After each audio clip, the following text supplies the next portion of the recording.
Dear listener, above all else, I'm a storyteller. I craft stories for insatiable listeners. And though my books may seem over the top to some, I find that I am most often inspired by real life. After all, truth is stranger than fiction. The crimes in this book are 100% real. Certain elements of the stories, some scenes and dialogue, locations, names, and characters have been fictionalized, but these stories are about real people committing real crimes, with real, horrifying consequences. And as terrifying and visceral as it is to hear about these crimes gone wrong, there's something to remember. The bad guy always gets caught. If you can't get enough of these true crimes, please watch the pulse-racing new television series on Investigation Discovery, Murder is Forever, where you'll see these shocking crimes come to life. I hope you're as haunted by these accounts as I am. They'll remind you that though humans have the capacity for incredible kindness, we also have the capacity for unspeakable violence and depravity. James Patterson. Murder Interrupted. Prologue. August 2012. The .38 caliber bullet ripped through her left eye and down through the roof of her mouth on its way to her lung, where it lodged hard up against her ribcage. Spinning, she fell to the floor. There was so much blood, so much blackness. She slumped, and a minute went by. Then, an honest-to-goodness miracle happened. The woman came to her senses and heard God's own voice lifting and pulling her through. "Get up," the voice said. "Get up, Nancy. Get up." Even though she was in shock and grievously wounded, she suddenly knew where she was, lying on the concrete floor of a garage.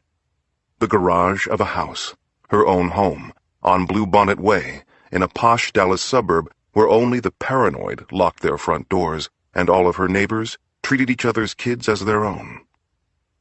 The woman knew who she was, Nancy Howard, aged 53. A loving wife, a churchgoer, above all, a doting mother. She had to live, for the sake of her kids. Nancy knew it was August. The concrete felt heavy and warm, and although the floor was slippery with her blood, she started crawling. "How could this happen?" she said to herself. "Sweet Jesus, how is this happening? And why is it happening to me?" She needed her phone now to call 911, but her phone was in the purse taken by the man who had shot her. Left for dead, she was still breathing, although with each breath it got harder and harder. And so she crawled, and as she crawled she thought, "My car is here, in the garage. The car has OnStar. The OnStar operator can call 911. Somehow, she managed to open the door, but without her key, which was in her stolen purse, OnStar would not turn on. "Oh, Jesus, help me," she said. "Jesus, just give me the strength to stand up." Part 1. December 2011. Chapter 1. Frank and Nancy. Christmas time was approaching in Carrollton, Texas, and Nancy Howard's husband, Frank, was putting up the Christmas lights. The two-story brick house was the sort of house Frank and Nancy had dreamed about since the day they were married, 28 years ago now, in Frank's daddy's church. The house where their 3 grown-up children always came back to for the holidays. Nancy missed Ashley, Jay, and Brianna so much, it was like part of her own body had gone missing. But the truth was that she also looked forward to her years as an empty nester. Frank was a hard-working man. At home, he'd been a devoted father with all the time in the world for their kids. Nancy loved and admired those qualities. But Frank's work, the kids, and all of the hours that Nancy and Frank had spent with their church, that meant less alone time for them.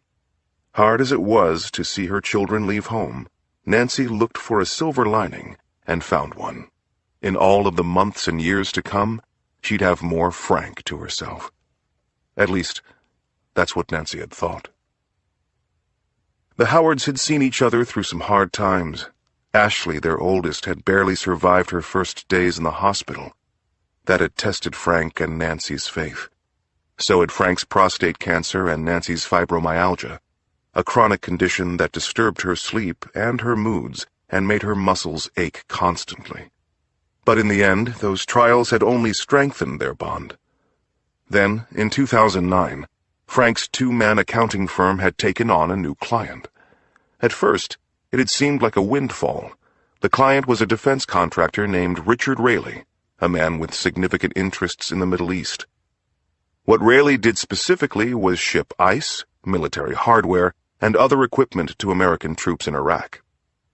What he'd engaged Frank to do, after the death of his previous accountant, was to help him manage tens of millions of dollars he'd made in Kuwait. Officially, Frank was to be paid $10,000 a month to advise Raley's firm on issues relating to investments and taxes. Frank had his questions about the operation and about Richard Raley, but he kept them to himself, and Raley ended up making Frank his chief financial officer. The job came with significant perks: new office space, the use of Raley's own private jet. Frank bought himself a Lexus and began flying to the West Coast, Europe, and the Middle East on business. Left behind in Carrollton, Nancy felt lonely and abandoned. But what made it worse was that the Frank who came back from these trips seemed less and less like the man she had married. Distant, furtive, angry. For 2 years now, those were the words Nancy had tried to avoid when she thought of her husband. For 2 years, those same words kept coming to mind. Nancy blamed Richard Raley and the long hours that Frank had been putting in ever since Raley had made him his CFO. Frank himself had told her that the job was wearing him out. But Nancy wondered if there was more to it than that. Something she couldn't put her finger on. Something that was nagging at Frank and pulling him further and further away from their marriage. Now she watched from the kitchen as Frank dug around in a big bin of old holiday decorations. After a minute, he pulled out something that looked a lot like a strongbox. Furtively, he carried the box out into the yard.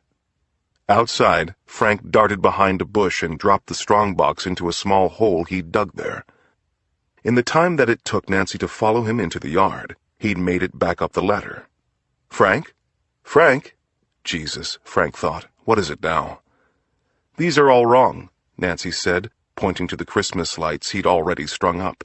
You're going to do this side over. Looking down from the ladder, Frank smiled, but underneath he was seething. As far as he was concerned, Nancy nagged him always over the smallest details. But the big picture was completely beyond her. She simply couldn't see how hard Frank had worked for their family. She couldn't understand the sacrifices he'd made, all his traveling, his long hours. And when he got home, there she was, always nagging and egging him on. Who cared if the Christmas lights were crooked? Frank barely swallowed his fury. Well, if you say so, he said, as he adjusted the lights. Chapter 2. Frank. Frank Howard had always been proud that he was born and raised a preacher's kid. He met Nancy in his father's church in San Marcos. When they got married in that same church, Frank's father performed the ceremony himself, and here in Carrollton, their Baptist church was the center of their social life. Frank and Nancy took part in the church's community outreach programs. They prayed for international missionaries and for poor people closer to home. They sang in First Baptist's choir, and they gave very freely to the church. A few days before Christmas, the Howards' minister pulled them aside after choir rehearsal to thank them for the truly remarkable donation they had just made. Well, Frank told the minister, the Lord's blessed me with so many incredible opportunities. It wouldn't be right not to share our good fortune with others, Nancy added. Moments like these made Nancy thankful for Frank's job. Giving to others reminded her of how much she herself had been given. Blushing slightly, she thought of the good things that the past few years had brought their family. Nancy knew that for Frank, gaining Raley as a client had been the start of a whole new life. In point of fact, it had been the beginning of 2 new lives. A richer, more rewarding life here in Texas, and a life on the West Coast that Nancy knew nothing about, and would have been shocked to discover. But what Nancy didn't know wouldn't hurt her, at least not today, as she smiled at the minister and all of the nice things the minister said. "You know, I'm still just a preacher's kid from downstate," Frank said as the minister wrapped up his song of praise and gratitude. Turning to the minister's wife, he added, "Who knows, if things hadn't turned out differently in my life, I could have ended up with a church of my own. But Nancy and I love it here at First Baptist, so we're so happy to give back. And truly, it's no big thing, just the way my daddy raised me." The four of them stood there silently, maybe even a bit awkwardly. Then the minister's wife turned to Nancy. "Won't it be nice," the wife said, "to have all your chicks coming back to their nest?" "Heaven," said Nancy. "You know, it'll be like paradise right here on earth." She was beaming now as Frank took her hand and stood smiling beside her. Chapter 3. The Howards. On Christmas Eve, the whole Howard family, Frank and Nancy, Ashley, Jay, and their youngest, Brianna, gathered in front of the fire. It was a family tradition, and this was a special year. Their family was about to get bigger. Brianna had brought her fiancé, Jed, along, and Nancy couldn't stop oohing and awing over the engagement ring that Jed had bought for her daughter. "How did you and Frank meet?" Jed asked. Nancy loved to tell this story. Frank's daddy's church in San Marcos, falling in love with the minister's kid. It had made perfect sense at the time. Nancy herself was the daughter of a church pianist in Driftwood, and Nancy still remembered how handsome Frank looked, with that crooked smile of his and his thick shock of black hair. She loved to talk about how they fell in love across the pews and tied the knot in that very same church. She'd just gotten to the part about the pews when Frank's phone started to ring. "Work," he whispered. "On Christmas Eve?" Nancy whispered back. "I have to take it," Frank said, loudly enough to catch Ashley's attention. "What's happening?" she asked. "Daddy, what is it?" "Nothing, sweetie. I'll be back in a moment." With Frank gone, Nancy tried to pick the thread of her story back up. Frank's father's church, falling in love across the pews. But all the emotions that she'd felt rising up in her just a moment ago fell as flat as a collapsed souffle. She stumbled on her own words. And when Frank returned, he broke the bad news to the whole room at once. The call was from his boss, who needed a new account set up and needed it done before New Year's.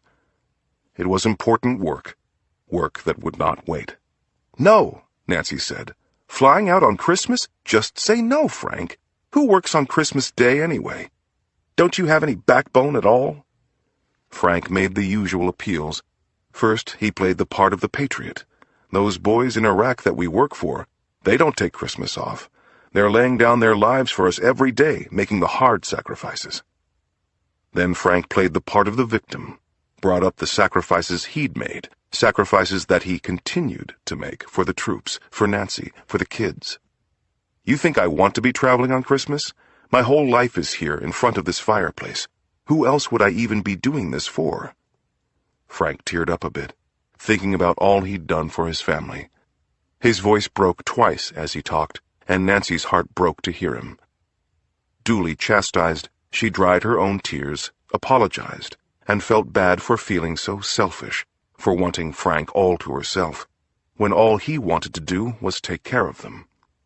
Looking at him now, she really did understand how hard Frank had been working, how tiring all of this traveling must be, how much he'd given up for his family, all those late nights at the office, all of those trips out of town. By the time Frank was done talking, she'd fallen in love with him all over again. Chapter 4. Frank and Suzanne. It was Christmas Day in Santa Cruz, California, and Suzanne Leontief had been waiting, forever it seemed, for her lover to walk to her door, take her in his arms, and what? Standing there in her lace nightgown, Suzanne blushed just thinking about it. She was middle-aged now, but more attractive than most women half her age. A true born-and-bred California girl, blonde as the best of them, smart, self-assured. She had a good, solid job as a dental hygienist, daughters as beautiful as she had been when she was their age, and Suzanne's lover was attractive too, wealthy, and with a full head of hair that had only just begun to go gray at the temples. Suzanne thought it made him look dignified rather than old. The two of them had met a few years previously at a softball tournament in Tahoe. Both of Suzanne's daughters played softball at the tournament level. She was forever ferrying them to tournaments. But in Tahoe, she decided to take some time for herself. After another long day out in the bleachers, she'd wandered into a lakeside casino. There, at one of the tables, she'd met the man she would fall for, a man who would sweep her away. They gambled together for a night, flirted, and finally parted. But the attraction was undeniable. "It's too bad you're married," Suzanne said, and stared at him meaningfully. A part of her had to have known that once she said it out loud, there'd be no going back. That part of her had been right. They met the next day and the day after that. Suzanne was separated from her own husband. Now the man she'd suddenly fallen for told her that his own marriage had taken a turn for the worse. It wasn't long until the man, who was now her lover, was paying for tournament trips. He paid the college tuition for one of Suzanne's daughters. He bought Suzanne a new house in Santa Cruz, the house she was pacing around in now as she waited for him to arrive. The house had cost close to $1 million, but her lover had paid in cash, then bought another home, a luxury condominium that they could share in Tahoe. Suzanne's lover took her to exclusive restaurants, bought tickets to sold-out sporting events, flew her and the girls to the West Indies for a vacation. He'd even started an IRA in Suzanne's name, depositing $700,000 of his own money. This was not why she had fallen in love with the man, but to be brutally honest, none of it had hurt his chances. And now, here he was, ringing her doorbell, holding an expensive bouquet, and beaming. Chapter 5. Frank. The flight from Texas had hollowed Frank out. The man sitting next to him in the fifth row was wearing an LSU sweatshirt, snakeskin shoes, and just about the amount of cologne it would take to drown a mama cat and all of her kittens. It was a blessing that the good old boy hadn't talked all that much. Frank no longer liked to fly commercial. The talk from other passengers made his head spin. The food made his bowels hurt. The stewardess treated him, or so he felt, like a baby. When he was lucky enough to drift off, he dreamed of driving through the very same landscape, that long drive from Texas to California, with pit stops in Santa Fe, Tucson, Los Angeles. But there never was time enough for the drive, and Richard Raley's private plane was a luxury, not a day-to-day thing he could use whenever Suzanne sank into one of her moods. "Frank," she would say, "you said you would leave her, but here we all are." The way Frank figured it, he'd spent millions of dollars on the woman. The least she could do was be grateful. But, of course, some part of Frank knew she was grateful. She missed him, was all, and was lonely for him. And when she opened the door in that lace nightgown that Frank had bought her, Frank was grateful too. Together, they moved through the house. It was as if they were dancing. From the entryway to the living room, from the living room to the staircase, then up the stairs to the bedroom, with Suzanne whispering in his ear the whole way. "Frank," she said in that low, sultry voice she used when she was feeling seductive. "Oh, Frank, the things that I'm going to do to you." It was dark, and they were naked and spent, drinking champagne in the bedroom, when Frank reached over, stuck his hand deep in the pocket of his black Burberry coat, and pulled out a baby blue jewel box. The box was small and wrapped with a ribbon, just the right size for a ring. Suzanne squealed when she saw it. She tore off the ribbon, and then her face dropped. "Baby, they're diamonds," Frank said. "You don't like 'em?"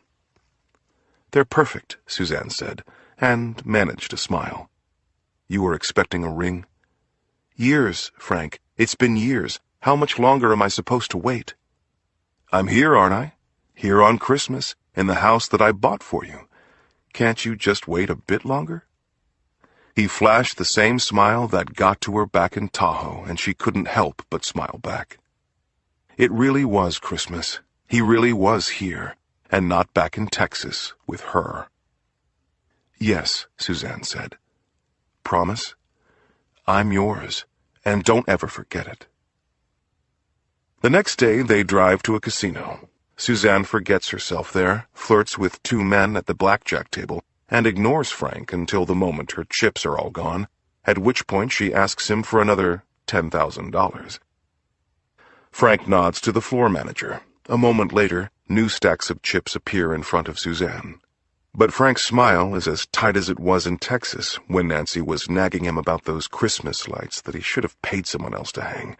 And as he walks away from the table, that smile turns into something twisted. Outside the casino, Frank pulls out a disposable cell phone, a burner, and punches out a short text. "Need to see you," he writes. "Soon. Next week. I'll drive out to your town." Chapter 6. Billy Earl Johnson. Frank's text from Tahoe caught Billy Earl Johnson passed out on the couch.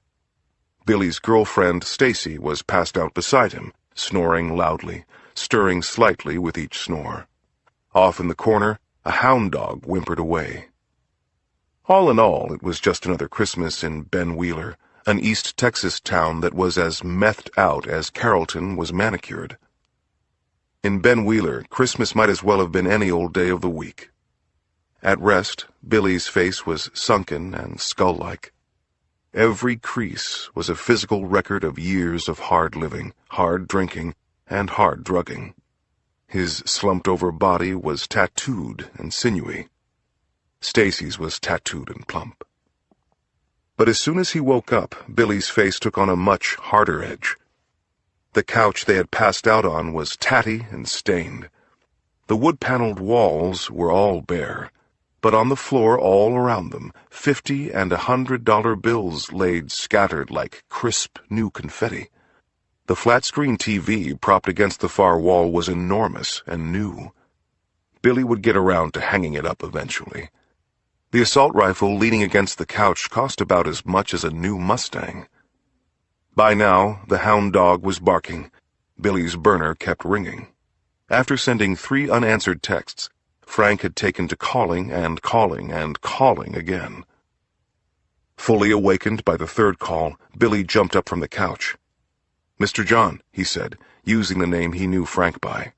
Frank spoke briefly, and Billy replied. "Okay, then," he said, as he rubbed a bit of crust out of his sunken eye sockets. "Look, I am down for whatever, but listen here. If we're going to go ahead with this, you're going to have to pay the next installment. Then there's some other expenses that we'll talk about." Billy Earl Johnson knew full well that in East Texas, $750,000 was not the going rate for any job, even when that job was the murder of a nice church-going lady like Nancy Howard. But if that's what this man, Mr. John, was willing to pay, who was Billy to keep him from getting strung along and along? Especially when Billy was the one doing the stringing. It had worked out so well for so long now that Billy and Stacy and all the folks they knew, even a few folks that Billy and Stacy didn't like in particular, had been swimming, practically doing the backstroke in Mr. John's money. "Hell," he said, as he snapped the cell phone shut. "At this rate, no one's even got to get killed." Most likely, Billy thought, no one was going to get killed, and, like Stacy also thought, he had good reason to think so.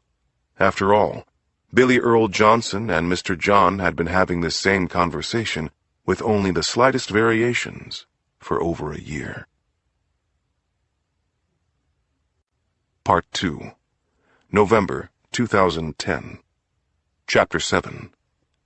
Billy. 1 year earlier, 13 months to be exact, Frank Howard was taking his own sweet time trying on cowboy hats at Shepler's Western Wear Store in Mesquite, Texas. Mesquite was an hour west of Ben Wheeler, and Frank had spent the time it would have taken to drive half that distance admiring himself in the mirror, twisting this way and that, pulling the hats low over his eyes, tipping them high above his forehead. He had just about decided to buy a black, broad-brimmed Stetson Bozeman hat when he saw Billy Earl Johnson standing a few yards away from him, watching. Although Billy had been standing there for some time now, he didn't feel like he'd been looking at much. Billy had spent a third of his 49 years behind bars. He knew a criminal when he met a criminal. But in Frank, or Mr. John, Billy felt as though he'd made something more useful than another casual criminal acquaintance. He felt as if he'd made out an easy mark.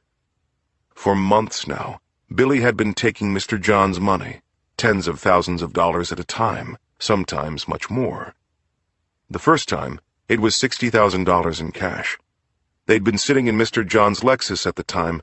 The money sat between them in a paper bag that also contained a photo of the woman Mr. John wanted killed.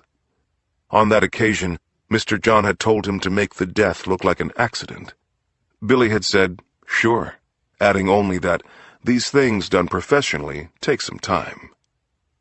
What had happened after that was, basically, nothing, except insofar as Billy had turned himself into the big man in town, handing $100 bills out to all the folks he'd grown up with in Benwheeler. He'd bought motorcycles, four-wheelers, and a big four-door pickup for himself. He'd bought a Firebird for his daughter. He'd also bought thousands of dollars worth of meth and shacked up with Stacy, partying and screwing for days on end. One day in town, the cops had picked him up for possession, but that was no big deal in the greater scheme of things. When he bonded out a few days later, he just called Mr. John and casually asked for more money. The pattern had long since established itself, with Billy telling Mr. John he'd do the job, then coming up with some excuse or another that prevented him from doing the job. The one constant was that he'd always ask for more money. The other constant was he'd always get it. Billy was surprised. He'd always been a good liar, a great liar, in fact. In some other life he believed he could have been one of the country's great con men, and his excuses were always believable because they were always close to the truth. If Billy had to tell Mr. John that he'd have to delay the job on account of illness, it was because he really had been sick. If the cause was that Billy had found himself behind bars and needed to be bonded out, it was because he really had gotten himself into trouble again. And Billy was always getting into trouble. But even so, there had been so many excuses stretched out over so many months, sometimes Billy felt as though Mr. John was paying him not to kill Nancy Howard, or if he was paying not to kill her just yet. Sometimes Billy wondered if Mr. John really did want this thing done. Sometimes he thought the man was plain stupid. Stacy's own theory was that, like all the men she'd run across, Mr. John didn't know what he wanted. And what he'd been paying for was the luxury of not having to find out. In Stacy's estimation, planning to have Nancy Howard knocked off made Mr. John feel free. But on some level, Mr. John had to know that doing the thing would make him feel terrible. As far as Stacy was concerned, Mr. John paid Billy to talk, to make his fantasy about life without Nancy feel more real. And paying more and more stretched the fantasy out while making it feel that much more real. Stacy's take on the situation sounded reasonable enough to Billy. As long as Mr. John kept paying, who was he to complain? And Mr. John did pay. 20 grand here, 70 there. Billy Earl burned through it all like a blowtorch through butter. As far as he even kept track, Billy figured he'd spent $750,000 or more just for coming up with a long line of excuses. Mr. John was not happy. He'd made that much clear. But for reasons that Billy could never quite fathom, that didn't keep Mr. John from paying him. So, here they were at Shepler's, and Billy was sure that Mr. John would have a fat envelope full of cash on his person. "Everything's set," Billy said, after the two men had exchanged a perfunctory greeting. "Everything?" said Mr. John. "Everything except the next installment," said Billy. "I'm going to need that if we're to proceed." "Okay, then." In the store's dressing room, Mr. John patted his pocket and took the envelope out. "I want your assurance," he said. "I want your word this is going to happen."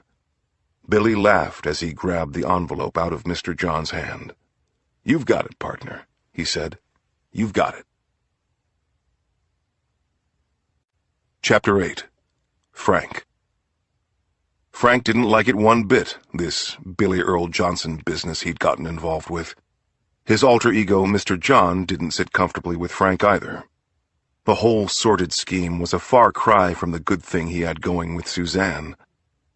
But Frank knew that the plans he'd hatched with Billy Earl were the flip side of that good thing. Frank could have divorced Nancy, sure. He'd been divorced when he'd met her. But Frank's first marriage had not produced any children. He and his wife had been very young. That had made for an easy divorce. He was much older now, a pillar of the community, and a father. The children would make things especially hard. Frank's kids knew what a good man he was. He'd never want them to see him in the wrong kind of light. Compared to the harm that would do, life without Nancy would only be a small mercy. Then there was the secondary consideration. Given a few things he'd been up to in secret over at his accounting practice, given the millions of dollars he'd stolen from his boss, Richard Raley, Frank simply could not afford to have some divorce court judge go through his financials with a fine-toothed comb. As far as Frank was concerned, filing for divorce was the same as walking into his local police station and turning himself in for embezzlement. And that was not something Frank Howard was willing to do. So the question was Billy Earl Johnson the man for the job? Sometimes it seemed to Frank that he'd been dealing with an imbecile. Already, on several occasions, he'd had to bond Billy Earl out of jail. But the thing he'd paid Billy for, time and again, never got done. Suzanne was on his back every day now about leaving Nancy, and he really had run out of excuses, while Billy Earl was full of them. Excuses poured out of the man like brown water pouring out of a broken Ben Wheeler faucet. If Frank had known what all to do about it, he'd have done it, but it was too late now that he'd doubled down again and again with the money. He had to get something back for his investment. And yet, Billy Earl got up the nerve to count his money he'd done nothing to earn yet, right in front of Frank's face. "It's not the kind of job you rush, Johnny. I'm not telling you to rush it. I'm just saying it needs to happen soon, sooner than soon, in fact." "Why's that, Johnny? You gonna go to the Better Business Bureau, the Chamber of Commerce, your local police? Come to think of it, maybe the police would like to learn more about you." This was not a turn that Frank wanted his conversation with Billy Earl to take. "Just do it," he snapped, on his way out of the Western Wear store. Seething now and seeing red, Frank was breathing quickly, shaking his head, more upset than he'd allowed himself to be with Billy Earl up to this point. So upset that he didn't see Billy Earl's girlfriend Stacy standing in the parking lot a few yards away with her cell phone held in front of her. "What's that for?" Billy asked moments later, after John drove away, when she showed him the picture she'd snapped. "Insurance," said Stacy. "Honestly, that man doesn't know what he's doing. He might be playing us two ways, for all we know." "Nah," said Billy. "He may have money, but I still say he's as dumb as a rock." Chapter 9. Billy. Sometimes Billy wished that Mr. John could have gotten a glimpse of where all his money had gone. The way he'd single-handedly propped up the local economy of Ben Wheeler, Texas. The bartender at Billy's local biker bar had been one especially grateful recipient of Mr. John's generosity. And so, on Thanksgiving weekend, Billy, Stacy, Stacy's son, Dustin, and a whole host of East Texas knuckleheads gathered there, helping themselves to the bartender's endless supply of booze and ducking in and out of the bathrooms, where pills and powders were being bought and sold. Way in the back of the bar, in the shadows, an ex-con named Michael Lawrence lit one match after another and flicked them into an empty beer bottle. Dustin eyed Lawrence suspiciously. The man was a stranger in a bar where everyone always knew everyone else. But Lawrence did not make eye contact. "Hey, partner," Dustin said. The stranger did not respond. He kept his eyes on his matches, and Dustin let the matter drop. When Dustin looked the stranger's way again, he saw that the man had gone, slipping quietly out of the bar. The Firebird Billy had bought for his daughter was parked outside, though she wouldn't be driving it for a while. At least not until Billy paid to fix the windshield he'd smashed up with an old Louisville Slugger. Billy's new bike was out there too, but it was in even sorrier shape since Billy, probably high on meth, had decided to drag the motorcycle around on a chain behind his new pickup truck. Billy didn't know why he did these things. Long-term thinking and planning ahead had never been his strong suits. Meanness was what Billy brought to the family table. "Boy," an uncle had said to him when he was young, "it's like you've got all this poison inside you, deep down like oil buried underground, eating away at your guts. Soon as something breaks through the surface, that oil's going to gush, and it's going to be black, and not you or no one else is going to have the wherewithal to control it." Billy's uncle was wrong. Billy had all sorts of nasty stuff inside. But he also had perfect control. If he wanted to not bash up his bike, he wouldn't have done it. If he wanted to not bash in his daughter's windshield, he wouldn't have done that either.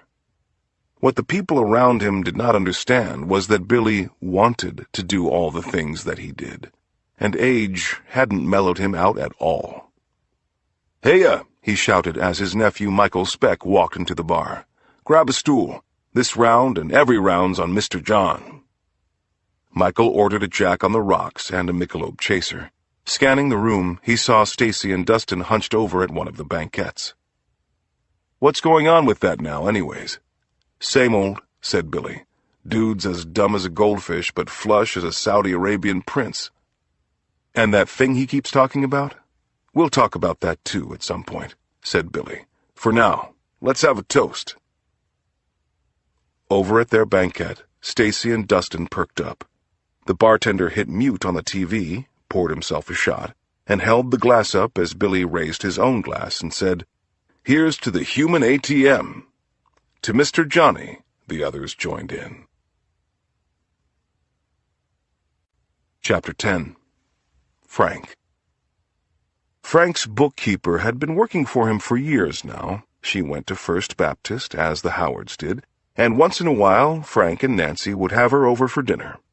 Frank knew her to be an honest woman, and extremely efficient and detail-oriented. Still, he was startled when she came into his office unannounced a few days after Thanksgiving weekend. "Mr. Howard," she said, "I'm not sure about this, but it seems to me there's some sort of discrepancy." Looking up, Frank made a quick calculation. Should he switch his computer screen to hide the spreadsheet he'd been working on and thereby risk raising her suspicions? Should he leave the spreadsheet up and risk her catching a glimpse of the numbers he'd been moving around? Turning toward her in his swivel chair, Frank switched the screen off entirely. "This company here," the bookkeeper began, before Frank cut her off. "That's the file I've been looking for." Frank grabbed the file, flipped it open, and glanced at the printout inside. Paperwork relating to one of several holding corporations he'd set up to skim money from Richard Raley's company, American United Logistics. Raley's contracts with the Department of Defense were staggering. Frank couldn't believe how much ice Raley had shipped to the Middle East. He'd been even more surprised when he learned about the amounts that Raley had earned in return. At first, Frank had thought the sums involved wouldn't be missed. Also, he happened to know that Raley himself had a habit of going off the res. There was a drug conviction in Raley's background, an arrest for drunk driving, which Raley had pleaded no contest to. How clued in could the businessman possibly be? Still, the numbers involved were significant, and with Frank funneling more and more money off to Suzanne and to Billy Earl Johnson, the amounts had gotten out of hand. Frank had stolen millions of dollars already. He intended to skim millions more. So, at this particular moment, the fact that his bookkeeper was good at her job was beginning to look like a terrible thing. "Look at this, darling," Frank said. "You're absolutely right. The sums in this column don't add up." Clearly, Frank had been making mistakes. Keeping track of the holding corporations, along with all of the attendant transactions, had been taking up more and more of his time. And given his business with Billy Earl Johnson, Frank Howard couldn't afford to draw attention to any of his secret dealings, especially now.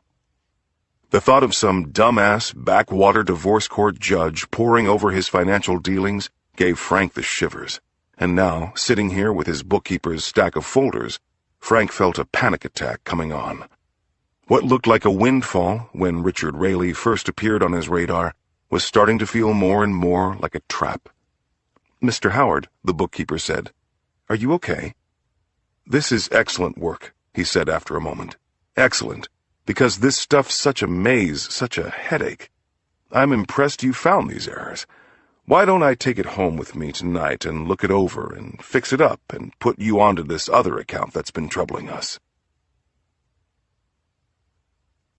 Chapter 11. Frank, Suzanne, and Nancy. That same weekend, Suzanne floated through her bedroom in Santa Cruz, gliding like a ghost across the thick red carpet. She was dressed for a big night on the town, but Frank, lost in thought in front of his laptop at the edge of the bed, didn't notice her dress or her hair, or even the perfume she'd put on to please him. Glasses halfway down his nose, he was lost in the same old spreadsheets, moving the same substantial number in and out of different columns, looking for a place to hide the millions of dollars he'd stolen in the elaborate shell game he'd been playing with Rayleigh's money. "Frank," Suzanne said softly at first. Then she said, "Frank?" It was no use when he was like this, lost in thought, quick to erupt in anger. There was a side to the man, it turned out, that Suzanne hadn't expected to see. Now that she had seen it, she didn't like it. But before she could say anything else, Frank's cell phone started to ring. Without a doubt, it was Nancy again with some kind of crisis. With that woman, it was always one thing or another. This time she was calling to tell Frank that the neighborhood kids had knocked over their mailbox. Did Nancy honestly think there was something Frank could do about that while he was away on business? There was nothing to do now but listen while Nancy talked and talked, moving from the mailbox to a litany of complaints about other things Frank couldn't fix from afar. The woman was lonely for him, Frank supposed, but there was nothing he could do about that either. Not when he wanted to be with Suzanne and couldn't stand his wife. "Sorry, babe," Frank said in a whisper, cupping the phone in his hand, but Suzanne had already grown impatient and whispered back, "End the call." "Nothing, sweetie," Frank said into the receiver. "That's just the TV in the background." Now Suzanne was truly incensed. "You're never going to leave her, are you?" she said when Frank finally got off the phone. As far as Suzanne was concerned, Frank and Nancy had that much in common. With Frank, it was always one thing or another. If it wasn't work, it was Nancy's fibromyalgia. If it wasn't Nancy's illness, it was Ashley's graduation. It was always something with Frank, and for the first time, Suzanne was feeling close to the end of her rope. "Maybe I should tell Nancy myself," she said. "Tell her what's going on with her loving husband. I bet your precious children would be thrilled to hear all about it." "Baby," Frank told her, "what I'm sitting here doing is sorting things out for you, for us, so that we can be together, truly." Suzanne shrugged, even as part of her softened. She had to give Frank that much credit. The man could sweet-talk like nobody's business, but as she sat down on his lap, Frank suddenly started and jerked away from her. Maybe he'd put a hit out on the wrong woman after all. That evening, after they'd gotten back from the restaurant, Frank turned on the shower, sat down on the toilet, and used his burner phone to call Billy Earl Johnson in Ben Wheeler, Texas. "Man," he said, "you've got to get rid of her." "Yes, yes. I sent you a wire last week." Frank paused for a moment. The bathroom had filled up with steam, and he took his glasses off to wipe them down as he listened to what Billy Earl had to say. "Ah, Jesus," he said when the hitman had finished. Okay. You'll have more by the end of the day, but I need your word, man, 'cause this has got to get done already." Part 3. January 2011. Chapter 12. Billy. "Jesus," Mr. John was saying. Okay. You'll have more by the end of the day, but I need your word, man, 'cause this has got to get done already." Billy and Stacy had spent the morning getting as high as hot air balloons and the afternoon flipping through brochures for a new four-door truck. At this late stage in Billy's long relationship with four-wheeled vehicles, it had become easier to just buy new ones than fix up the ones he'd crashed, which was something that he did quite often, and with no small degree of satisfaction. "You don't understand," he'd been saying to Stacy. "I didn't have an accident. I crashed that sucker on purpose. Nothing accidental about it."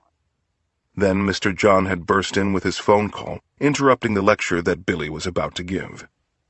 "Yes," Billy said, once the man had finally stopped his talking. "Yes, it's got to happen soon, and, for the 100th time, yes, I got the address." At first, Mr. John had wanted to make Nancy's death look like an accident. Billy would run her car off the road or push her off the balcony of the hotel room she booked for getaway weekends with friends from the church. But Billy had had his excuses for every occasion. He'd followed Nancy for days, but the perfect occasion had never presented itself. He'd booked the hotel room next to Nancy's several times, only to find that each time Nancy would invite one of her friends to share the room. Then there were Billy's medical excuses. Seizures he suffered from, dizzy spells, blackouts. What it all led up to, Billy had said, was brain tumors. Mr. John had swallowed all of those excuses, swallowed them down like syrup. But as time went by, his ideas about what to do with Nancy Howard got more fantastic, violent, and wild. Have her beaten to death with a baseball bat while scrapbooking with neighbors. Have her beaten to death with a tire iron at her book club. Have her shot with an assault rifle while having lunch with her church friends. To cover his tracks, Mr. John had told him, Billy could spray the whole restaurant with gunfire. Christ, Billy had thought, what did this woman ever do to him? But here Billy was, swearing yet again that he would take care of the whole sorry business.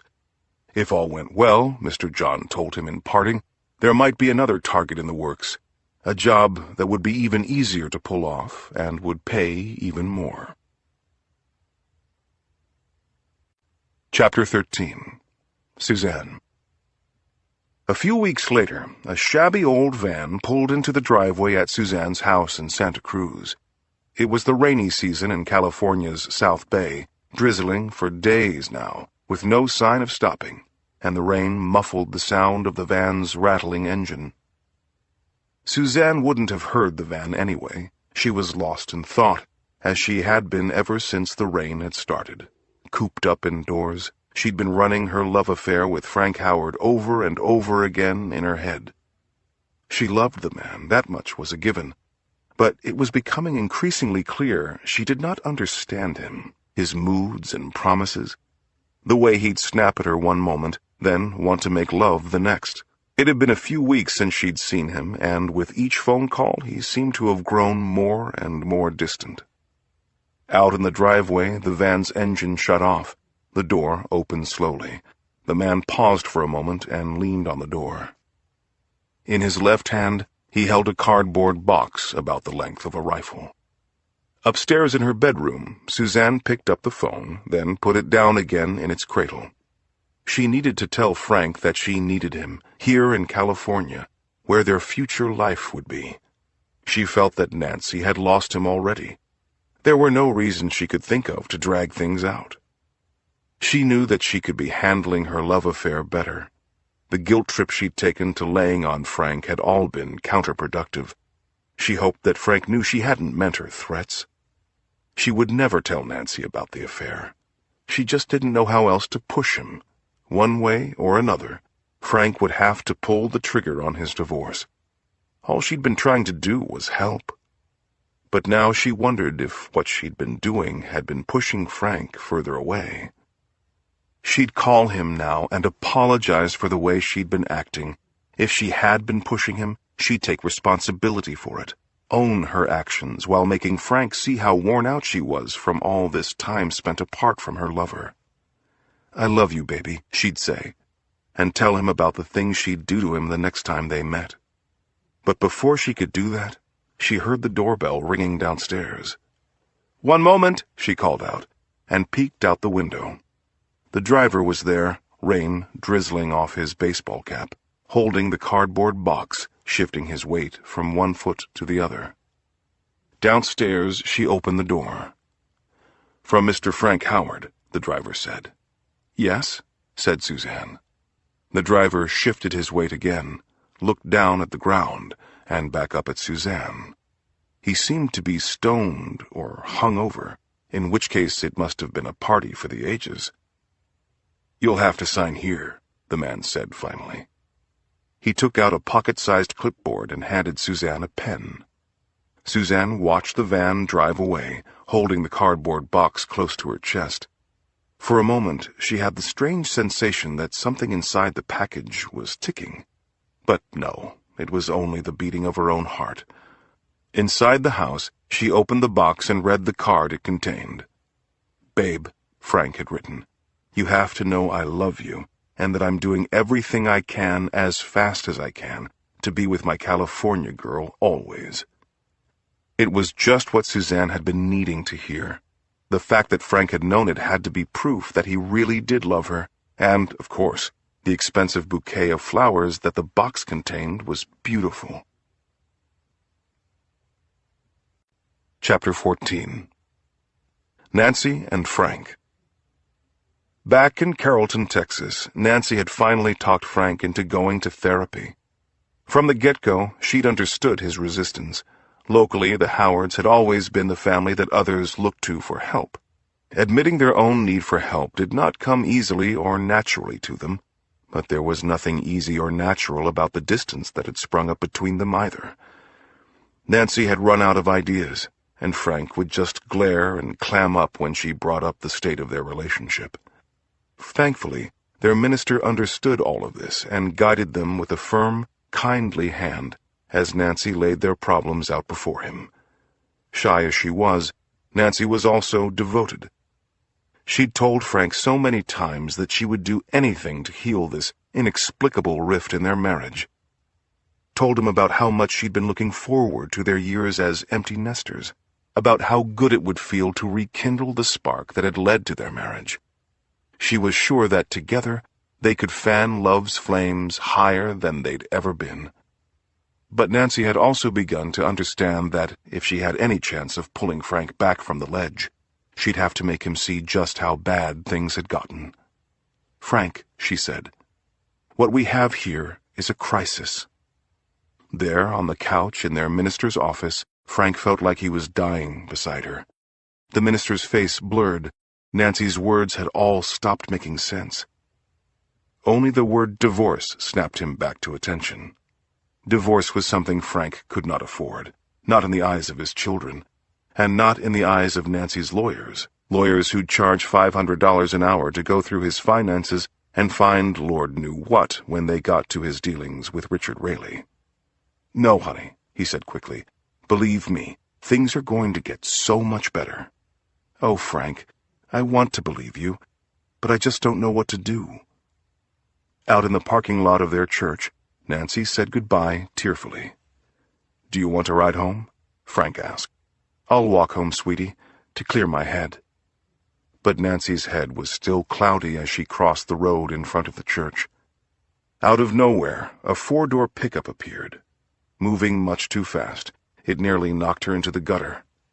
Instinctively, Nancy's hand flew up to clutch the cross around her neck. "That was a close one," she gasped, but there was no one there to hear her. Chapter 15. Billy. It was Billy's idea to have this meeting today. He wasn't far from Carrollton anyway, killing time at Bass Pro Shops, a cavernous hunting and fishing store outside of Dallas.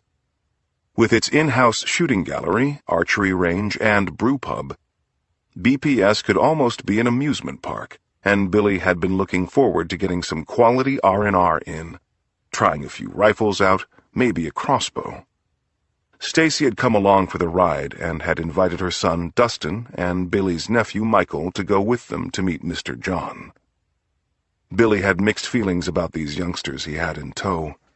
Up to this point, he'd been happy to spread Mr. John's money around, but Billy'd been stringing Mr. John along for so long now, sooner or later the well was bound to run dry. Billy'd burned through so much of the money already that he was starting to feel like He really ought to be looking out for himself at this point. On the other hand, Billy knew that he'd begun to run out of excuses, so if Mr. John did threaten to call it quits, he could always shift the blame over to Dustin and Speck. All in all, it might not be the worst thing to have them along. And as things turned out, Speck was the one who ended up doing most of the talking while Billy nursed his beer. By the end of the meeting, he'd hatched a whole new plot with Mr. John. What it amounted to was this. Nancy Howard had been planning a trip to San Marcos, the Texas town where she and Frank Howard had first met. Speck would follow her, shoot her there, and take a cell phone photograph of her corpse, which he would show Mr. John in person back up in Carrollton. Once he'd seen it, Mr. John would give Billy, Stacy, Dustin, and Speck $100,000 drawn on Nancy's life insurance policy, which they would split between them. Then he'd pay them $5,000 a week, money that they would split too, for the rest of their lives. Billy did the math in his head. That was $250,000 a year, give or take, and if Mr. John changed his mind about paying, Stacy had enough dirt on the man to blackmail him into paying whatever he had left. Either way, they were going to get their hands on every last cent of Mr. John's money. For the first time, the thought of actually killing Nancy Howard, instead of just stringing Mr. John along and along and along, seemed like the best way to go. Chapter 16. Frank and Dustin. Frank was in his Lexus listening to Christian radio, driving toward Ben Wheeler to talk to Dustin in person. For out of the heart proceed evil thoughts, the radio minister was saying. Murders, adulteries, fornications. Dustin had been calling Frank pretty much nightly, but for a few nights now, he hadn't been making a whole lot of sense. What Frank knew already was that Billy and Stacy had ended up behind bars yet again. What Frank did not understand was that their latest arrest had to do with the fact that Nancy had already been down to San Marcos and managed to get herself back in one piece. The evil deeds of the wicked ensnare them. The cords of their sins hold them fast. Frank turned the radio off in disgust. On the floor under his feet was a bag full of money, big bills packed tightly and bound with blue elastic bands. Frank tossed the bag in the back seat as he pulled up the driveway. He saw the Firebird with its bashed-in windshield, the lawn full of weeds, the screen door hanging off one of its hinges. It's one way to live, Frank mumbled to himself under his breath. My mom, Dustin said to him once he came inside. She's not doing too well in there, in county. I wouldn't expect that she would be, said Frank. He looked around the room. Dustin was 19, old enough to get by on his own, but he'd been living with Michael Speck for a few weeks now, ever since Billy and Stacy's arrest. From what Frank could see, this domestic arrangement was not working out for the kid. Speck was nowhere to be seen, and Dustin looked like he was barely there. His face was unnaturally pale, except for the deep purple bags under his eyes. He was wild-eyed and smelled almost moldy, like an old shower curtain. When Dustin spoke, his words ran into each other. You really want to help your mama? Frank said. Earnestly, Dustin said, I would do anything, was what it sounded like. The best thing to do, Frank told him, is the job you all signed up for. Anything, Dustin said. Frank walked back out to the Lexus and returned a moment later, carrying a crumpled-up paper bag. Here, he told Dustin. Take this and use it to bail your mom out of jail. Then go and buy yourself a baseball bat. Wait for my call, and then drive out to Gaylord. You know where Gaylord is? In Grapevine, less than an hour outside of Dallas. Nancy's going to a convention there. I'll give you the name of the hotel she's at. You'll sneak in and use your baseball bat on her. Use it real good. And make sure to get pictures. Thank you, Dustin said. Mr. John, you can be sure we'll take care of this for you. And Dustin, there's just one more thing. This business in San Marcos didn't work out for us, so I've been thinking. We should have a contingency plan. This convention that Nancy's going to, it won't be for a while now. Why don't you drive up to Carrollton in the meantime? See the lay of the land. I'm sure there's a good way to do it there, too. Maybe a burglary, maybe a fire. Dustin did not know what contingency meant, but everything else Mr. John said made good sense to him. Sure, he said. Fire sounds like a real good way to go. Part 4, July 2012, Chapter 17, Dustin. It was nighttime in Carrollton, and Dustin was driving a rented Honda Accord around and around and around the whole town, high on the methamphetamine he'd been smoking every waking minute of every day ever since he'd moved in with Michael Speck. It had been a few weeks now since Mr. John had driven out to talk to him about bailing his mom out of jail. The money that Mr. John left behind totaled $24,000, and the first thing that Dustin had done was go out and buy himself the biggest bag of methamphetamine anyone in Ben Wheeler had ever seen. He smoked a lot of that crank himself and shared freely with his friends and neighbors. After a few sleepless nights, he'd taken to posting selfies on Facebook, stacks of $100 bills all around. A few nights after that, when $8,000 blew off the hood of his car, he didn't even bother to scoop the money back up. Then, with the money all gone, Dustin had called Mr. John and done what he'd seen Billy do countless times. Just like that, he asked for more money, and just like that, Mr. John had agreed. The convention in Gaylord was still a few weeks away, but Dustin was more than willing to drive up to Carrollton. "Okay," Mr. John had told him, "I'll hide some cash for you up here. You can drive up and pick it up. But you know what you'll have to do here to earn it." The streets in Carrollton didn't make any sense to Dustin. The houses all looked like the same great big house, and he couldn't make heads or tails of the neighborhoods. Frankfurt Estates, he mumbled to himself in the front seat. Parkside Estates. What's up with this town anyway? There was a can of gasoline in the trunk and a box of bullets in Dustin's lap, but the box had spilled over, and now there were bullets all over his lap, on the seat under him, and on the floor, rolling this way and that in the Honda. There was also a map, which Dustin had given up on, and a slip of paper, on which he'd written the address that Mr. John had given him. Dustin must have been high when he'd written it down. He could not make sense of it at all. And so he drove around and around for hours in circles, in squares, and in zigzags, without getting closer to where it was that he needed to be. It was as if he were driving under water. Exasperated, he pulled the car over. There, in the driver's seat, he gripped the wheel with both hands, closed his eyes tightly, and breathed in and out, until the white noise in his head died down to a whisper. He checked the address once again. This time, he could almost make out words and numbers. He took out the gun he'd brought, a silver .38 caliber that Speck had lent him, and checked it, too. Having centered himself, he put the car key back in the ignition, turned the engine on, pulled out into the night, and promptly got lost. He turned the rental car around, and then around again. He made one wrong turn, then made another. Then, giving up on the whole enterprise, he made one final U-turn. As he did so, the Honda's headlights swept across the driveway, and there, standing outside, he saw Nancy Howard. Chapter 18, Bethany Wright. Dustin recognized her right away, recognized her from one of the photos that Mr. John had shown him. Except now she was wearing a nightgown, slippers, and a bathrobe. Nancy looked lost in thought, walking a recycling bin down to the end of her driveway. Dustin could not believe his luck. Quickly, he turned off his headlights, ducked down in the driver's seat, counted to 20. When he came back up in his seat, Nancy Howard was gone. But he knew which house was hers now, and he was ready. Quietly, he gathered the bullets off his lap and the seat and the floor. He made sure his gun was loaded. He closed his eyes yet again.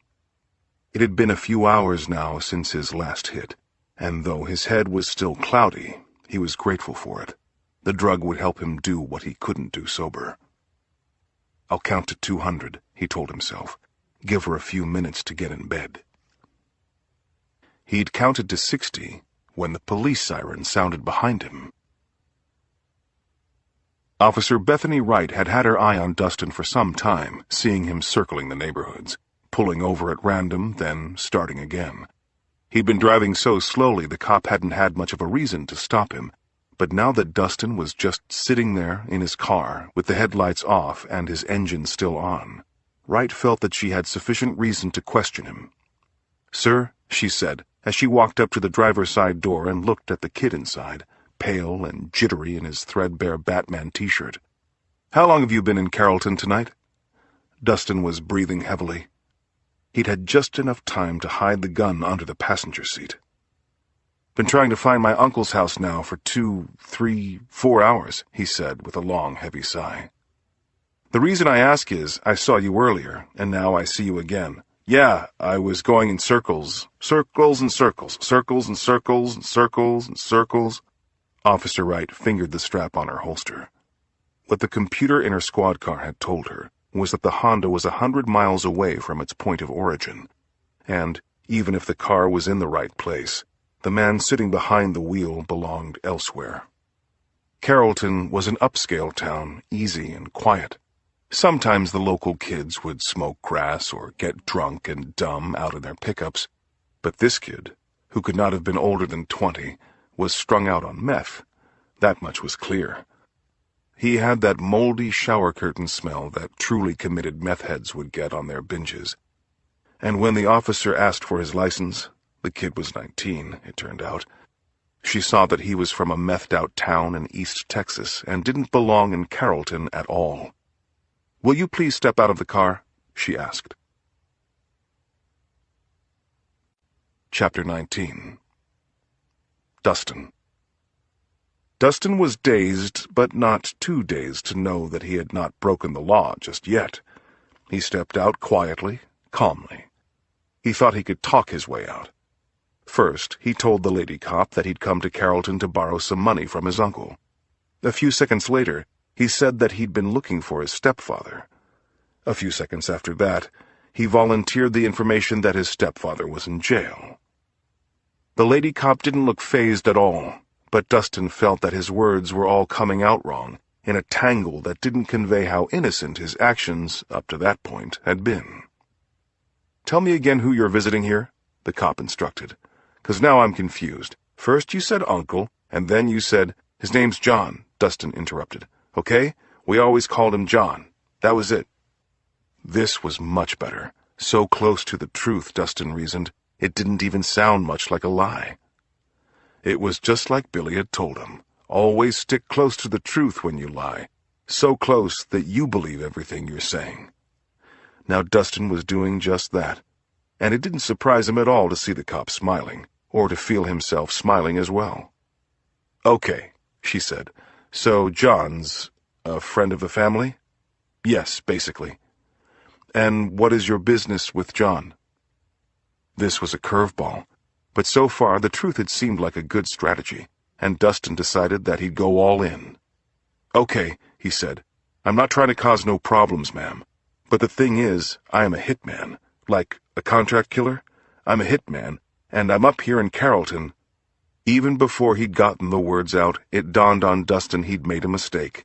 A weird mistake. And it was weird, too, that, although he'd commanded his mouth to stop talking, it kept on talking on its own accord. "I'm up here to commit a hit," the mouth said. "A hit on a woman in Carrollton." Chapter 20. Bethany Wright. Officer Wright had never met an honest-to-goodness hitman. But you didn't need to be Columbo or Kojak. Anyone with opposable thumbs could see that Dustin was too high to know what he was saying. For all he seemed to know, he was at home playing video games. Still, you could not have a kid like this driving around town, not in the shape he was in. Even in the back of her Carrollton PD patrol car, the kid kept on talking without making much sense at all. "Sir," the officer said, "I would seriously advise you to zip it until we get down to the station." "Yes, ma'am," said Dustin, and for the few minutes it took to get down to the station he actually managed to keep his mouth shut.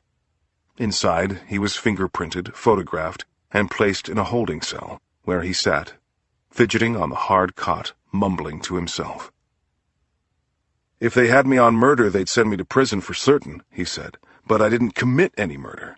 The most they could get me on now is attempted murder, but how would they prove it? I told the lady cop I was a hitman, but it's not like she found my gun, and how could she know who I've killed when I haven't killed anybody just yet?" He was still mumbling when the officer finished up her arrest report. Dustin had been driving erratically. He was certainly under the influence of something, even though he wasn't drunk. The best thing to do, she thought, was hold him overnight, wait for him to sober up, and send him back to East Texas. She hoped the kid could get clean, while he was young, while it still made a difference. If he didn't, the cops in East Texas would put him away for something more meaningful than a traffic stop. And maybe that would be for the best. A kid so turned around that he couldn't tell the difference between video games and real life? Who thought he was an actual hitman? Officer Wright had a certain amount of sympathy. She had teenage boys of her own, and she knew how rough towns in East Texas could be. She also knew that what she could get him on now wouldn't lead to much more than a few days in county. And frankly, if Texas cops started locking up all the meth heads in Texas, the state's prisons would burst at the seams, and a horde of real criminals would descend like some biblical plague. Better to roll the dice on Dustin. Let the chips fall wherever they may, as long as they did not fall in Carrollton. "Son," she said, at the end of her shift early the next morning, after having filed her report, "now that you've slept it off, I'm going to ask you to get yourself right out of Carrollton. Whoever this John is, I don't see that finding him's going to do you much good. What you need, if you ask me, is a shower, a strong cup of coffee, and a long, hard look in the mirror. Is this really where you want to end up?" Dustin rubbed his eyes. For the first time since his encounter with the lady cop, words failed him entirely. He gaped at her for a moment. "Really?" he said. "Just like that?" "Just this time," the officer said, as she opened the holding cell door. "Just this once, and never again in this town, son." Chapter 21. The Howards. A few weeks after Dustin's arrest in Carrollton, Frank and Nancy sat down to a romantic dinner at their home in Carrollton. Nancy had looked forward to this meal for days now, planning this date night for over a week. She'd shopped all day, soaked the beans the previous evening, had the beef on a slow boil since that afternoon. And if the tortillas were store-bought, the guacamole and salsas were homemade and spicy, though not too spicy, just the way Frank had always liked them. Nancy had ironed the tablecloth to within an inch of its life. The linen napkins, which had thin, red lines around their borders, were the same ones she used when company came over. But tonight, it would be just the two of them, eating and laughing together like newlyweds. Nancy appreciated how sweet Frank had been when he'd come home from work that evening. He'd bought fancy chocolate, red roses, the works. He'd dimmed the lights when he walked into the dining room and told her how beautiful she looked. He'd even asked her if she wasn't too cold, and although Frank loved to walk into cold rooms on hot summer nights, he'd turned the air conditioner down just a notch for her. "That's the dress I bought you, honey?" he asked. The expensive dress fit Nancy well. It even flattered her figure. She could tell Frank had picked it with care. "Love you, honey bunny," she told him. They were midway through the first course when Frank's phone buzzed. A few months ago, he would have picked it up, left the room, left the house even. Rayleigh, the defense contractor, seemed to have Frank coming and going at all hours, sometimes for days at a time. But Frank seemed to know how special this evening was. "Let it ring," he told Nancy, and reached out to take her hand. "I want you to know how much I love you," Frank said. "How much I appreciate everything you've done, and all that you're doing in this marriage." "You make my life so rich," said Nancy. The thing was, she meant it, even though it was so awkward to say. The words weren't hers.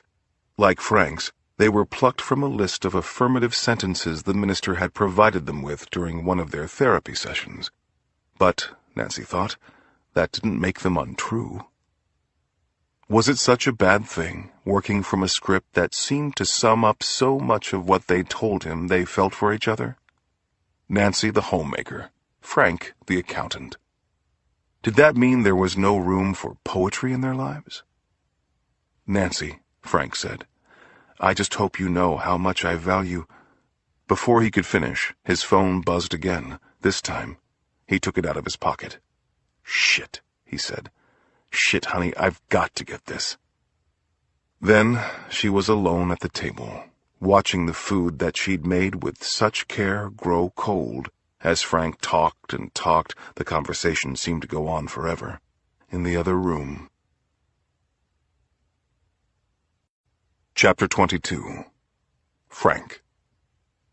"Jesus Christ," Frank said to Billy, while Nancy sat alone at the dinner table. This was not how he wanted his very last evening with Nancy to go. "This must be the third time you've called me for bail just this year." "You promised, Frank," said Billy. "You promised to bail me out. You said you'd post bail for Stacy, but here we are, sitting in lockup, not doing the one job you hired us for." "The money's gone, Billy, and there's not going to be any more money for jobs that never get done."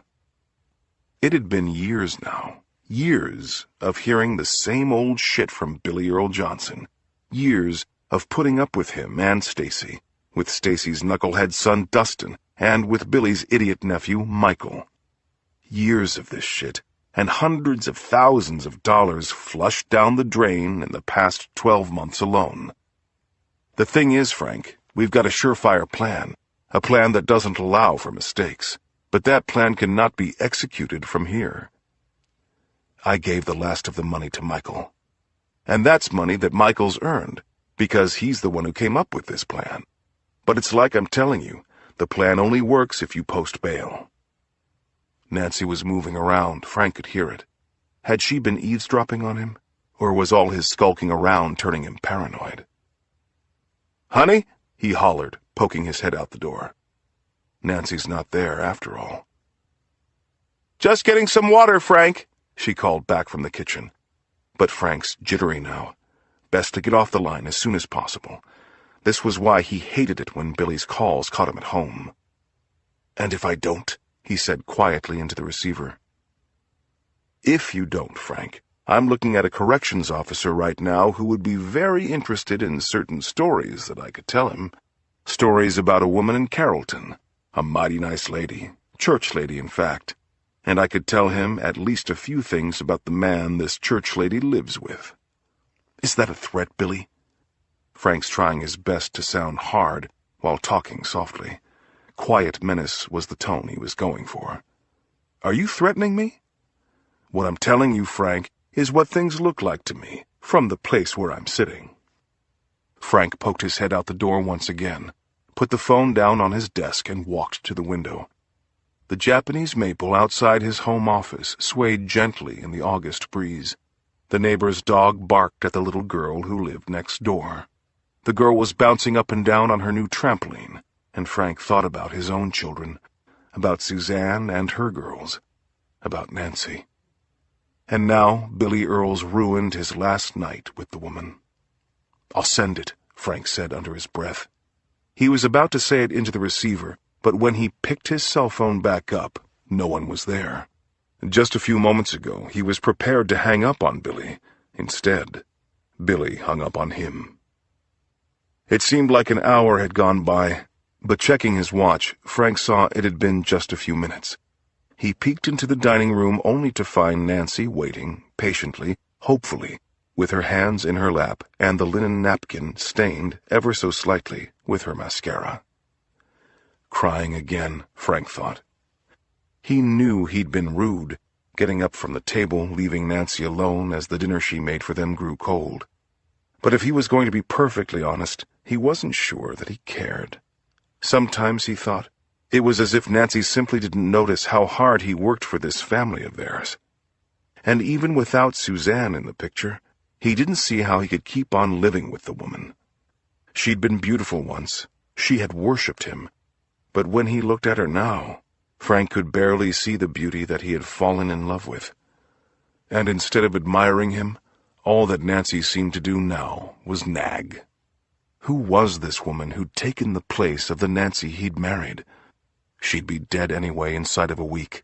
And so what if she didn't deserve what was coming her way? What did deserving mean, anyway? Did Richard Raley deserve the millions he'd made off the government, made by shipping ice to a desert? Why did Raley deserve that money any more than Frank Howard did? He was a man who had spent his whole life taking care of Nancy, the kids, and their needs. But now, with the kids grown, hadn't the time come for Frank to look out for himself and his own happiness? If Frank could have divorced Nancy, he would have. But the time for that was years earlier, before he'd started siphoning money out of Richard Raley's company. Frank couldn't risk being found out, and he certainly couldn't stomach the thought of spending another month, much less the rest of his life, with Nancy. Frank could admit to himself now that he'd let Billy Earl Johnson get away with every excuse because, in his heart, he had hoped for a better solution. But years had gone by, with no other solutions presenting themselves. Life with Nancy was a lie that felt worse than death. And if someone had to die, why should it be Frank Howard? Frank was a preacher's kid, not a killer. But ever since meeting Suzanne, he'd felt trapped, cornered like an animal, each time he'd come home to Carrollton and Nancy. Everyone knew that cornered animals were not responsible for their actions, and that was the conclusion Frank had come to when he became aware of Nancy still crying in the next room. It made Frank resentful, the fact that he'd have to ask her forgiveness for taking the call, that he'd have to pretend to kiss and make up, that he'd have to spend one more night with the woman he wanted dead. Chapter 23. Frank and Nancy. But the next day, Frank had to admit the therapy was working, up to a point. Not enough to save his marriage, not enough to make him love Nancy again, but enough to make him feel guilty about everything that was about to happen to her. That's what had upset him so much about last night's phone call. Frank had wanted to end things with Nancy on a high note. Instead, because of Billy's interruption, he'd had to deal with Nancy's tears. Tears at the table, and tears when he told her that he'd have to go away the very next day for work. Frank's flight wasn't due to take off for a few hours more, and in the meantime, he was willing to play the part of a dutiful husband for a few more hours. All morning, Frank had been helping Nancy with the gift basket she'd bring to church the next day for a ladies' lunch. Frank knew how much Nancy looked forward to seeing her friends there. She would often take comfort in their companionship during his absences, which had grown more and more frequent. The least Frank could do was help out one last time. When he was done loading the minivan, Nancy leaned in for a hug. She kissed him on the lips, whispered, "I love you," in his ear. Outside, it was raining, a break in the sweltering heat, and for a moment, Frank wondered if this trip was a mistake. What if he did just end his affair with his California mistress, Suzanne? If he did, what would Suzanne tell her daughters? What would happen to all the plans they had made? And had Suzanne seen the countless spreadsheets he'd been tweaking, hunched over his laptop night after night on nights they could have been gambling or traveling together or making love? Did Suzanne have her suspicions? Frank didn't know. But he had suspicions of his own. He knew that Suzanne wasn't above making threats, and where there were threats, there was sometimes a fire, and could Frank really afford to take the risk?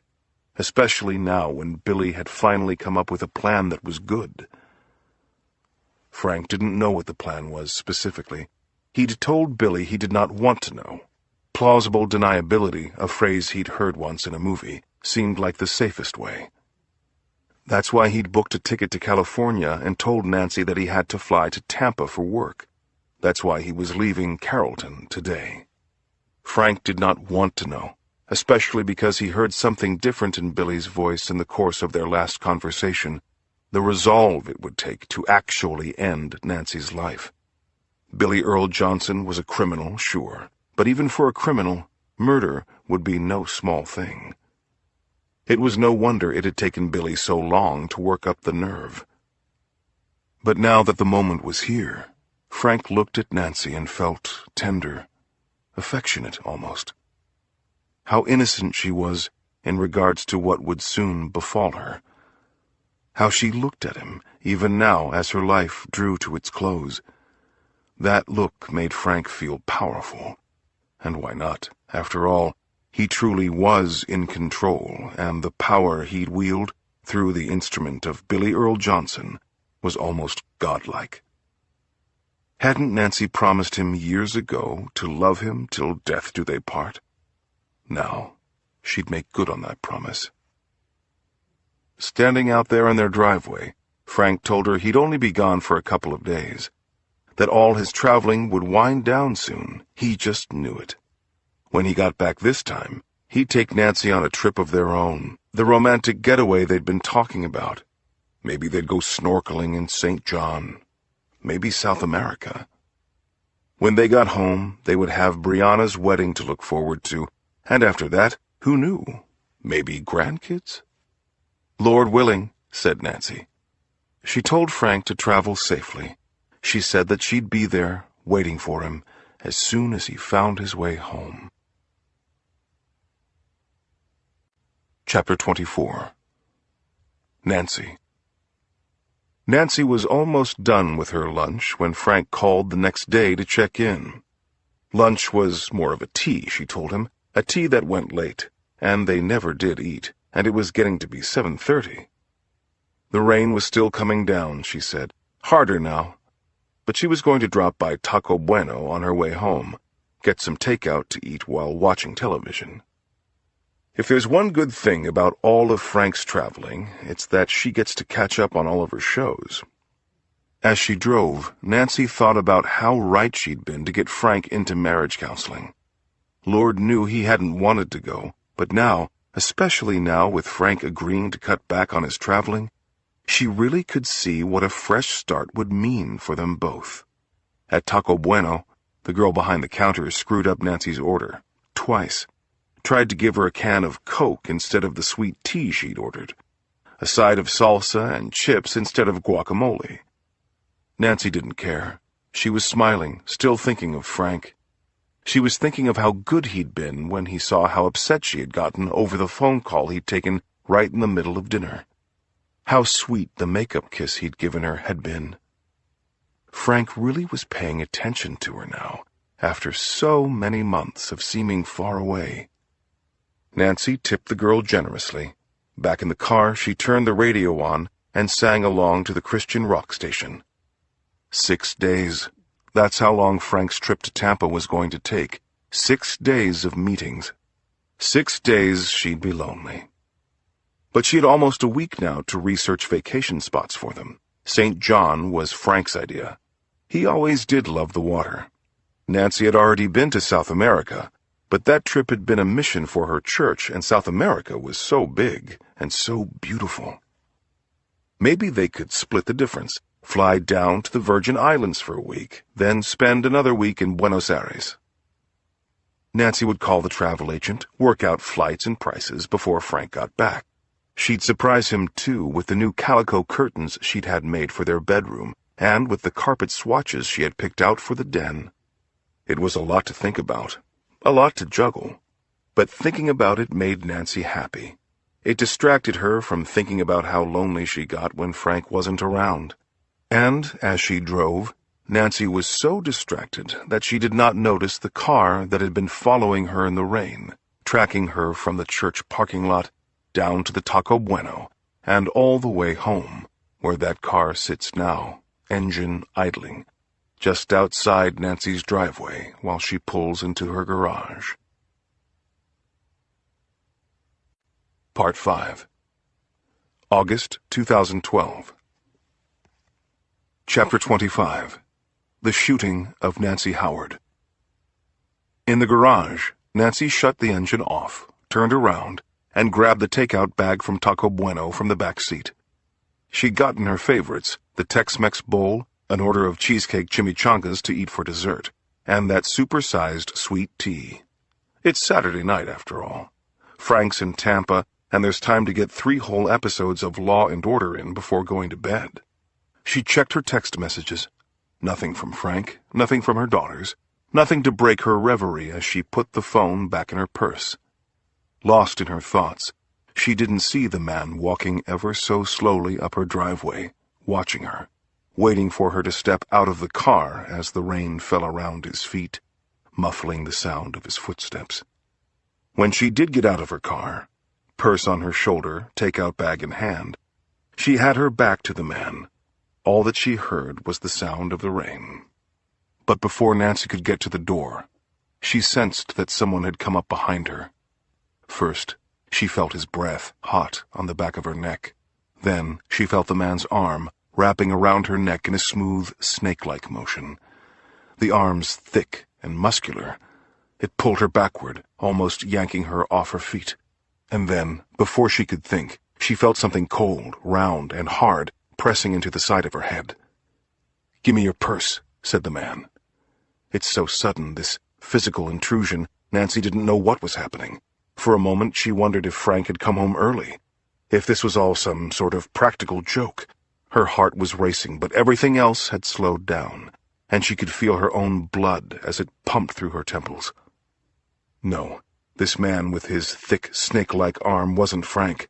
Nancy knew Frank's smell, knew Frank's voice. Nancy did not have to turn around to know that it was not her husband standing behind her. For a moment, they stand there, 2 silhouettes in a shadow cast by the open garage door. Then, without thinking, Nancy wrestles free of the man, spins on one heel, and stands there, face to face with a stranger. "I said, give me your purse," the man says again. He's not young, nor especially old, in his 20s or 30s, white with brown hair and blue eyes under a black baseball hat. As if in a daze, Nancy hands him the Taco Bueno takeout bag. "Bitch, what are you doing?" says the man, letting the takeout bag fall to the ground. "Give me that damn purse!" Still in her daze, Nancy slips the purse off her shoulder, but instead of handing it to him, she grabs the purse with both hands and surprises herself by shoving it hard toward the man's chest. The violence of that unexpected shove startles Nancy, confusing her further, but the man doesn't look startled at all. The flash of anger Nancy had seen when she handed the man her takeout bag seems to have passed. Now the man simply looks cold and determined. That expression does not change as he raises the gun and points it at Nancy's forehead, just above her left eye. "Jesus," she pleads. It's the first word she's spoken. "Save me!" Then, as if in slow motion, she watches the man pull the trigger. Chapter 26. Frank. The craps dealer looked up at Frank, who'd been on an incredible streak, rolling 6 sevens in a row. But Frank was looking down at his watch, adjusting for time zones, doing the math in his head. It's 8 in Dallas, where the clocks were 2 hours ahead. That made it 9 o'clock in Florida. Time to call Nancy. "I'll be right back, babe," he said to Suzanne, excusing himself from the table. "You okay, darling? I just need some air." It's a perfect evening in Tahoe, 70 degrees out, dry as a bone, a slight breeze coming up from the water. Frank had a habit of checking the weather before calling home, just in case Nancy asked what the weather was like wherever it was she thought Frank was. Now his iPhone told him that it's hot as a furnace in Tampa. He fiddled with the phone some more, paced back and forth on the patio outside the casino. There was a part of Frank that was afraid Nancy would pick up the phone when he called. Another part of him knew that she wouldn't. And when Frank finally did call his home, the phone rang and rang, then went to voicemail. When he called Nancy's cell phone, it did the same thing. Frank did not leave a message. Suzanne was waiting for him inside the casino. His new life was waiting there with her. But only if Billy had actually made good on his promise. Billy, and whoever else Billy had picked for the job. If there was one thing Frank knew, it was that Billy Earle and his associates had it in them to screw up.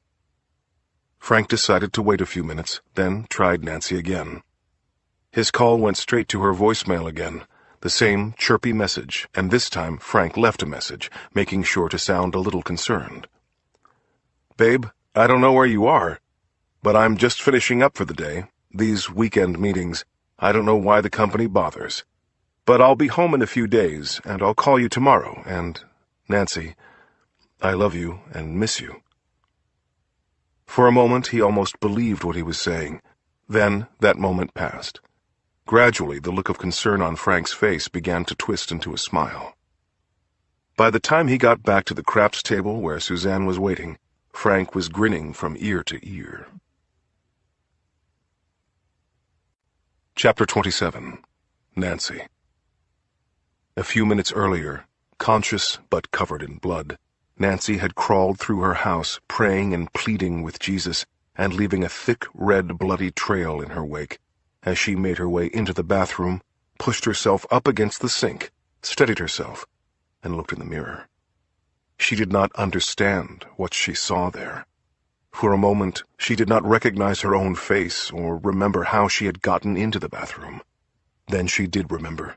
She remembered hearing God's voice. "Get up," he had told her. She remembered getting up. Nancy remembered punching the OnStar button in her car again and again, before she realized that her keys were gone and that without her car keys, OnStar wouldn't work.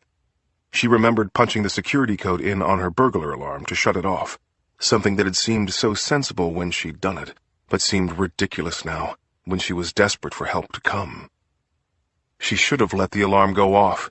Now she'd have to get to her kitchen and call 911 on the landline. Steadying herself against the walls of her house, smearing them with more blood as she made her way, she finally reached the kitchen, and in the time that it took the 911 dispatcher to answer, time that was no time at all, Nancy recalled even more. She remembered the man with the gun, the determined look in his eyes, the few simple things he had said, and the blazing pain that had preceded the darkness. Nancy remembered lying on the concrete floor of her garage. She recalled everything that had led up to the moment in which her Savior had told her to wake up, to get up, to live. Now it was Nancy's turn to talk, to tell the 911 dispatcher what had happened, to ask for an ambulance and hold on until help arrived. As she dialed, she prayed for the strength it would take her to do it. "Carrollton 911, what's the emergency?" "I've been shot," was all she could say in response. Nancy's tongue felt fat and swollen. There was so much blood in her mouth, she could barely get the words out. "Please," she said. "Oh, God! Oh, God!" "What's the address, ma'am?" Upset as Nancy was, it gave her strength to hear the dispatcher's calm voice. "Breathe," she told herself. "Breathe and try again." Slurring badly, she managed to give her address. 45 Blue Bonnet Way. "Tell me exactly what happened," the dispatcher said. But she could barely make out Nancy's answer. Something about her garage. Being attacked in her garage? Nancy was slurring so badly now the dispatcher couldn't be sure. Then, much more clearly, she said, "Please, help me." "Yes, ma'am," the dispatcher told her. Help was already speeding toward Nancy. The trick now was to keep her conscious and talking until help arrived. "Just stay on the line, ma'am, and I'm going to get some questions going. How many people was it?" Nancy told her, and as she did so, she felt relieved. Concentrating on the dispatcher's questions was so much easier than thinking about the blood and the pain. "Just one that I'm aware of," she said. "Did you see him?" "Yes." "Was he white, black, Hispanic?" "He was white with a black hat." "How old?" "I don't know." The dispatcher couldn't make out Nancy's next set of answers. She sounded fainter now, groaning for help, moaning in pain, fighting for her life, but growing weaker with each passing breath. "Lord," she said once again, "I've been shot." "I know, ma'am. I can't imagine how bad it hurts. I just want you to stay on the phone." The dispatcher glanced at the clock. Less than 90 seconds had passed since the call had come in, but help was still 3 or 4 minutes away from the house on Blue Bonnet Way. At the 2-minute mark, the dispatcher asked Nancy her name for the first time. At the 2:15 mark, she asked Nancy where she'd been shot. At the 3-minute mark, the dispatcher told Nancy that the police would be pulling up any minute. 4 minutes total had passed without the sound of sirens speeding toward Nancy, who was still moaning and praying to Jesus. "If it's taking your energy to talk, you don't worry about it, okay?" the dispatcher told her. "I'm just going to sit here and make sure that they get to you." "Please, don't leave me. Please, don't go." "Oh, yes, ma'am. I'm going to stay on the phone with you until they get there." Of course the dispatcher would stay on the phone. If there was one thing the dispatcher had learned during her career with emergency services, it was that no one ever wanted to die alone. And from the sound of Nancy's breathing, the dispatcher was afraid that Nancy wouldn't be able to hold on much longer. Finally, at the 5-minute mark, help arrived. "It's the police." "Yes, ma'am," the dispatcher said, and then she heard other voices, and Nancy's voice saying, "Help me, help me," over and over again. To Nancy, the dispatcher's voice seemed like the voice of an angel the Lord had sent to see her through. She was still alive, still conscious, still on her feet. She even opened the front door for the 2 police officers and leaned against the door jamb, looking like she'd stepped out of some horror movie as they sprinted up her driveway. But as the police officers ran up to Nancy, they saw something strange. The woman was smiling. Looking at them, she saw 2 more angels. She'd been so scared, by the man, by the sight of her own bloodied face in the mirror. She'd been praying so hard. All of her life, she had had so much faith. And now, the Lord was rewarding her faith with a miracle. Nancy would live through this ordeal. She just knew it. The sight of her standing there, bloodied, barely breathing, calling for help, praying to Jesus, and smiling. That was a sight neither of the officers would ever forget. Chapter 28. Frank. Frank was still at the craps table when his iPhone rang. His daughter Ashley was on the line. Her voice sounded strange. "Dad," she said, "Mom's been shot." Just like that, matter-of-factly, as if she'd been reporting the weather. "What? Ashley, what are you talking about?" Suzanne looked up at Frank, startled. He shushed her. On the phone, he heard Ashley's voice crack. "Daddy, they shot her in the head." "Oh, God," Frank said. After all this time, Billy Earl Johnson had finally come through. "Ashley, what are you saying? Where's Mommy now?" "The police called my cell phone. I don't know why they didn't call you, but Daddy, they shot her in the head." "What's her condition?" Frank felt stupid saying the words, "What's her condition?" It's shot in the head. As they said in those lawyer shows Nancy would stay up late to watch. Asked and answered. So Frank was surprised, even shocked, to hear what Ashley had to say next. "She's alive, Dad. The police say that she was conscious and on her feet when the ambulance arrived." All of a sudden, Frank felt his world shift on its axis. Alive. Frank didn't know what to make of it. Billy Earl had told him that this plan was foolproof. But what were the odds that a woman who had been shot in the head would survive? It was something no one could have predicted. There was a chance that Nancy would die in the night, before he could even get back to Texas. But Frank had to brace himself for worse scenarios. If Nancy died, there'd be nothing to tie him to the shooting. That had been the whole point of hiring Billy Earl Johnson. But if Nancy lived and identified the shooter, there was no telling where the police investigation might lead.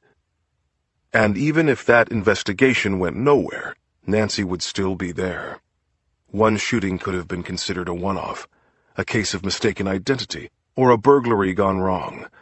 But there was no way that Billy Earl or anyone else would ever get away with another attempt on Nancy's life. Poison would have been the way to go. A car accident. A trip and a fall, maybe off the side of a mountain while hiking on some remote and romantic getaway. Frank didn't know if he could have gone through with something like that. He didn't think he'd have been capable of hurting Nancy with his own hands. But anything would have been better than this. Now he would still have to deal with Suzanne in California, with her tears and the fact that whatever happened, It looked like he couldn't be with her full-time for a while now. And back home, he'd have to deal with Nancy. He'd have to look her in the eyes and lie, once again, about how much he loved her, about how sorry he was. But all he was really sorry about, at the moment, was that Billy Earle had screwed up so royally. Frank had never been as sorry about anything in his whole life. Chapter 29. Nancy. While Frank was thinking about looking Nancy in the eyes and lying, Nancy was lying in the ICU at Parkland Memorial Hospital in Dallas. She didn't even have eyes anymore. What Nancy had now was one eye and a gaping wound where the other one had been. She had shunts, bandages, tubes, and wires running every which way down her body. But she was alive. She had to thank God for that. And her kids were there, in the next room, talking to a doctor who'd put a few scans of Nancy's brain up on the light board. The bullet had entered just above Nancy's left eye, the doctor was saying, but instead of traveling straight through to her brain, it had taken a detour and traveled down her sinus cavity and throat before lodging in her right lung. The lung had collapsed. The bullet was still there and would remain there for the foreseeable future. She'd be on a ventilator for a couple of days at least. Nancy's left eye was gone. Her throat was torn. She had extensive nerve damage. That was the bad news. The good news was, there was every indication that Nancy would live. There was no brain damage. None at all. Somebody had certainly been watching out for her. That was all Nancy needed to know at the moment. That, and the fact that she was alive. But other thoughts kept crowding her imagination. Time and again, she replayed her encounter with the man in the black baseball hat. Had she angered the man by handing him the takeout bag instead of her purse? Had she somehow brought the disaster upon herself? Or was it something more than a disaster? Could the shooting have been a test, which Nancy's faith had allowed her to pass? Nancy didn't know why she'd been shot. But that didn't mean the shooting was senseless. Yes, it was a mystery, and Nancy knew mysteries could be full of meaning. The Lord had spared her, and that was a miracle. After all, it had been His voice that had pulled her through. But what had He spared her for? That was the real mystery that Nancy would have to solve for herself. If she was going to walk away from this shooting, what was the lesson she would take with her? Nancy wished that she could talk to Frank about it. Her husband, who had grown up in the church and had a gift for divining the good Lord's intentions. Nancy's kids had assured her that Frank was on his way. The last thing she thought before drifting off into a very deep sleep was, "Florida's not so far away. He'll be on the first flight. We'll get through this together, just like we're meant to." Chapter 30. Frank and Nancy. On Frank's first visit to the hospital, Nancy had a tube down her throat, but Frank stayed for a long time, holding her hand, comforting his children. "Your mother's alive," he told the children. "Nothing else matters. Her shattered face can be reconstructed. Her body will heal." The words felt surreal as he said them. The sound of his own voice was like something straight out of a dream. But what else could Frank have said? Ever since his affair, ever since he had started embezzling from his boss, Richard Raley, he'd been afraid of getting tangled up in his own lies. That's what had driven him toward Billy Earle Johnson. But Billy had failed, and the fear that Frank felt now cut more deeply. The more he talked, the more overwhelmed he became. It was as if he'd been swept overboard in some storm, and it was all he could do to tread water, keep his head above the surface until help arrived. What help would look like, Frank didn't know. All he could do was keep lying for now. "I'll stay right here by your mother's side," Frank said. "There's nowhere else I'd want to be."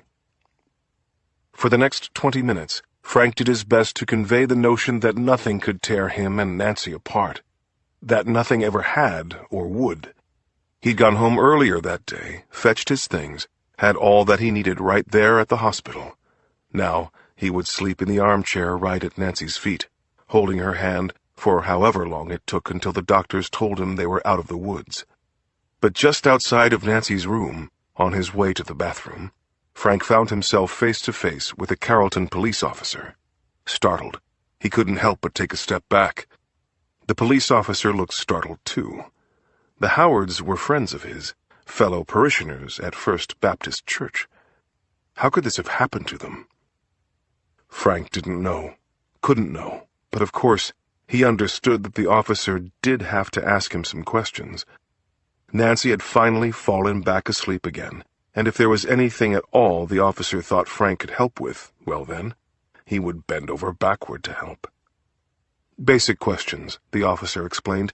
Anything you might have seen or heard around the neighborhood, suspicious characters, that sort of thing. There's nothing, Frank said. Nothing I can think of that would have led to this. Any break-ins that you're aware of? There was that break-in over on Fairfield Drive by the Parkway, but you know about that, and I don't know what that would have to do with Nancy. You're saying that none of the neighbors heard or saw anything at all? It was raining pretty hard, Frank. Everyone was inside. Maybe someone will come forward, but at the moment it doesn't look like much more than an aggravated assault. Aggravated assault? Frank asked, arching his eyebrows. Trying his best to look puzzled, he hoped the officer hadn't noticed his lips curl up into a smile. Anything that pointed the police away from him was a good thing, Frank reasoned. A botched robbery attempt or something of that nature. Maybe she came home and startled a burglar. Jesus. You saw what they did to her? I wasn't there on the scene, Frank, but I want you to know that we're going to catch whoever did this. Now, I'm sorry to have to ask, but is there anything you can think of that Nancy herself could have done? You know how Nancy is. She's so kind-hearted. Who knows who she might have answered the door for? Frank's friend, the officer, nodded thoughtfully. Then, almost as an afterthought, and just for procedure's sake, he asked one last question. You weren't home when Nancy was shot? Frank shook his head. No. Okay, then. So where were you? Frank hesitated. He'd told Nancy that he'd been in Florida, but lying to his wife was one thing. Lying to the police, in the wake of a shooting, could turn into something much worse. Weighing the word for a moment, he finally said, California. Okay, Frank, that's fine. Of course, we'll have to interview you in a more formal setting, down at the station. Of course, Frank said. Of course. Chapter 31. Detective Wall. Down at the station, Detective Michael Wall led Frank Howard down a long hallway toward an interrogation room. Getting Frank down to the station had been little more than a formality. The fact that he was the victim's husband made him an automatic suspect, but the police knew Frank had been in Tahoe on the night of the shooting. And back in Carrollton, where the Howards had lived for years and years, everyone knew Frank to be an upstanding, church-going family man. The most that the detective hoped for now was that Frank would be able to fill in some background, remember a detail or two that would generate some sort of lead. Can you update me on your wife's condition? The detective asked. Tell me what the doctors said? Yes, Frank said. Actually, it sounds very bad when you say it. Somebody was shot in the head, but actually, it's very, very good. Nancy's injuries could have been so much worse, Frank told the detective. There's no brain damage, none at all. She'll lose her eye, but from there, it will be cosmetic stuff. Is there anything you know of? Did she have problems with anybody? No, Frank insisted. Absolutely not. But Nancy can be real giving and real open. She'll open our door to a stranger, invite him inside, pick a hitchhiker up, and go out of her way to drop him at his location. A month ago, someone came to our door.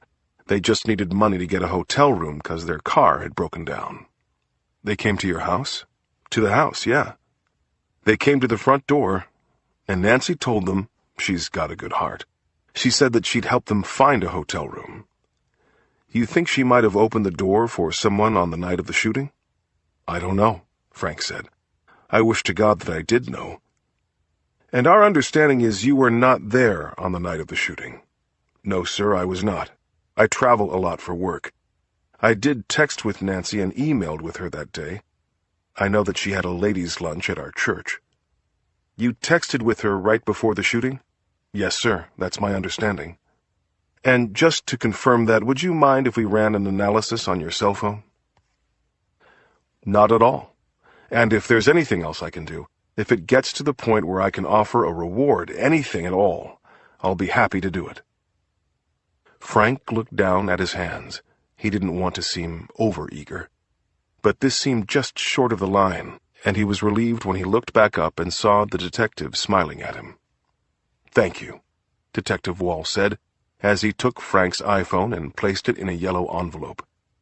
"If it gets to the point where we've exhausted our leads, that's another step we could take. Obviously, money can prompt people to give information." "Yes, sir," Frank said. "In my experience," Wall added as he shook Frank's hand, "money makes people do all sorts of things." Chapter 32. Frank and Nancy. Nancy had been unconscious for 2 days in a row, but her doctors had assured Frank that she was not in a coma. Her body needed all the strength it could get to recuperate. It knew that it had to sleep. Nancy might not have known it, but she was fighting hard, and she was going to make it through to the other side. In a few days, they hoped, she could even go home. What could Frank do but sigh and sit in Nancy's hospital room, watching the ventilator move up and down, up and down? When the kids arrived that day, they formed a prayer circle around their mother. "Heavenly Father," they said, and just then they saw Nancy's right eye, her remaining eye, twitch under its eyelid. The very next day she was fully awake. Then, with the breathing tube out, she was talking. But as soon as the kids left the room, Frank told her that he had a few things of his own to say. The past 24 hours had been grueling for him. It wasn't just the long hours he'd spent at the hospital. It was that Michael Wall and the Carrollton police had found something he had not expected them to find on his cell phone. They'd found out about Suzanne and the affair Frank had been having. He'd been so careful up to that point. He used disposable phones for every conversation he'd had with Billy Earl and with Billy's associates, and it wasn't like he'd put Suzanne's name in his iPhone. All this while her contact info had read S, Tahoe Cell. South Tahoe, if anyone had thought to ask. But Frank had not expected anyone to ask. Certainly not the police. What Frank had expected was that the police would make sure he'd texted and emailed with Nancy, like they said they would. That they'd see he hadn't been anywhere near Carrollton on the night that Nancy had been shot. In other words, he'd taken the cops at their word. But as far as Frank was concerned, the cops had not been honest with him. Detective Wall had checked the rest of his phone logs as well. He'd checked the rest of Frank's texts, including his texts with Suzanne. He'd seen cell phone pictures of Frank and Suzanne together, on vacation, at football games.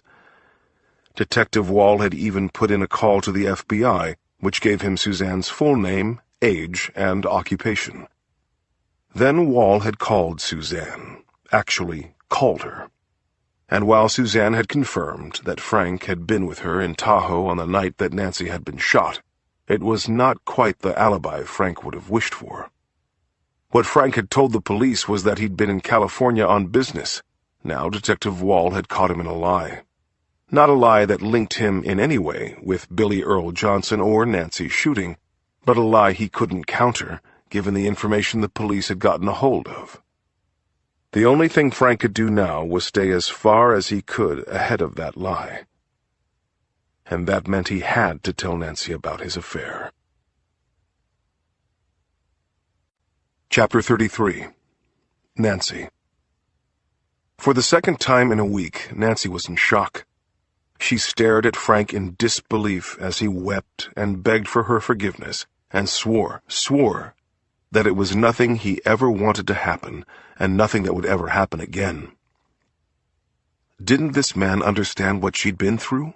Didn't he understand how cruel he'd been, and how cruel it was to tell her now, when she was helpless and bandaged and looking like 300 miles of bad road? She almost died, and now Nancy felt like Frank was trying to kill her. He might as well be trying to choke her. That's how hard it was for Nancy to breathe as she listened to Frank talk and talk. First, he talked about how weak he'd been, how lost he's felt ever since the children left home. Then he talked about Suzanne, and how she meant nothing to him. She'd pursued him, Frank told Nancy, and it had been so long since he'd been pursued by a woman. Frank had been flattered by it, nothing more. He's vain as well as weak. Girls and greed had always been his weaknesses. He was a sinner, he knew it. But what he needed for Nancy to know was that it had all been just a fling. It wasn't that other woman he loved. It was her flattery. Seeing Nancy like this was what's shown him the need to come clean about the affair, Frank told her. It had made him realize how much he treasured her. Only now did he understand the true value of the 28 years they'd spent together. In sickness and health, he said. Isn't that what it's really about? Hitting his stride now, Frank began to cry. He needed Nancy to believe him now. He needed for her to need him. Because if she needed him, she'd never suspect that he was behind her shooting. And so, Frank told Nancy that he knew how much time it would take to fix this. He knew Nancy might never forgive him. All he could do was ask her now that he's being completely honest, could she try? He'd come back to her, decided that he'd never want to just throw their marriage away. Maybe Nancy could find it in her heart to do the same thing. But Nancy was crying as well, crying out of pity for Frank and how foolish he'd been, crying for having finally learned the reason for all the distance she'd felt in her marriage, for the way Frank had taken to acting around her. Crying because she was wondering even now if she had done something to push Frank away. Crying because now that she knew, she was wondering if there was a way through the ordeal. And so, as she cried, Nancy's disbelief began to turn into acceptance. Something like acceptance, at least. Something that she'd have to live with and pray on. She never had had it in her to hate. Even now, with Frank having done this terrible thing, she had to admit that she loved him. She couldn't imagine what she'd do without him. And it didn't cross Nancy's mind for 1 second, would not cross her mind for 1,000,000 years, that Frank had it in him, for years now, to do something far more terrible. Part 6. 1 week after the shooting. Chapter 34. Frank. The week that had passed since the shooting was just the time it had taken for Frank's life to change drastically. Nancy was home for good now, though there were still several doctor's visits a week, and Frank had been playing the role of the dutiful nursemaid, changing her bandages, helping her in and out of the bath. In the downtime, he cooked for Nancy, fetched snacks and drinks. Most of the time, she seemed very grateful, and when the pain became too much for Nancy to bear, she still didn't take it out on Frank. Not really. Even though she still cried over the shooting and, even more often, over Frank's affair, she seemed to have forgiven him. She said as much the first time she came home from the hospital. If the good Lord had it in his heart to forgive, she told him, I have to find it in mine. But the more forgiving Nancy was, the more resentful of her Frank seemed to become. It wasn't that he felt guilty, exactly. It was that she was a walking, talking reminder of the trouble Frank had gotten himself into. It had been a week, too, since Frank had seen Suzanne, a week full of furtive phone calls, which he'd had to sneak out of the house for. A week's worth of guilt trips and accusations from a mistress he'd started to tire of, but couldn't let go of, in part because he was afraid of the questions she'd ask. Frank had done nothing to tip Suzanne off about his plans to do away with Nancy. In that regard, he'd been so very careful. Suzanne would never suspect him of planning an actual murder. But together, Frank and Suzanne had spent more money than any small-town accountant like Frank could have earned. Suzanne had never asked Frank about it directly. Then again, she'd gotten used to the very comfortable lifestyle that Frank had provided her. If he were to cut her off, there's no telling what questions she'd ask. Suzanne wasn't stupid, and, Frank knows, she wasn't above making threats. "Honey," he said when Suzanne called for the 6th time that week and asked why he was there in Texas and not with her. "Where else could I be? Nancy's been shot. We're lucky she's alive." "Oh, Frank," said Suzanne, "how am I supposed to compete with that?" If there's any good news, it's that it had been a few days since Frank had heard from Michael Wall, the detective who's handling the investigation. The last time they spoke, Wall assured him that Carrollton PD would track down Nancy's assailant, but Wall didn't seem to have any actual leads, and that's fine as far as Frank was concerned. There were no witnesses to Nancy's crime. Nancy's own description of the assailant was vague: a white man in his 20s, strong jaw, facial hair. That's pretty much half the population of the Dallas metropolitan area, and Frank knew that wasn't even where the assailant was from. But if Frank was at peace with the investigation, he couldn't find peace within himself. Sometimes Frank couldn't help but snap at Nancy, and even when he did manage to hold everything in, his wife told him that he seemed distracted. What could Frank say to that? He was distracted. While Nancy had been watching her shows, Frank had been bent over his laptop, glued to the spreadsheets he'd been fiddling with for months. His old bookkeeper, the one who had the nerve to ask about certain discrepancies in his books, was long gone. Frank let her go, he told Nancy. Ever since he told his boss, Richard Raley, that he'd have to cut back on his travel, there'd been a lot less work coming in. But what that meant now was that Frank had to do the books himself, and no matter how hard he tried to finagle the numbers, he'd siphoned too much money out of Raley's accounts to make it all square in the spreadsheets. Night after night, he stayed up in his home office, his face lit by the dim glow of the laptop. Night after night, the numbers didn't square. And then, one night, he logged on and found that he'd been locked out of one of his accounts. He tried one password, and then another. Then he tried another account. He needed those accounts. There were still millions of dollars to account for, to hide. He typed more passwords, every one he could remember. Still no go. Frank's chest tightened a bit. His throat went dry. But there wasn't much more he could do in the moment. Nancy's calling for him again, asking for a refill on her sweet tea. Chapter 35. Detective Wall. Michael Wall stirred his 3rd cup of coffee as he looked at a sketch of the criminal he was supposed to be catching. Nancy Howard's instructions to the forensic artist had been white male, square jaw, facial hair, dark baseball cap. It could have been anyone's face, but it was better than nothing.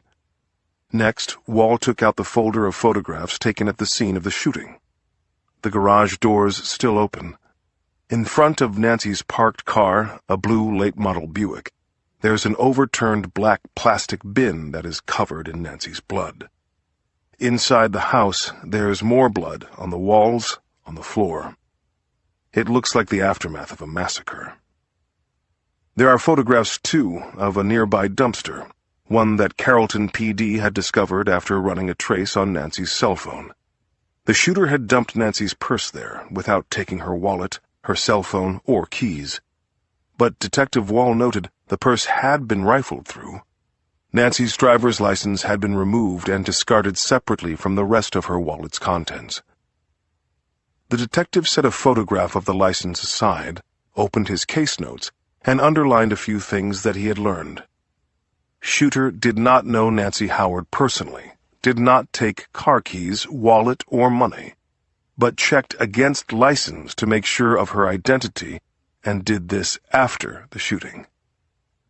Michael Wall had known for a week now that Frank Howard had lied to Nancy about his whereabouts on the night of the shooting. Nancy had thought that Frank had been in Tampa, but then, of course, Howard lied. He was having an affair. Like all cheating husbands, he'd have lied to anyone, said anything to cover his tracks. The fact of that lie was less conclusive than the fact that Frank's mistress, Suzanne Leontief, confirmed Frank's alibi, placing him in Tahoe on the night of the shooting. Still, it didn't add up. A cheating husband, a shooter who had to confirm he'd shot the right woman based on her license photo. A professional hit, in that the would-be killer had acted in cold blood, shooting Nancy Howard in the forehead while looking straight into her eyes. But a hit that had been botched, as only an amateur could have botched it. If not for the surveillance tapes from First Baptist Church, Detective Wall would have been nowhere. But what those tapes had revealed was that a silver car had followed Nancy Howard's Buick into the church parking lot. When Nancy had parked, the silver car had parked too, just a few spots away. When Nancy entered the church, the silver car drove away, only to return 1 hour later. Then a man had stepped out and walked into the church, where another surveillance camera captured him on his way into and out of a restroom. None of the surveillance footage was anywhere near the quality Wall would have wished it to be. The detective had scanned it again and still couldn't make out the silver car's plate. But grainy as the footage was, it did show the man's hooded sweatshirt, his blue jeans, and black sneakers. It showed a dark baseball cap that all but covered his face. And it showed the thing that had cemented Detective Wall's belief that Nancy Howard had been targeted, singled out, for extermination. A few minutes after the man in the baseball cap had exited the men's room, Nancy had exited the church. Outside, she'd walked through the rain back to her car, and when Nancy had pulled her car out of the church parking lot, the silver car had pulled out behind her and followed her into the street. In the police department's kitchen, where Wall had gone for his 4th cup of coffee, the other cops were incredulous. A hitman detective? That's what it looks like to me. I don't have a confirmed suspect or motive. I don't have concrete evidence that would tie the victim's husband in with the case. What I do have is footage that tells me the victim was tailed. I have her driver's license, a license that the shooter checked and discarded after performing the hit. I have a screenshot of a man who basically matches the victim's description right in the church that he followed her from. Good enough to run through the database? No, not nearly. But with one more lead, we could crack this case open. By the time Michael Wall had had his 5th and final cup of coffee for the day, the news had spread through the station. A shooter, a hitman, working right under their noses in Carrollton. The cops could hardly believe it. Nothing like this had ever happened in Carrollton before. But Wall had a good reputation. He was thorough and level-headed, and on his way out of the office that evening, he finally caught a break. "Detective?" Wall turned around and saw Bethany Wright, a Carrollton PD officer who worked night patrol and raised 2 teenage boys by herself during the day. "Officer, what can I do for you?" "Detective, I heard about your break in the Howard case. It was a targeted hit?" "That's what it looks like, Bethany. They tossed the victim's purse but took the driver's license out of it first. Checking to make sure they'd shot the right woman? Can't see another reason for someone to do that," the detective says. "Maybe I should have mentioned this sooner," says the officer. "But a few weeks, maybe a few months ago, I booked a kid from East Texas, a meth head. I'll go find the paperwork for you, but what I remember about him is this. He wouldn't stop talking.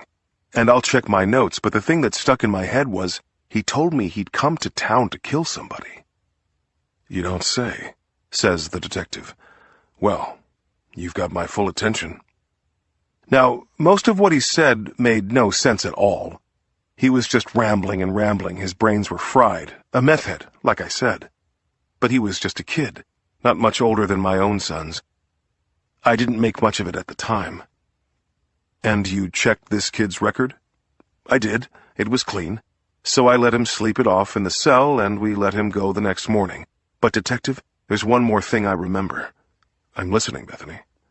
"He actually used the word hitman." "Okay. We will certainly be looking into that. And Bethany." "Yes, sir?" "In the future, please feel free to come to me with anything like this. Anything at all." Of course, sir. I'm sorry I didn't bring it up earlier. Well, you're probably right and it's probably nothing, so there's nothing for you to feel sorry about, but in the meantime, why don't you go and get all your paperwork on the kid? I'll stick around and we'll look over that report together. Chapter 36. Billy. Bethany Wright's memories of the methed-out kid matched up neatly with what she wrote down on the night of Dustin's arrest. It was right there in the report. I came to Carrollton to do a hit, Dustin had told the officer. That's what I do. I'm a hitman. But Dustin's record up to that night had been clean. If he was a hitman, he must have been the most careful hitman in Texas. And nothing else in the report indicated that Dustin was in the least bit careful.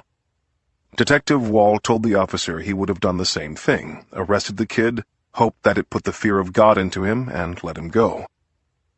All the same, it was quite the coincidence. The detective still thought it was certainly worth looking into. But the next day, when he followed up with Nancy Howard, Detective Wall hit a snag. Holding Dustin's mugshot up to the light in her kitchen, the detective couldn't help but notice that Nancy trembled slightly as she said she didn't recognize him as the shooter. That's too bad, the detective told her. We could have cracked this case right on the spot. I'm sorry, Nancy said, and for the second time in as many days, Detective Wall said, nothing to be sorry about. He meant it, too. For the detective, Nancy's inability to ID the suspect wasn't entirely conclusive. After all, the surveillance tape from First Baptist showed 2 men in the silver car that followed Nancy in and out of the church parking lot. Detective Wall made a few marks in his notepad. Back at the station, he put a call into the police department in Dustin's town, 100 miles away from Carrollton. But before the cops there could get back to him, Wall got an intriguing phone call. An investigator in Denton, Texas, called to say that an inmate at the Denton jail claimed to have information about Nancy Howard's shooting. The inmate turned out to be Billy Earl Johnson, a petty criminal who was very familiar with the inner workings of Texas's criminal justice system. I'll level with you, Johnson said when Detective Wall drove up to Denton to meet him. I've got a reputation of being a badass. I mean, everybody's claiming me to be tough and bad. I ain't claiming to be tough and bad. I'm mean. I'm mean. What that means is, if you jump on me, I'm going to hurt you. Sitting there in his prison jumpsuit, covered in tattoos, Billy looked every bit like the hard case he'd become. I'm 49 years old, he said. I'd done been in the pen for a total of 15 years. I got grandkids that I want to spend the rest of my life with. I want to be free, and I want out this weekend. In exchange for his freedom, he said, Billy was ready to give up the hit team. The ball's in Wall's court, Billy told the detective. And the detective had to admit, Billy knew things about the shooting that only someone with some sort of involvement would know. The make and model of Nancy's Buick, her address, and the basic layout of her house in Carrollton. If y'all want this murder solved, Billy said, y'all need to work with me, 'cause I ain't playing. Detective Wall knew that Billy could not have been the shooter. The timeline put him in jail on the night of the attack on Nancy Howard, so whatever it was that Billy had to share had better be good. You've got to give me some more, Wall told him. What I need to know from you now is not just the who and the how, but the why. Why would someone want to shoot this woman, Nancy Howard? Billy leaned back in the interrogation room's office chair. He's got his arms splayed out, arrogantly, across the armrests. With his reading glasses pushed up high on his forehead, he looks a bit like a college professor who's gone to seed. And he's still acting as if he's holding the high card, the ace in the hole. I'll level with you, Billy, the detective said. I don't think this woman deserves what happened. No, she sure didn't, Billy interrupted. And she deserves a little bit of justice. Yup, and she'll get it. But I want my back scratched, too. Then tell us why this thing happened. I was laying on the couch and the phone rang, Billy began. At first, it sounded like a tangent, a story about a man named John who first contacted Billy around 2009, but before long, the story started to come into focus. How he got my information, I don't know, Billy said. He said, you don't know me, told me his name was John, said, I don't know you, but I caught word that you might be the one to do a job for me. He wanted it done as an accident so it wouldn't come on him, like a carjacking, purse-snatching accident. Now, I'm not going to go kill nobody, but if this man John wants to throw his money away, you're damn sure I'm going to take it." "What does that mean, Billy?" "I strung him along and strung him along. For years, this man John drove a Lexus. He carried tens of thousands of dollars in cash. He had money to burn." "How many conversations did you have with this John regarding getting this done?" "Numerous. More than 10? "Yeah. More than 20? 50, 60. Detective Wall wrote it all down in his notebook. Then, flipping back a few pages, he looked over the notes that he'd made after reading Dustin's arrest report, back at the station. "Mr. John," Dustin had told Officer Bethany Wright. She'd written it down in the arrest report that she'd shown the detective. Mr. John was the name of the man Dustin claimed to have come to Carrollton to meet. "Billy," said the detective, "I want to ask you about Dustin." "Shit," Billy interrupted him. "That's my son-in-law," he said, confusing the word for stepson. "You're married, Billy?" "No, but his mother and I are together." "And do you think Dustin might have had something to do with this shooting?" "Dustin? He's so stupid he don't know how to put antifreeze in a truck. He don't know nothing about nothing." Billy knew he was skirting the edge. He'd told the cops he knew who the shooter was, and he knew that Dustin was there that night. Still, he thought he could walk the fine line, give the cops just enough information without implicating his girlfriend's son. "And if we were to have a few words with him?" asked the detective. "Be my guest," said Billy. Then his face hardened. "But you'll be barking up the wrong tree. You all want it. I'm the one who's got it. I'll give it to you in a golden basket, but I'm not giving up nothing until I've got something solid on my end. I'll die with it." Sitting there, grinning his arrogant grin, Billy did not understand that he'd given the police so much already, that by admitting he knew who the shooter was, he'd all but implicated himself in the shooting. For the moment, Detective Wall was not about to let on. Chapter 37. Dustin. Down at the Smith County Sheriff's Office, 2 hours outside of Carrollton, Dustin did very little to dispel Billy Johnson's sorry description of him. He really did seem too dumb to change the antifreeze in a truck. There's still a part of Michael Wall that can't believe Frank would hire someone so stupid to do Nancy in, but in the course of the week, a few things had come into focus for the detective. Billy's description of Mr. John matched Frank Howard perfectly. Then there's Frank's full name, which turned out to be John Franklin Howard. And now there's Dustin. Wall had spent a full day talking to Dustin, waiting for him to calm down, winning his trust, and waiting for the right moment to show him a photograph of Frank Howard. When that moment came, Dustin bolted out of his chair. "Yeah," he said, "that's Mr. John."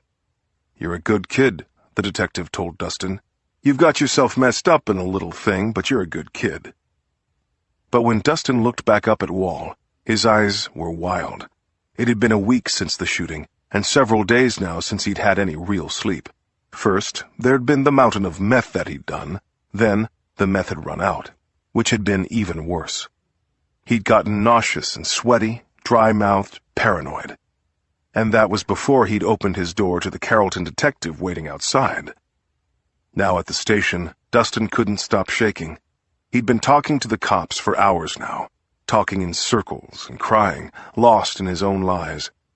All week, he'd been afraid that his mom's boyfriend, Billy, would find out that he and Michael had failed at the job, find out that, although she'd been shot in the head, Nancy Howard was alive and out of the hospital.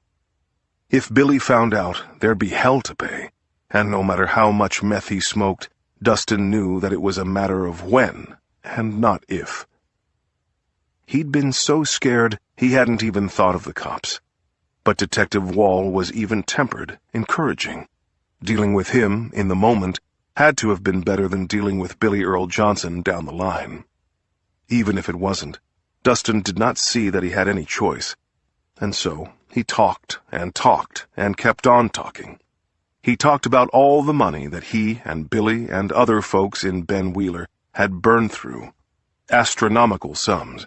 But when the detective pressed him, Dustin said, "No, it's all true. Tens of thousands, hundreds of thousands, all the way into the millions." "One time, it must have been $8,000 blew off the hood of my car," Dustin said. "Did you go back to get it?" "Nah, we all knew there was more where it came from."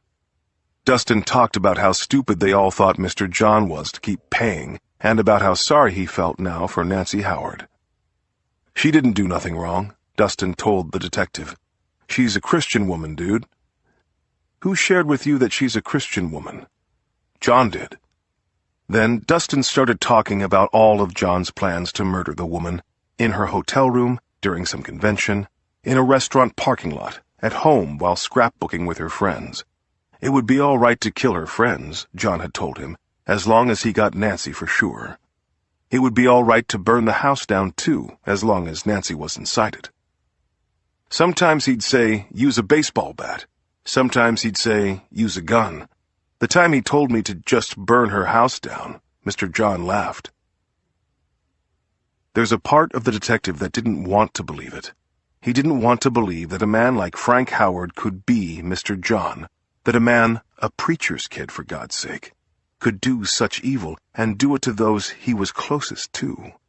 He did not want to believe that such a man could have lived, worked, and worshipped right there in Carrollton, a town full of God-fearing, law-abiding, decent, and kind-hearted people. But with the facts right there in front of him, the detective did believe it. He knew that John Franklin Howard would rot in hell for what he did to his wife, Nancy. And before he did, the detective hoped he'd feel the full weight of the judicial system in Texas, feel it hard, and for a long time, like the wrath of the God that Frank Howard betrayed when he first put his mind to violating the commandments against murder and adultery. Chapter 38. Nancy. The bandage over Nancy's left eye was smaller now. She was steadier on her feet, getting around the house and even out in the yard, where she sat in a wooden lawn chair leafing through magazines while Frank was away at the office. It had been a few days now since Frank had gone back to work full-time. Nancy was learning what it's like to be lonely again, except she was lonelier now for having had Frank at home since the shooting, taking care of her around the clock. He'd spoiled her, Nancy thought, with all of this care and attentiveness. Of course, some of it had to come down to the guilt he felt over falling for some other woman. But whoever that woman might be, it's Nancy that Frank had finally chosen. He'd assured her many times over, swearing to God that he'd put an end to the affair. Still, Nancy thought, if she could spend just 5 minutes inside of Frank's head. What had drawn her to him in the first place was how open he was. She used to read him like an open book. Every hope and dream that he'd ever had was written right there on his face. And over the years, most of those hopes and those dreams had come true. But somewhere along the way, the book of Frank had snapped shut. Nancy did not understand it at all. Sighing, she got up from the lawn chair, shuffled back into the house, and lay down on the living room sofa. The garage and downstairs hallway smelled like fresh paint. It had taken 2 coats to cover the bloodstains. Nancy was too attached to this house where she raised her children to ask Frank to move, but she didn't go downstairs anymore. Frank did their laundry now, dropped her off at the front door after outings before pulling into the garage. But attentive as he had been, Frank couldn't do everything. He was helpless in the kitchen, for instance. So tonight, on his way home, he'd stop by Cane Rosso, the brick oven pizza place, to pick up some bolognese and a couple of marinara pies. Ashley, their daughter, was coming to dinner, and pizza had always been her favorite food. Smiling at the thought of it, Nancy drifted off. When she woke up, Nancy didn't know what time it was. She didn't remember falling asleep on the sofa. She didn't remember her dreams. But it must have been evening because Frank was home, and Ashley too. Nancy heard their voices coming from the kitchen and smelled the good Italian food. "Honey?" she called out. No answer. She hears Frank's laugh and Ashley's. They always did have their own private language. So much has changed for them these past few weeks, Nancy thinks. But the most important things stayed the same. "Honey?" she called again, louder this time. "I'll be right there," Frank answered, but Nancy didn't hear him. Someone was knocking at their front door. "Frank! Frank! I hear someone knocking." "I'll get it," Frank hollered back. Outside, Detective Michael Wall and 2 Carrollton police officers were waiting with an arrest warrant. "Frank, what is this?" Nancy was standing in the vestibule, looking into her husband's eyes as one of the officers put him in handcuffs. "You have the right to remain silent," the other officer said. "Honey," Frank said, "I'll just have to go down to the station, answer some questions. I'll be back tonight." "But Frank, they've got you in handcuffs." "I know, hon," Frank said. But he was white as a ghost, and when he said, "I'll sort this out," his voice broke. Nancy looked over at Ashley, who was covering her mouth with her hand. Then she looked down at her own hands, which were trembling. The shock of the shooting, the shock of finding out about Frank's affair, and now this? Feeling terribly weak, Nancy put a hand on the sofa to steady herself. She didn't know how much more she could take. "Officer," she said, turning to the man who looked like the officer in charge. "This can't be happening. There must be some sort of mistake." "Ma'am," the man said, "I'm sorry to have to do this in front of you and your daughter, but I'd advise you to call your lawyer, and I'd think about calling your minister, too." Nancy didn't know what to do. She looked at her daughter again and saw her crying. "Come here, babe," Nancy said, but Ashley just stood there, shaking. "We got through the past few weeks," Frank told his daughter. "The Howards can get through anything." "Daddy?" she said. The look he gave her broke Nancy's heart, but a moment later Frank was gone, the police were gone, and the house on Bluebonnet Way was quiet again. Part 7. August 2014. Chapter 39. Frank. It had been nearly 2 years now that Frank had been out on bail. The wheels of justice grind slowly, the judge at the bond hearing had told him. But, Mr. Howard, you'll find that once they get started, they grind very effectively. Now that his murder trial was starting, Frank was afraid that he'd find out the hard way. But it wasn't as if the past 2 years had been some sort of picnic. Days after his arrest for soliciting the murder of Nancy Howard, Frank was sued by his boss, Richard Raley. Frank's lawyer, Arch McCole, had called the charges preposterous, but Frank had known better, and in the end, a panel of arbitrators had ruled against him in the amount of $8.5 million in actual and punitive damages. Good luck getting that money, is what Frank had thought at the time. It's long gone. He decided that he would file his own suit against Raley, and of course, Frank had even bigger problems to solve. First, he and Nancy had to tell the children about his affair. There was no hiding it after the arrest, not once the news channels had gotten a hold of Detective Wall's warrant. Then Frank had to contend with Nancy. At first, she didn't believe the charges. Nancy simply could not imagine a world in which Frank would want her dead, much less a world in which he would actually act on the notion. Lying in bed late at night, she'd look over at Frank and try to stop her thoughts from spinning. But once the thought had been planted, it grew and grew until it had overwhelmed all the others. Could this whole business, insane as it sounded, be true? Once she had caught herself wondering, she couldn't stop. And once that happened, Nancy found herself in a dark place, a place where, for the first time, her faith in the Lord and her love for her husband seemed like they would fail her. Filing for divorce was the only thing that she could do, she'd said with tears in her eyes.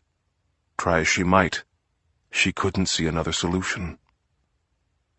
It had split the family apart, and not just in the obvious ways. The more convinced Nancy became in regards to Frank's involvement in the shooting, the more convinced their daughters seemed to be in regards to Frank's innocence.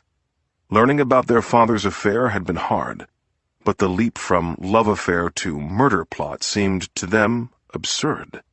Like Nancy in those first few days after Frank's arrest, the kids couldn't imagine a world in which their father would do such a thing. Unlike Nancy's, their faith seemed to be shatterproof.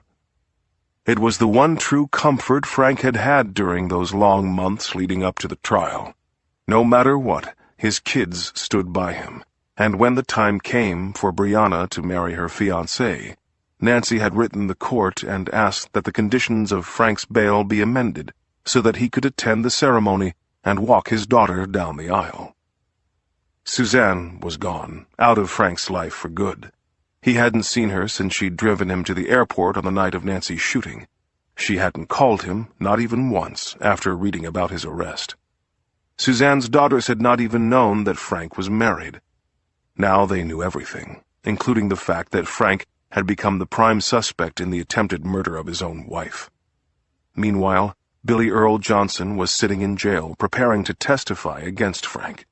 In exchange, he'd gotten what seemed to him like a good deal from the government. A 24-year sentence for drug trafficking, but no charges in relation to the plot to kill Nancy Howard. He'd have to give up some friends, for sure. But then Billy wondered, did he really have any friends? Caged in his cell, Billy had plenty of time to think. He thought about Stacy and Dustin, her idiot son. He thought about Michael Lawrence, the stranger Dustin had glared at back in the biker bar in East Texas. At some point, Lawrence had been a cellmate of Michael Speck's, a man close enough to trust, but far enough from Billy to keep suspicions at rest in case he had been caught. But Lawrence had not been caught, and unlike Dustin, he'd actually had it in him to go through with the shooting. He had gone to Nancy Howard's house along with Speck, and there, in the Howard's garage, he had pulled the trigger. The best part had been he and Speck had agreed to the shooting for a measly $5,000 apiece. The worst part, of course, was that they had failed to actually kill Nancy Howard. As for Frank, he'd done all that he could to win in the court of public opinion. He still had friends in Carrollton, men and women who knew him from church, knew his children, knew in their hearts that he'd never be capable of such a crime. They pinned the blame on burglars, vagrants, spree killers. Anything made more sense than the idea that Frank had set out to kill his own wife. Those friends had packed the court at his bond hearing, ready to testify about his good character. They were why he was free now, Frank supposed. While out on bond, he'd gone on the news shows, licked his lips, and cried. His daughters had come onto the programs too, speaking in their father's defense. Even Nancy, who'd finally landed on the side of believing in Frank's involvement, was careful not to come out and say it on camera. I believe he had relationships with the kind of people who would do something like this, she'd say. But I'm going to let the jury make the decision on whether he called the shot. Now, with the trial set to begin, Frank's lawyers told him they were hopeful. He was an upstanding, church-going man. Most of the witnesses lined up against him were criminals, testifying in exchange for more lenient sentences during their own upcoming trials. You never knew, they told Frank, but his chances were solid. Even at his most hopeful, Frank wasn't so sure. Chapter 40. Frank. In court, Frank's lawyers argued that Frank himself had been the victim in a long series of terribly unfortunate events. Far from trying and failing to orchestrate his wife's murder, he'd found himself caught in a blackmailing scheme. Way back in 2009, they argued, Billy Earl Johnson had found out about Frank's affair with Suzanne Leontief. Billy had tried to blackmail him over it. Heck, Billy had blackmailed Frank, to the tune of hundreds of thousands, even millions of dollars. He'd bled Frank dry in exchange for his silence. Then, when Frank finally stopped paying, Billy had taken his revenge and hired an accomplice to shoot Nancy Howard. It was a good story, Frank thought. Nancy herself was disgusted. And then their children, Ashley, Jay, and Brianna, stood up to take their places in the witness stand. Frank had his failings, it was true. All three of his children had learned that by now. Hearing about his affair had shocked, even shattered them. If they hadn't known their own father, what did they know? What could they be sure of? The answer turned out to be simple. The children were sure of Frank's innocence. They had to be, because if Frank was guilty, their world no longer made sense. And so, one by one, they testified in his favor. "My family foundation is built on God, faith, and grace," Jay said, turning all the way in the witness chair to face the jury. "Since Jesus has given me grace, I ask that you do the same for my father." Brianna called him a great man, spoke about how much she loved him and how he'd been there for her for all 23 years of her life. Ashley took a more pragmatic approach. Frank had always been there for the family, she said, even during these last 2 years since his arrest. His alimony checks for Nancy never came late. In fact, he was still Nancy's main source of income. "What benefit is there to putting him away?" she asked. Suzanne Leontief took the stand too, during the first week of the trial. It was the first time that Frank had seen her in almost 2 years. She told the jury she really had loved Frank, and really had expected him to leave Nancy for her. She'd planned out their whole life together, although Suzanne had to admit she'd gotten fed up toward the end with Frank's endless excuses. But she also knew in her heart that Frank was a good husband. She described the way he'd collapsed, sobbing, after learning that Nancy had been shot. There was no way Suzanne could have imagined that Frank was involved in the attempted murder. Frank had mixed feelings about Suzanne's testimony. It did nothing to cement the idea that he was a committed family man. He wished the woman wouldn't giggle so much. It was unseemly, given the circumstances. But Frank wasn't on trial for the affair, a fact that his lawyers had stressed repeatedly in their opening address to the jury, and overall, he guessed that Suzanne had done more to help than to harm him. That was something he could not have said about other witnesses called by the prosecution. Sober now, after a long stint in prison, Billy Earl Johnson was more coherent than Frank had ever seen him be out in the world. Up on the witness stand, he put on a real performance, and, even Frank had to admit, his testimony did extreme damage to the argument Frank's defense lawyers had set out to make. Chapter 41. Billy. It wasn't the first time that Billy had sworn on a Bible. But as far as he could remember, Frank Howard's trial was the first time that he'd sworn on a Bible and gone on to tell the truth, the whole truth, and nothing but the truth. "I knew him as Mr. John," Billy said, while pointing at Frank and looking straight at him. Frank Howard was dressed in a dark business suit, one that was well cut with expensive stitching. Billy was wearing a prison jumpsuit that itched and chafed. They looked worlds apart, but Billy was determined to catch Frank's eye. When he did, the look the two men exchanged was significant. "Let the record show that the witness is pointing to John Franklin Howard," the prosecutor told the clerk. This was the first of several nails that Billy and the prosecutor tried to drive into Frank Howard's coffin. Methodically, step by step, they went through the chronology. Up in their box, the jurors looked intent and impassive. "John, Frank, whatever you want to call him. He called me up out of the blue in 2009. I was at home, lying there on the couch. My girlfriend Stacy was in the kitchen. And this man said that he'd heard of me, heard I'd be good for the job." "Did this man specify what the job was?" the prosecutor asked as Billy wriggled around the witness stand. "Sure he did. He said he wanted to get rid of his wife. Well, do you think I didn't jump off of that couch?"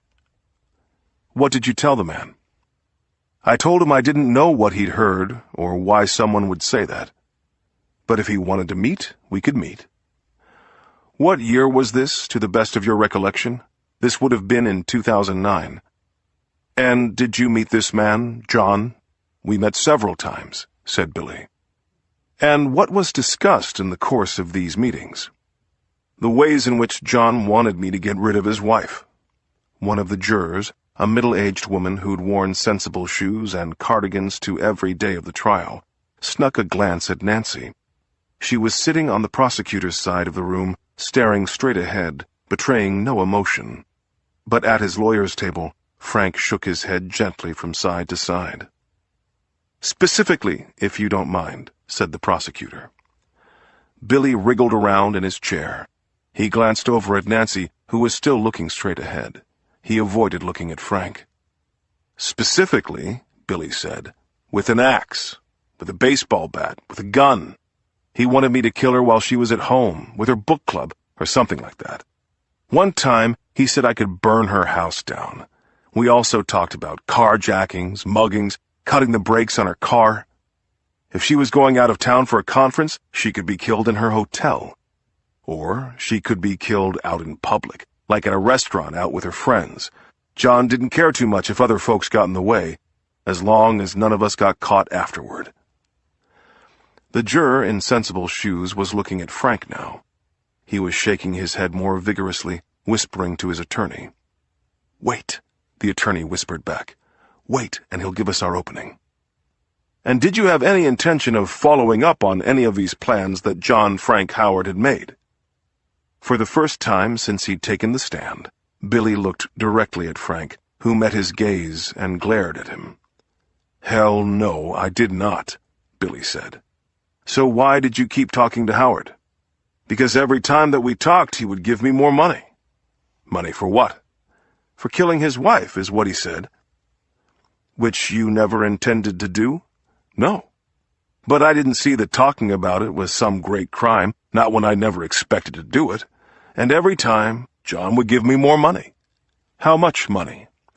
"Tens of thousands of dollars, sometimes more. All in all, I'd say he paid out well over $1 million in cash and another $1 million in bail bonds." "For something you never came close to doing? Why do you think he'd do that?" "Objection," Frank's lawyer called out. "Calls for speculation on the part of the witness." But the judge let Billy answer the question. "Well, sir," he said, "have you ever been of two minds about something important? It seems to me that John was that way about Nancy. If I were to guess, I'd say that he was paying me to listen to him talk about killing his wife. The man had money, that much I know, and listening's not much of a crime." During cross-examination, Frank's defense lawyer was incredulous. In fact, it was as if he looked the word incredulous up in the dictionary and was working his hardest to live up to the definition. He arched his eyebrows, flapped his arms around, and adopted a mocking tone every time he approached the witness stand where Billy was sitting. "What you're saying, Mr. Johnson, is that Frank Howard paid you upwards of $2 million to listen to him talk about killing his wife?" he asked. "Based on the fact that he kept paying and I kept on listening, I would say yes." "But killing Nancy Howard was something you never had any intention of doing." "No, sir." "You expect us to believe that?" "I don't care what you believe, it's the truth." Billy's really hitting his stride now. His whole life, he'd never understood how easy and simple just telling the truth could be. But now he stopped wriggling around in the witness box. Sitting straight up in his seat, looking right at Frank Howard, he felt righteous and spoke forcefully. It's amazing what the truth can do. Billy wondered why no one had told him about it before. From here on in, he answered each of the lawyer's questions with as much conviction as a simple "no, sir" can carry. "Isn't the real truth that you contacted Frank Howard and not the other way around?" "No, sir." "And that you contacted him because you'd gotten wind of an affair he was having?" "No, sir." "And that you intended to blackmail him in exchange for keeping what you know about his affair to yourself?" "No, sir." "And that you did, in fact, blackmail Frank Howard?" "That you blackmailed him for several years, and that when Frank Howard finally stopped paying, you took revenge on him by shooting his wife?" "That doesn't even make sense," Billy said, and leaned back in his seat, looking triumphant. But the judge instructed him to answer the lawyer's question. "No, sir," Billy said. "There was never any talk about blackmail or anything like that. Mr. Johnson, isn't it true that you're in prison now on drug-related charges?" "Yes, sir, that's true." "And that by testifying here today you're hoping to lessen your sentence?" "No, sir." "No?" "I'm here to tell the truth. Whether or not the government sees fit to reduce my sentence, that's up to the government. I'm not a killer, and I haven't been charged with anything having to do with the crime we're talking about today. But what I do know about the Howards is the truth of what happened. That's what I came here to tell you today. Chapter 42. Stacy, Rayleigh, Wall, and Nancy. Frank knew that Billy Earl Johnson had done well on the stand. The blackmail angle had made sense when Frank's lawyers had presented it to him, but Billy Earl had made it sound ridiculous. Then Billy's girlfriend had taken the stand and backed the things Billy had said right down to the smallest details. The dates she gave matched the ones Billy had given. Her descriptions of meetings with Mr. John synced exactly with the ones her boyfriend had provided. Stacy admitted it. She knew full well that Mr. John was paying Billy to do away with his wife, Nancy Howard. She admitted that she enjoyed all the money and the things she'd bought with it. It beat working, I'll tell you that much, she said. But backing Billy up again, she said that they never planned to go through with the murder. This man, Mr. John, never sat right with me, Stacy said. There's something twisted about him. I told Billy that no good would come out of getting involved in this business, but Billy was never actually going to kill anyone, and Mr. John was just giving us money. We weren't stealing. So where was the crime? When Frank Howard's defense lawyer asked Stacy about the supposed blackmail plot, she said the same thing Billy had said. That's ridiculous. That doesn't even make sense. Frank's old boss, Richard Rayleigh, took the stand too. Like Billy Earl Johnson, Rayleigh was dressed in an orange jumpsuit. He was in jail on prescription drug-related charges, but what he told the jury about was the millions of dollars that Frank had stolen from him. The district attorney called an expert witness, a Secret Service agent, to back Rayleigh up, and the agent testified about files and money transfers and all of the spreadsheets on Frank Howard's laptop.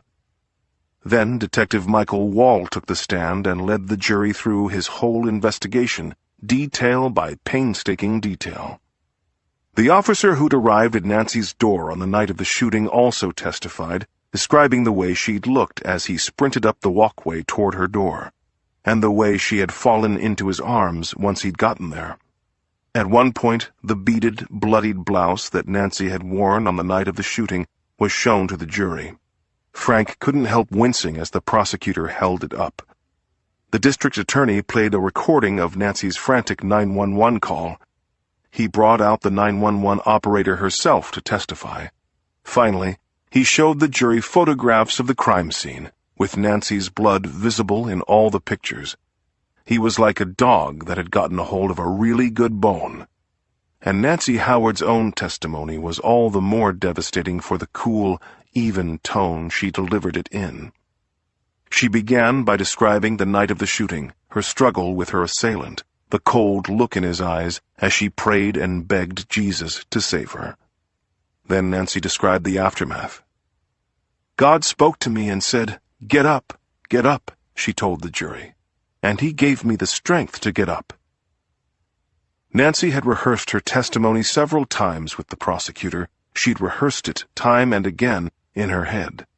She did not want to cry on the stand, but it was all she could do to keep her voice from cracking as she talked about how it had felt to drag herself out of the garage and through the hallway, and the horror she felt when she looked into the bathroom mirror and saw the bloody mess staring back. She described the surgeries she'd had since the shooting, all 4 of them, and the way her fake eye would fall out of her head even now, because she lacked the muscles to hold it in place. She talked about the shooting pains she still felt, and about losing her senses of taste and smell. Faith in God and constant prayer pulled her through the experience, she explained. Finally, Nancy had talked about Frank, who was sitting a few feet away, with a pained look on his face and his hands folded in front of him. She talked about meeting Frank in his father's church in San Marcos, about how much she had loved his big, lopsided smile, about the way they fell in love and courted for 11 months before marrying in that same church. Looking right into his eyes, she said, Frank and I had a great marriage. It wasn't a perfect marriage, but we had a strong relationship.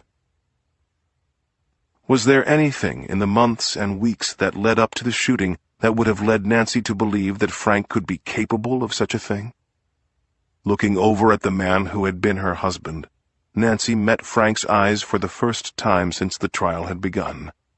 He was smiling at her now, that same old lopsided smile, and she shook her head and said, "Nothing." Chapter 43. The Court. Frank never did testify in his own defense. His lawyers would not risk it, letting him up in the witness stand for the district attorney to savage. They'd staked everything instead on the argument that Billy had blackmailed Frank over his affair, then taken it upon himself to shoot Nancy. But slowly, systematically, the district attorney's office poked enough holes in that story to sink the Titanic. And all the while, the office was building its own mountain of evidence. There was forensic evidence gathered at the crime scene. The facts of the shooting were as firmly established as they could have been. There was the evidence that suggested, all but proved, that Frank had embezzled millions of dollars from Richard Raley. Coupled with Suzanne's testimony about the affair, this established a motive for Frank's actions. Any divorce court judge worth their salt would have discovered the stolen monies immediately, traced them back to Richard Raley, and uncovered Frank's financial crimes. Frank had gotten in so deep, the DA said, he couldn't have risked a divorce. He could have stayed with Nancy, of course, but Frank wasn't willing to do that, and so the only alternative, as Frank had seen it, was murder. Finally, there was the testimony that Billy and Stacy had given, testimony that had been backed up with jailhouse conversations Billy and Frank had had during Billy's various stays in jail. Those jailhouse calls had all been recorded, and on the recordings, which the DA played for the jury, Frank did not sound at all like a man who'd been blackmailed. "So this thing that we're talking about," Frank would say over and over again in the course of these conversations, "when are you going to be able to do it?" "What you heard there time and again had nothing at all to do with blackmail," the prosecutor explained to the jury after playing the last recording. Clear as day, it was the voice of a man who was contracting another man for a job. In response, Billy Earl Johnson would say, "Soon, man, soon." What you are hearing there, time and again, is a man who keeps putting off doing the job. Every one of these conversations backs up everything that Billy Earl Johnson said on the stand. The sound of Frank implicating himself directly and repeatedly set the district attorney up perfectly for his closing argument. "Ladies and gentlemen," the DA began, "the case before you could not be any more clear. After 28 years of marriage, John Frank Howard hatched a plot to have his wife killed. He hired Billy Earl Johnson, a habitual criminal from East Texas, to kill her. And on August 18, 2012, Nancy Howard was attacked in her home. Attacked viciously by a gunman who shot her in the face and left her for dead." Frank sat impassively through the district attorney's opening salvo. Nancy's eye followed the DA as he walked back and forth in front of the jury box. But like Frank, she betrayed no emotion. The trial had been grueling for her. Testifying against Frank had been the hardest thing she'd ever done.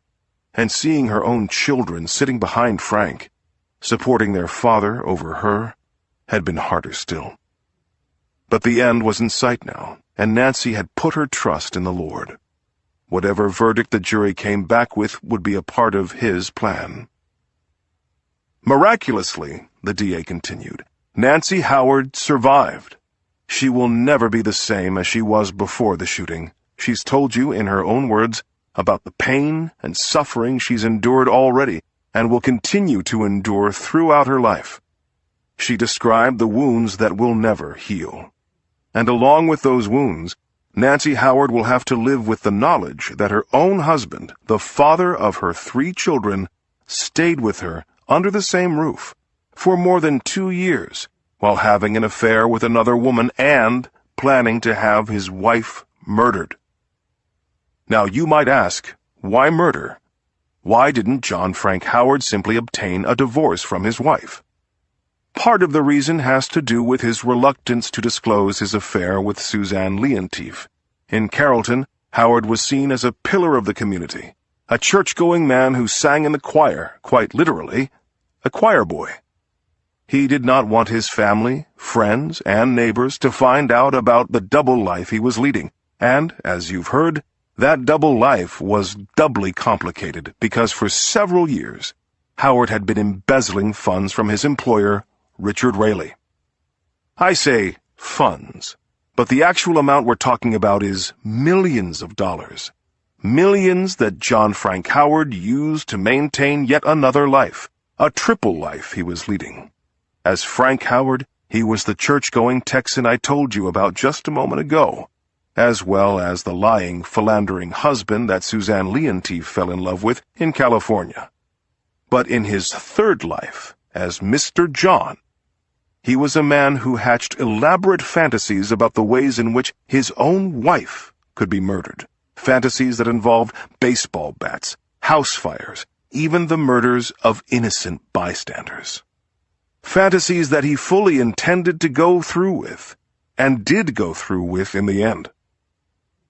Given this triple life, John Frank Howard felt that he simply could not afford a divorce. Not because he had no money, but because a divorce would have laid his finances out for all to see and show the world how he'd gotten that money. If that had happened, we might all still be gathered here today. The only difference would be we'd be judging this man as a thief instead of a murderer. But John Frank Howard did decide to commit murder and hired Billy Earl Johnson to carry that murder out for him, to shoot Nancy Howard in cold blood in her own home, while he was in California, cavorting with his mistress in Lake Tahoe. Frank remained impassive as the DA went on to catalog the evidence that had been filed against him and summarize the testimony of the witnesses who had been called. Sitting next to his lawyer, he tried to let the DA's words wash past him. They were just words. It would be up to the jury to decide whether or not to believe them, and the last word belonged to Frank's own lawyer. Ladies and gentlemen of the jury, you've heard the state make its long, convoluted case against my client, Frank's lawyer said after a short recess the judge had called. It's a ridiculous case, a ridiculous story about a suburban accountant, a family man who grew up in the church and never committed a crime in his life.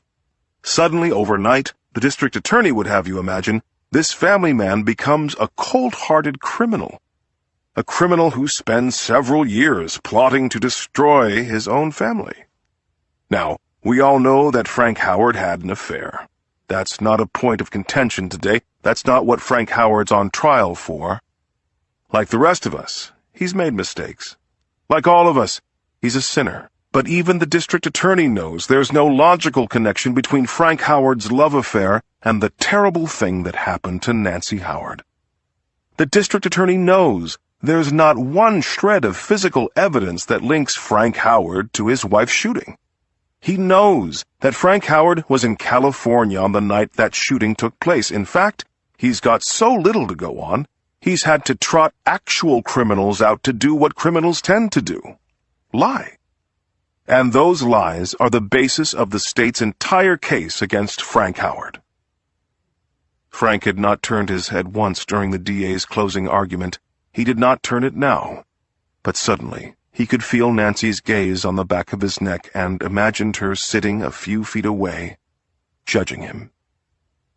For many years now, Frank had thought that Nancy was weak, not much more than a weight around his ankles, but Nancy's testimony had changed his mind. Seeing how calm she'd remained up on the stand, how put together she'd seemed as she walked the jury through the sordid details of the shooting. Now, as his lawyer addressed the jury, Frank looked inside of himself for the faith he'd seen Nancy exhibit, and found himself praying for the same kind of strength.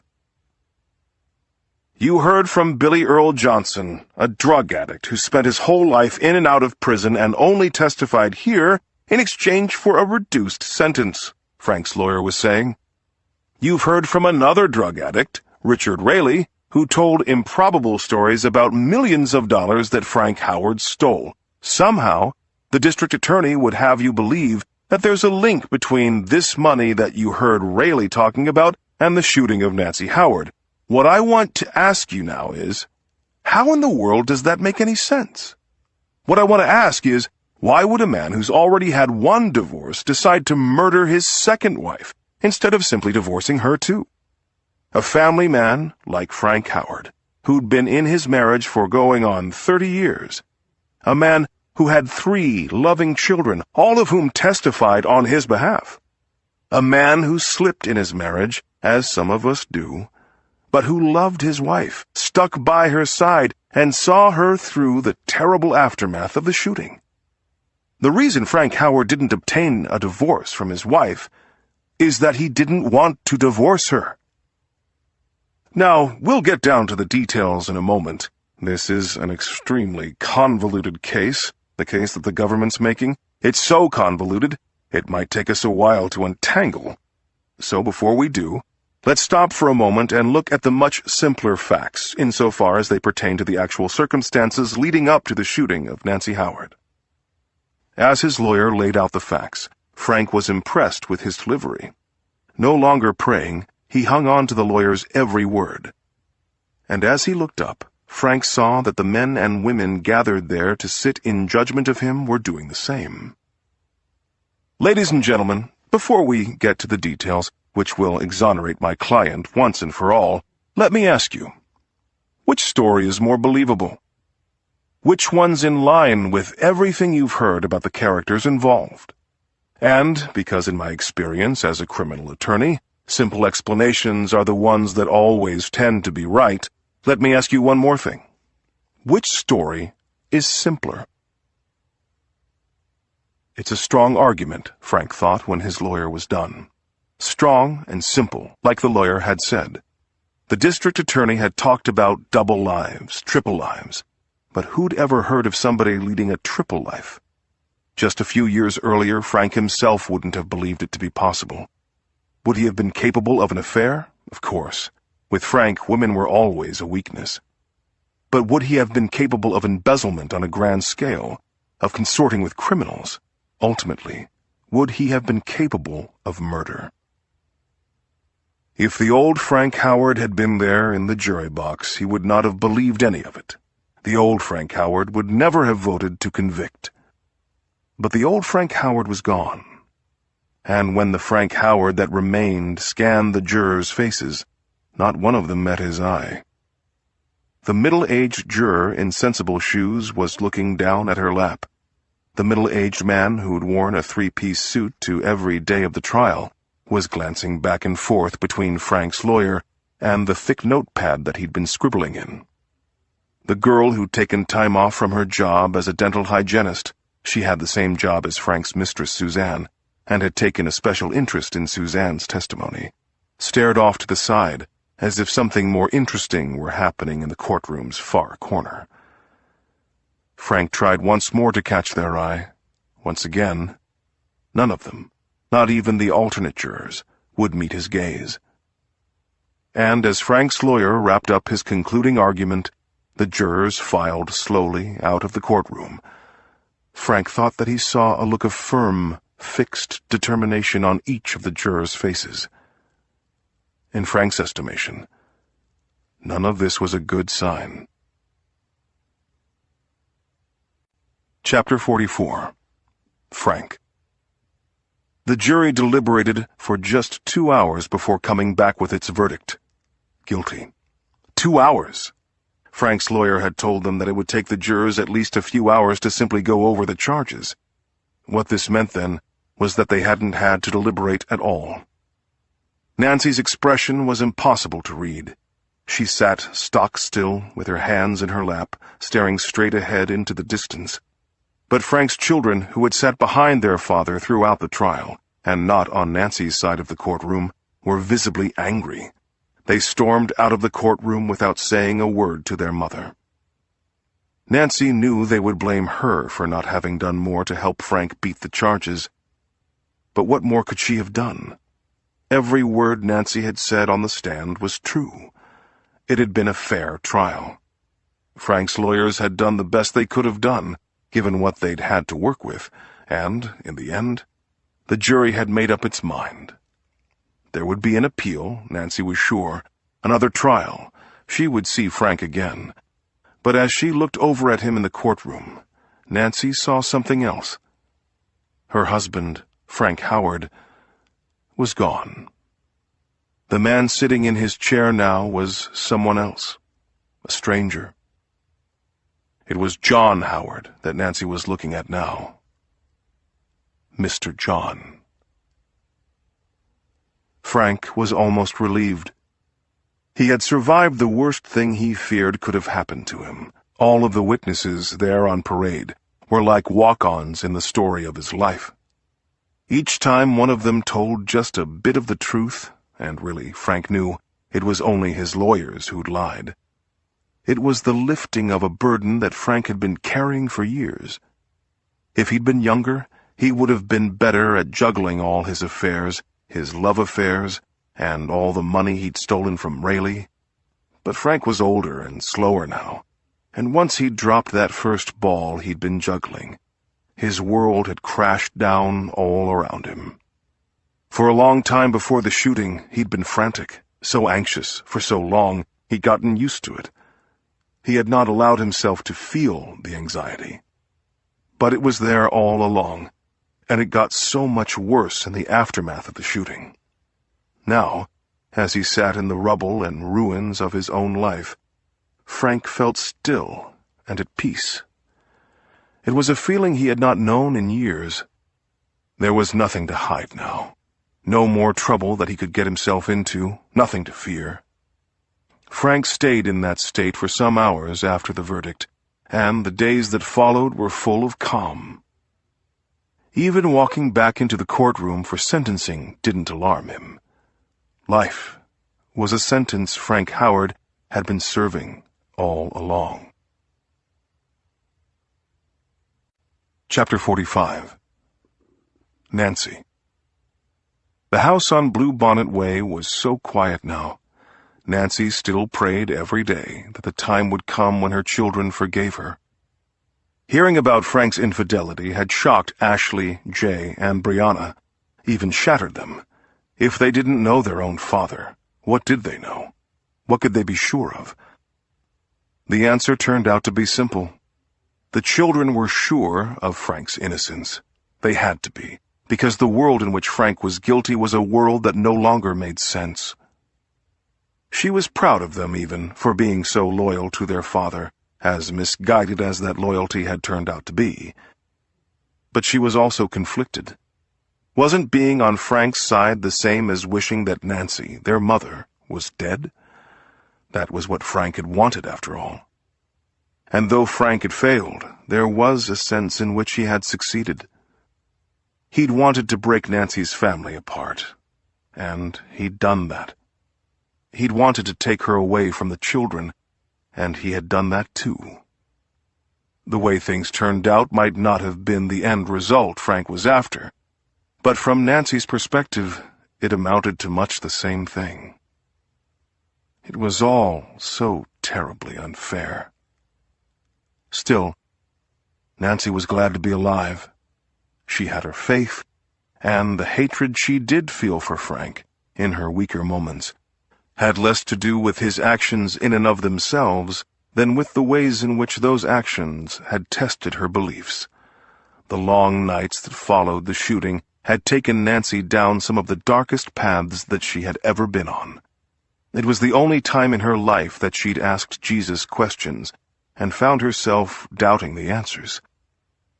But she'd come out into the light at the end of that tunnel, and she tried hard not to hate, to forgive, and be grateful for the good things in her life.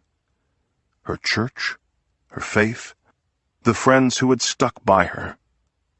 The family would recover, she thought, just as Nancy herself had recovered. God's grace was infinite, and Nancy prayed more for it now than she ever had before the shooting. If anything, Nancy knew the long trial that she'd gone through had only strengthened her faith. That was just one of the miracles she had been blessed to receive. Now, in church and at home, Nancy ended her prayers by thanking Jesus for her second chance and by asking God to bring her children home to her. Then, soberly, she would pray for the salvation of John Frank Howard's soul. Mother of All Murders. Chapter 1. Aaliyah has read the same page of her history text a half-dozen times and still can't remember the name of Henry VIII's first wife. It's impossible to concentrate with her parents arguing on the other side of a paper-thin wall, especially when they're arguing about her. "We need that money for Aaliyah's college," her mother says. "Really?" her father says. "With her grades, she'll be lucky if she graduates. So your solution is to put a down payment on a brand new SUV? I'm not solving anything. There's nothing to solve. She's getting a job and that's it." Aaliyah slams the book shut, gets out of bed, sits at her desk, and taps the space bar on her computer. The monitor lights up. She refreshes her Facebook page, clicks on the message icon, then types in the name of her best friend and neighbor, Gypsy Rose. "Hey, Gypsy," she writes. "I thought you were going to send me pictures of your secret Sam." She hits return, waits. Her parents keep at it. She hears them moving back and forth between the kitchen and living room, screaming at each other as if they're standing a football field apart. "What kind of job will she get with no education?" her mother asks. "She has as much education as you or me. That's my point." Aaliyah hits the refresh button. She can see that Gypsy has read her message, but still no response. "Photos, please," Aaliyah types. "You wouldn't believe the night I'm having." She stares at the screen, hears her father say, "Some people aren't cut out for college. There's no shame in it." The computer makes a pinging sound, and a red 1 appears at the top of the page. Aaliyah clicks as fast as she can. Instead of photos, she finds a message from Gypsy. "That bitch is dead." Aaliyah pushes back in her chair, feels her pulse quicken. She's never heard Gypsy say so much as damn. She hits refresh again, hoping for a punchline. After a long beat, she yells, "Mom!" 20 minutes later, she's sitting at the front window with her mother, watching 2 cops approach Gypsy's front door. The shorter of the 2 rings the bell, then presses his face to the side glass panel. The taller one shakes his head, knocks with his baton, and seems startled when the door, unlocked, swings open a few inches. They look at each other, then step inside. "Police!" Officer Weir, the shorter one, calls. "Anyone home?" Officer Crace, Weir's partner, switches on an overhead light. They are standing in an L-shaped living dining area. The space is crowded with oversized furniture and a robust collection of medical supplies. Expensive-looking wheelchairs line the back wall. The long dining table is nearly covered in pill bottles and syringes. A series of shelves house braces and casts, shaped like every body part a person might injure. "This some kind of clinic?" Crace asks. "Just a residence," Weir says. "Hello?" Crace calls. "It's the police." No answer. "What did the message say again?" Crace asks. "That bitch is dead." "And it was the daughter who sent it?" "Yeah." "Any info on her?" "The 911 caller said she's a shut-in, sick since the day she was born." Crace points to the row of wheelchairs. "So I guess those are hers?" he asks. "Looks like she's got one for every day of the week." "We know anything about the mother?" "Name's Dee Dee Blanchard, single mom. Used to be some kind of medical assistant. Now she just takes care of her gimpy kid." "All right," Crace says. "Let's have a look around." They start down a narrow hallway off the dining area. Crace takes the first door on the right. Dee Dee's bedroom. The room is pitch dark. He switches on the overhead. A blackout shade covers the only window. An unmade king-size bed, with a noticeable sag in the middle, takes up most of the room. The air smells of vapor rubs and menthol. There's a thick, well-worn medical encyclopedia on the nightstand. His partner calls for him from the next room. Grace, get in here. You've got to see this. He finds Weir standing at the center of what looks like a dollhouse bedroom built to human scale. Yellow walls with rose-patterned wallpaper trim, a canopy bed with hospital-style rails, pristine shag area rugs, a white dresser with gold handles and a heart-shaped mirror, a matching white desk to house Gypsy's computer. The wall above the computer is plastered with intricate, detailed drawings that might have been ripped from a fantasy video game. Pages and pages of monsters and dragons, and women in tight-fitting armor, wielding swords. It's just a bedroom, Grace says. Yeah, but there's something creepy about it, Weir says. It doesn't fit with the rest of the house. It's like walking into a shrine or one of those museum recreations. Everything's a little too perfect. If you say so. Weir starts for the door, stumbles over an object buried in one of the shag rugs. What's this? He asks. He kneels down, finds a beige inhaler with a chewed-up mouthpiece. Jesus, Grace says. Is anything not wrong with this girl? They move back through the dining area and into the kitchen, and that's where they find her. Dee Dee Blanchard, sprawled on the linoleum floor, her plain white shift soaked in blood. Chapter 2. Good God, how much do you think she weighs? Detective Brian Slater asks. Gotta be 350 easy. Still counts as one victim, his new partner, Detective Emily Draper, says. They're staring down at Dee Dee Blanchard's body while a CSI team moves through the house behind them. Slater counts 4 distinct stab wounds. He pulls at the cuff of one of his latex gloves and lets go, like snapping a rubber band against his wrist. Any sign of the knife? He asks, passing a crime tech. Nothing yet, boss, the man says. All right, Slater tells Draper.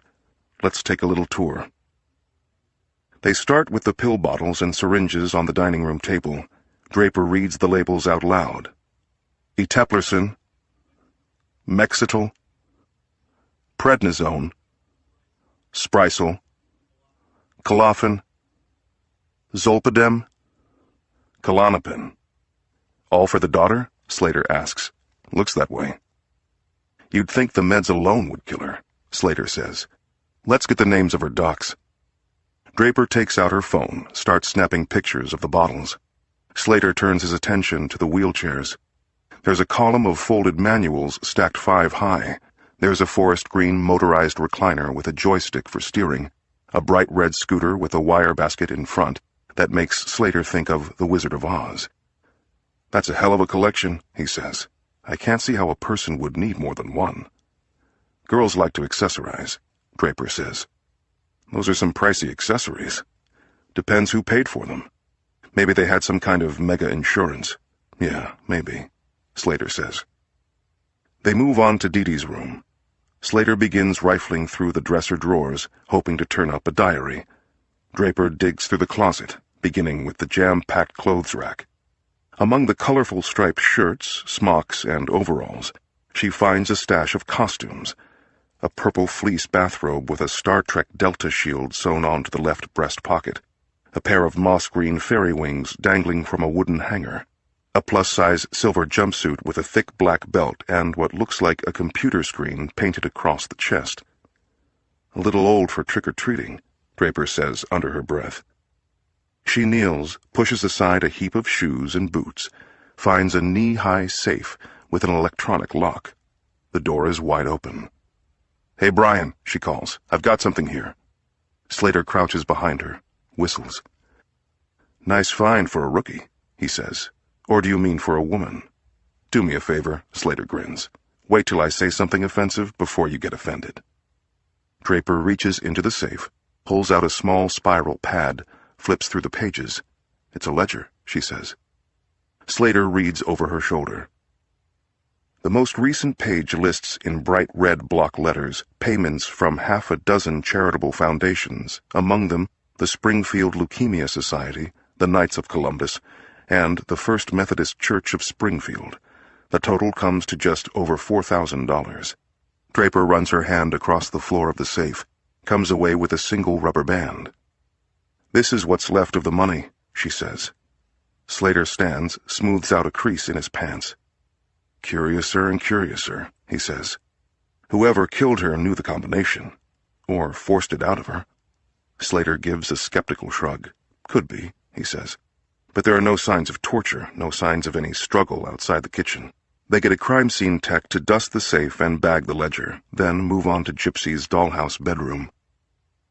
Not sure I've seen a canopy hospital bed before, Draper says. Is it possible to be crippled and spoiled?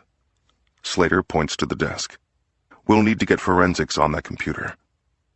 Draper goes through the gold-handled drawers while Slater studies Gypsy's drawings. He is taken by the exaggerated yet controlled lines, the way a wolf with wings looks like it might fly off the page, the way a gargoyle's fangs blossom into thorny roses. The girl has talent, he thinks, even if fantasy is so much bunk. He spots a drawing that isn't like the others, a simple headstone, rounded at the edges, with nothing but clouds in the background. There's an engraving at the top of the stone. R.I.P. Gypsy Rose Blanchard. What do you make of this? He asks Draper. She moves closer, stands on tiptoes. Maybe those are the two things she wants most, Draper says. Which two things? Rest and peace. Draper and Slater stand outside the Blanchard home, Slater smoking an unfiltered cigarette, Draper sipping cold coffee from a paper cup. Hell of a duo, Slater says, for such a quiet street. These little suburban houses pack a lot of drama, Draper says. Nobody really knows what goes on inside them. Slater grins. That's deep, he says, blowing out a long stream of smoke. Draper punches his arm. So what do you think? Slater asks. Someone stabs the mother and makes off with the girl?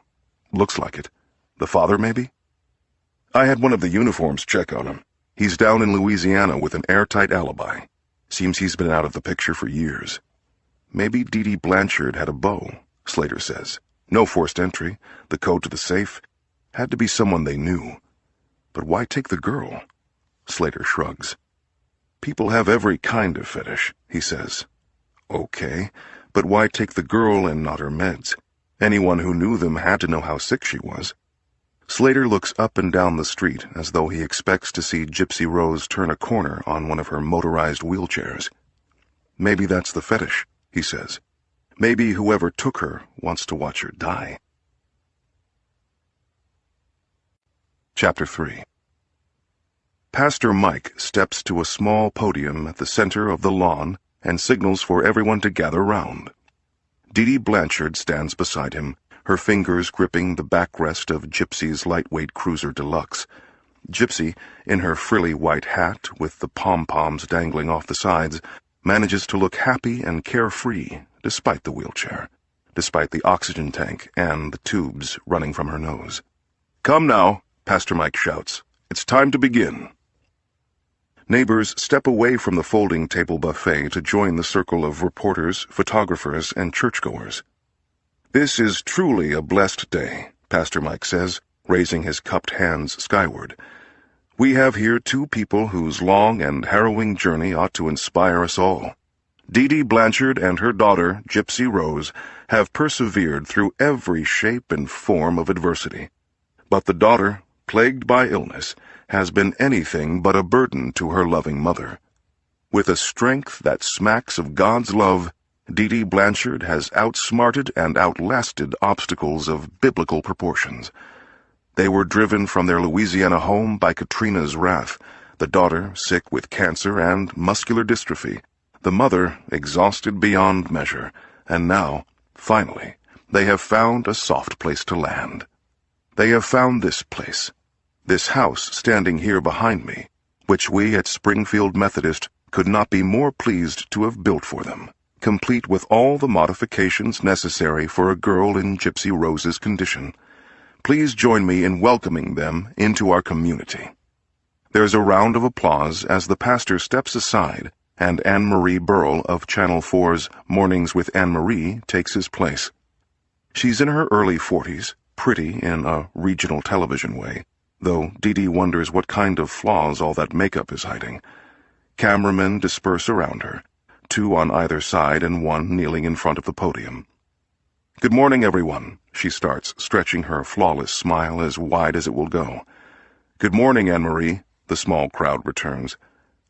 Dee looks out at the strangers gathered on her lawn, thinks, people will do anything to catch a glimpse of themselves on the idiot box. "Thank you all for coming," Anne-Marie continues. "This is, as Pastor Mike said, a blessed day. Like you, I'm here to honor and celebrate the work Pastor Mike and his congregation have done." She gestures to the small white house with the long trellised wheelchair ramp. "It's generous and exceptional acts like this one that make a community. As I always say, if we can't live for each other, then why live at all?" Dee forces a smile, but she feels embarrassed. Not because she'll be seen as some kind of parasite, but because people don't understand how hard she's worked. Raising a disabled child alone is just one of her full-time jobs. The other is soliciting help. "All right then," Anne-Marie says. "Without further ado, let's see the inside." The three-man camera crew follows close behind as Dee wheels Gypsy up the ramp. Anne-Marie takes the lead, playing tour guide.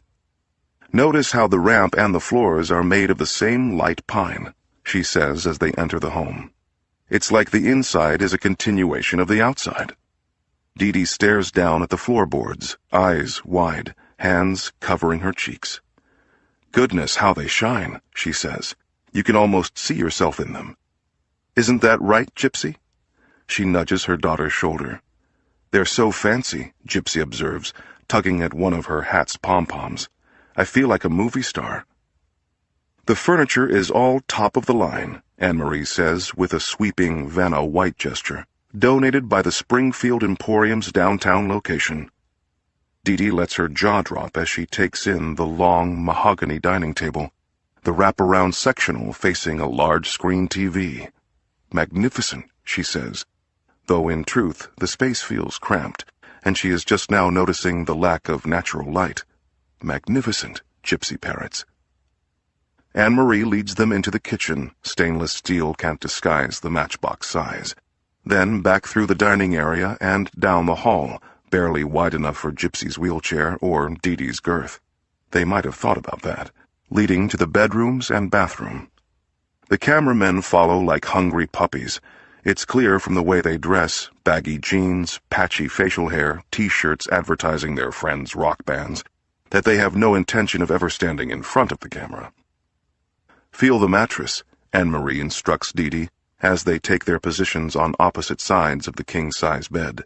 "It's memory foam. I have the same model chamois. Trust me, you'll sleep better than you ever have before." Dee leans forward, presses down with both hands, watches the foam rise up around her fingers. "Oh, I'll be hitting the hay early tonight," she says. Anne-Marie smiles, gives a little wink as if to say, "You're doing great." Dee looks the room over, thinks, why'd they put the damn window where all you can see is the neighbor's rotting fence? They move to Gypsy's room, the home's crown jewel. It has to be the crown jewel, of course, because Gypsy is the real charity case here. Anne-Marie's audience will want to believe that a canopy bed and pretty wallpaper make up for a lifetime of paralysis and eye surgeries and needles and crumbling teeth and brittle bones from a diet that's more pills than food. Poor girl, Dee thinks. They've reached the climax of the tour, and anything less than pure joy will mean that they never see another dime from Springfield Methodist. This time, Dee asks the question herself. She steps in front of her daughter, crouches a little, puts on a wide smile. "So," she says, "what do you think?" Gypsy does not disappoint. She looks up and, through a grin that shows more gum than teeth, says, "I must be the luckiest girl in the world." The cameramen hold her in frame, then turn to Anne-Marie, who is absolutely glowing with compassion. Chapter 4. The Mornings with Anne-Marie crew has transformed Dee's living room into a TV studio. There are bright lights on tripods pointed at Dee and Gypsy, where they sit side by side on the extra-long couch. A makeup artist gives them both a quick touch-up before the cameras resume rolling. Anne-Marie sits across from them in an armchair that wasn't there before and isn't theirs to keep. Her skin is barely visible through all the blush and powder, and she's hitched her skirt to show more leg. Dee wonders why the bother. It's not like she's competing with the cast of Charlie's Angels. A crew member steps forward and yells, "Action!" just like in the movies. "I'm back with Dee Blanchard and her daughter, Gypsy Rose," Anne-Marie tells the camera before turning to her guests. "If you wouldn't mind, I'd like to give my viewers a bit more of your background. Your journey has been a harrowing one, but at its core, it's also an uplifting story that speaks to human love and resilience." Journey, harrowing, uplifting.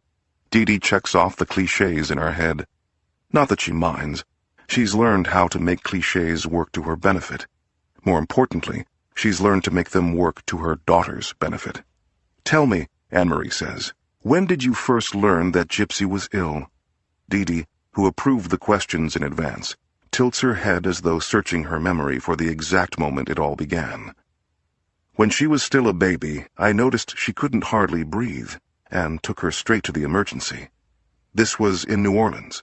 "Yes, ma'am." "Everything was in New Orleans till Katrina hit.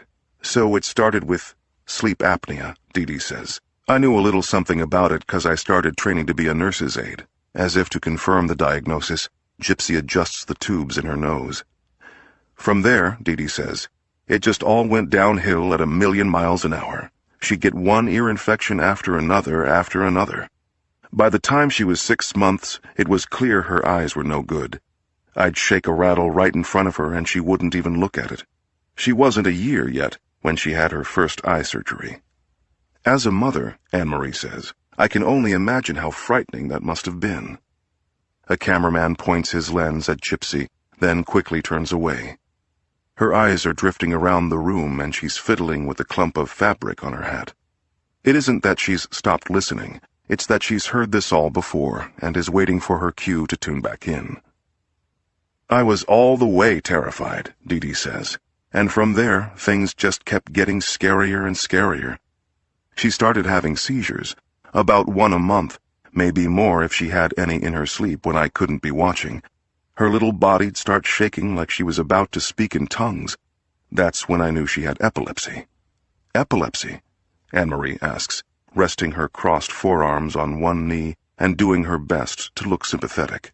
"Oh yes," Dee says. "But that wasn't hardly the worst of it.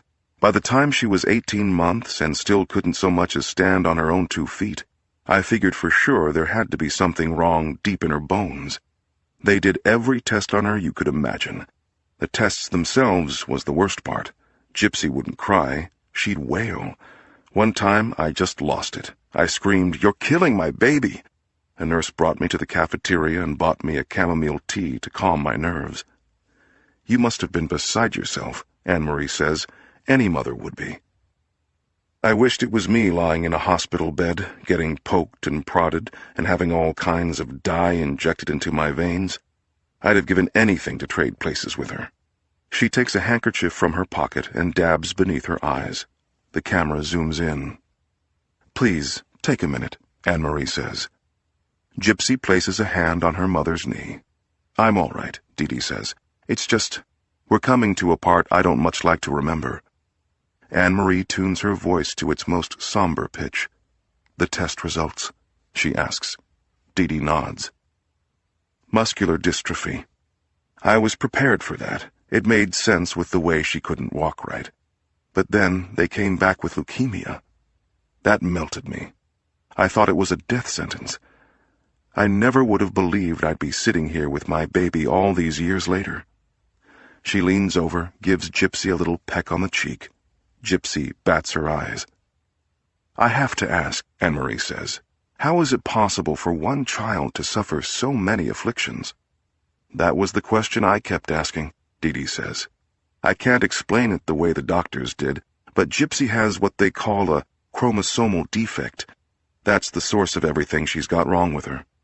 She runs the handkerchief over her face. Those TV lights are hot like the sun. She's in the zone now. She's almost forgotten who she's telling her story to and why. As if Anne-Marie weren't there. As if the cameras weren't there. As if there was no one in the world besides her and Gypsy. Chapter 5. Did you have any help during this period? Anne-Marie asks. They are back and freshly powdered after a final commercial break. The government helped us a bunch, Dee says. I didn't hardly pay a dime to any doctor or hospital. What about emotional support? Who's going to look out for me? Dee asks. Except for Gypsy, I was on my own. It's just been me and her from the very beginning. Her daddy don't even know her name. And to tell you the truth, I just about forgot his. But you were married? For a heartbeat. I wasn't 17 yet when he got me pregnant. She almost said knocked me up. He thought he'd do the right thing, but the marriage didn't last half as long as the pregnancy. Kids having kids, I guess. Not that I regret a thing. Gypsy is my world. You're lucky to have such a devoted mother, Anne-Marie tells Gypsy. Gypsy sits up straight, comes suddenly alive. I don't hardly look on her like she's my mom. It's like we're the same person. I think something and she says it. We're two peas in a pod. It's the first time she's spoken at length, and her voice, high-pitched and bursting with energy, like a young child's, startles Anne-Marie. A brand new pod, as of today, she points out. We're truly blessed, Dee says. The people of Springfield have been so good to us. I just hope I can repay them somehow. I don't think you have to worry about that, Anne-Marie says. Speaking of Springfield, what brought you here? It's a big country, and from what I understand, you don't have any roots in Missouri. Dee detects a hint of accusation in her tone, as though Anne-Marie's real question is, how exactly did you come to prey on our community? Careful how you answer, Dee tells herself. Katrina darn near killed us, she starts. It destroyed our home. Washed it off the face of the earth. Destroyed Gypsy's medical records, too. We wound up in a shelter with no money and just enough medicine to keep Gypsy alive.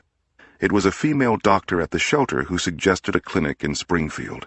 She grew up here, I think. She's the one put me in touch with Pastor Mike. She arranged it all. I owe her everything. Sometimes I break down thinking on just how much I owe. But isn't it natural, Anne-Marie asks, for people whose lives are relatively easy to want to help people whose lives are hard? And now, the Oprah moment, Dee thinks. Free counseling if you call spilling your guts on television free. Well, she says, if things was reversed, I'd like to think I'd do the same. You would, Mama, Gypsy says, resting her head on her mother's shoulder. I know you would. I know better than anyone. That night, neighbor after neighbor drops by. They come bearing crock pots and casseroles full of piping hot food. A little later, the dessert brigade shows up with ambrosia, German layer cake, pies of every kind. Dee and Gypsy live at the end of a cul-de-sac in a small neighborhood. Some of these smiling, well-dressed women must have driven a long way to catch a glimpse of the new local attraction. By 8:30, the doorbell has quit ringing. Dee sets 2 plates at the end of a table loaded with more food than she could eat in a month. Our first meal in our new home, she says, wheeling Gypsy over. It all smells so good, Gypsy says. Dee ties a bib around her daughter's neck. Here's hoping none of it is poisoned, she says. Mama, Gypsy scolds. People are being real good to us. You know they are. Only takes one, Dee says. Might be some kind soul wants to put us out of our misery. She walks into the kitchen, comes back carrying a large bowl, a can of Pediasure, and a banana. She fills her bowl to the brim with lamb stew, places the can and banana in front of Gypsy. But Mama, Gypsy says, my stomach's good tonight. And we want to make sure it stays that way. Just this once. If this ain't a special occasion, then what is? Let's see you keep that down first. But Mama, that's enough now. Dee drops her hands flat on the table, gives Gypsy a look that says negotiations are done for the evening. Sorry, Mama, Gypsy says. You want me to say grace now? I think God's answered enough prayers for one day, don't you? Dee stabs a piece of lamb with her fork, plunges it deeper into the gravy, then pulls it out and swallows it whole. Gypsy takes a sip of her chocolate drink. It tastes like chemicals and coats the roof of her mouth with what feels like chalk. She eyes the lemon meringue pie sitting just out of reach, suppresses a little whimper. Chapter 6. Dr. Dan Ryan's office is large and modern, the walls decorated with posters listing the signs and symptoms of a dozen different diseases. Dee Dee reads them over while she and Gypsy wait for the doctor to make his entrance. Psoriasis causes joint pain. Hypoglycemia causes excessive sweating. Dee Dee takes careful mental notes. "Well, I'll be," she says. "No matter how long you live, you just keep learning." Gypsy, who is busy tearing a callus from her right palm, refuses to quit pouting. "I still don't see why I've got to wear this dumb bandana," she says. "There's nothing dumb about it," Dee Dee says. "Light blue complements your eyes. Besides which, you can't go around in that silly hat every day of your life. A doctor's office is a dignified place." Gypsy starts to protest, stops when the door swings open and Dr. Ryan steps into the room. "How are we doing today?" he asks. "Good," Gypsy tells him. "Oh, you'd say good if you were drowning in quicksand," Dee Dee says. "Let the doctor decide how you are." Dr. Ryan grins at Gypsy. "Well, good isn't a bad place to start," he says. "What brings you here today?" There's something about him that Dee Dee instantly dislikes. She doesn't approve of his grass-stained tennis shoes, the gel in his spiky white hair, the metallic-smelling aftershave. A doctor should be plain, neutral. You shouldn't notice anything about him at all. "Oh, you're going to earn your money today, doctor," she says. She lists Gypsy's ailments from asthma to cancer, eczema to paralysis. Dr. Ryan's eyes grow wide. Dee Dee wonders if he saw yesterday's episode of Mornings with Anne-Marie. "Well, let's have a look at you," Dr. Ryan says, adjusting his stethoscope. He listens to Gypsy's heart, looks inside her ears, sticks a tongue depressor in her mouth, and asks her to cough, does a double-take when he sees her blackened, crumbling teeth. He has her push against his hands with all of her might, turn her head as far to the left and right as it will go. "Any of that hurt?" he asks. "Nope," Gypsy says. "She's been in pain her whole life, doctor," Dee Dee says. "She wouldn't know the difference." Dr. Ryan jots a few notes on Gypsy's chart. "She has quite a history," he tells Dee Dee. "We'll need her full medical records." He must not watch Anne-Marie, Dee Dee thinks. Probably out getting in an early round of golf. "That's the problem, doctor. We're transplants, maybe refugees is the word. All her records got washed away in Katrina. But I got every detail stored up here," Dee Dee says, tapping her skull. "Anything you want to know, just ask." "Sounds like the two of you have been through the ringer," Dr. Ryan says. "And we're stronger for it, God willing." Dr. Ryan runs the backs of his fingers over his clean-shaven cheeks while he considers his next step. "Do me a favor, Gypsy. Stand up for me." "But I told you, doctor," Dee Dee says. "The girl's paralyzed. Still, I'd like to see her try." Dee Dee moves to Gypsy's side, places a hand under her elbow. No, Dr. Ryan says. "I need her to do it alone. My girl hasn't stood on her own 2 feet since forever." Ryan crouches in front of Gypsy, pats her arm. "Why don't you try it for me?" he says. "I'll catch you if you fall." "All right," Gypsy says. "I'll try." She's trembling, biting at her lower lip. "Good girl," Dr. Ryan says. He positions himself behind the wheelchair. Gypsy pushes on the armrests, rises, without so much as wobbling. Dee Dee, tears in her eyes, lets out a little gasp. "Excellent," Dr. Ryan says. "Now, can you turn so that you're facing me?" Gypsy looks at her mother. Dee Dee appears panic-stricken, as though her daughter is navigating a ledge 30 stories above street level. "Go ahead now," Dr. Ryan says. "Give it a shot." Gypsy pivots one foot, then the next. Her slippers make a dragging sound on the floor as she shuffles 180 degrees. Her movements are stiff, unnatural, but she has little difficulty reversing direction. Dr. Ryan flashes a big smile. "Your legs look strong to me," he says. "I don't see any reason why you can't walk." "I told you why," Dee Dee says. "I told you plenty of reasons why. Don't forget, I've been there since the beginning. I've been through it all with her." Gypsy sits back down, awkwardly, looking as though she's been reprimanded. Dr. Ryan crosses his arms, leans back against a counter lined with canisters of cotton swabs and syringes. "I tell you what, Gypsy," he says. "We're going to try a brand new test. You aren't afraid of the dark, are you?" "No, sir." "What kind of test?" Dee asks, suspicious. "It's totally safe and totally painless," Dr. Ryan says, speaking directly to Gypsy. "We use it to check for nerve damage. All you have to do is keep your eyes on a small circle of light while it moves around a dark room. Any time the light vanishes, you clap your hands. Simple, right?" Gypsy nods.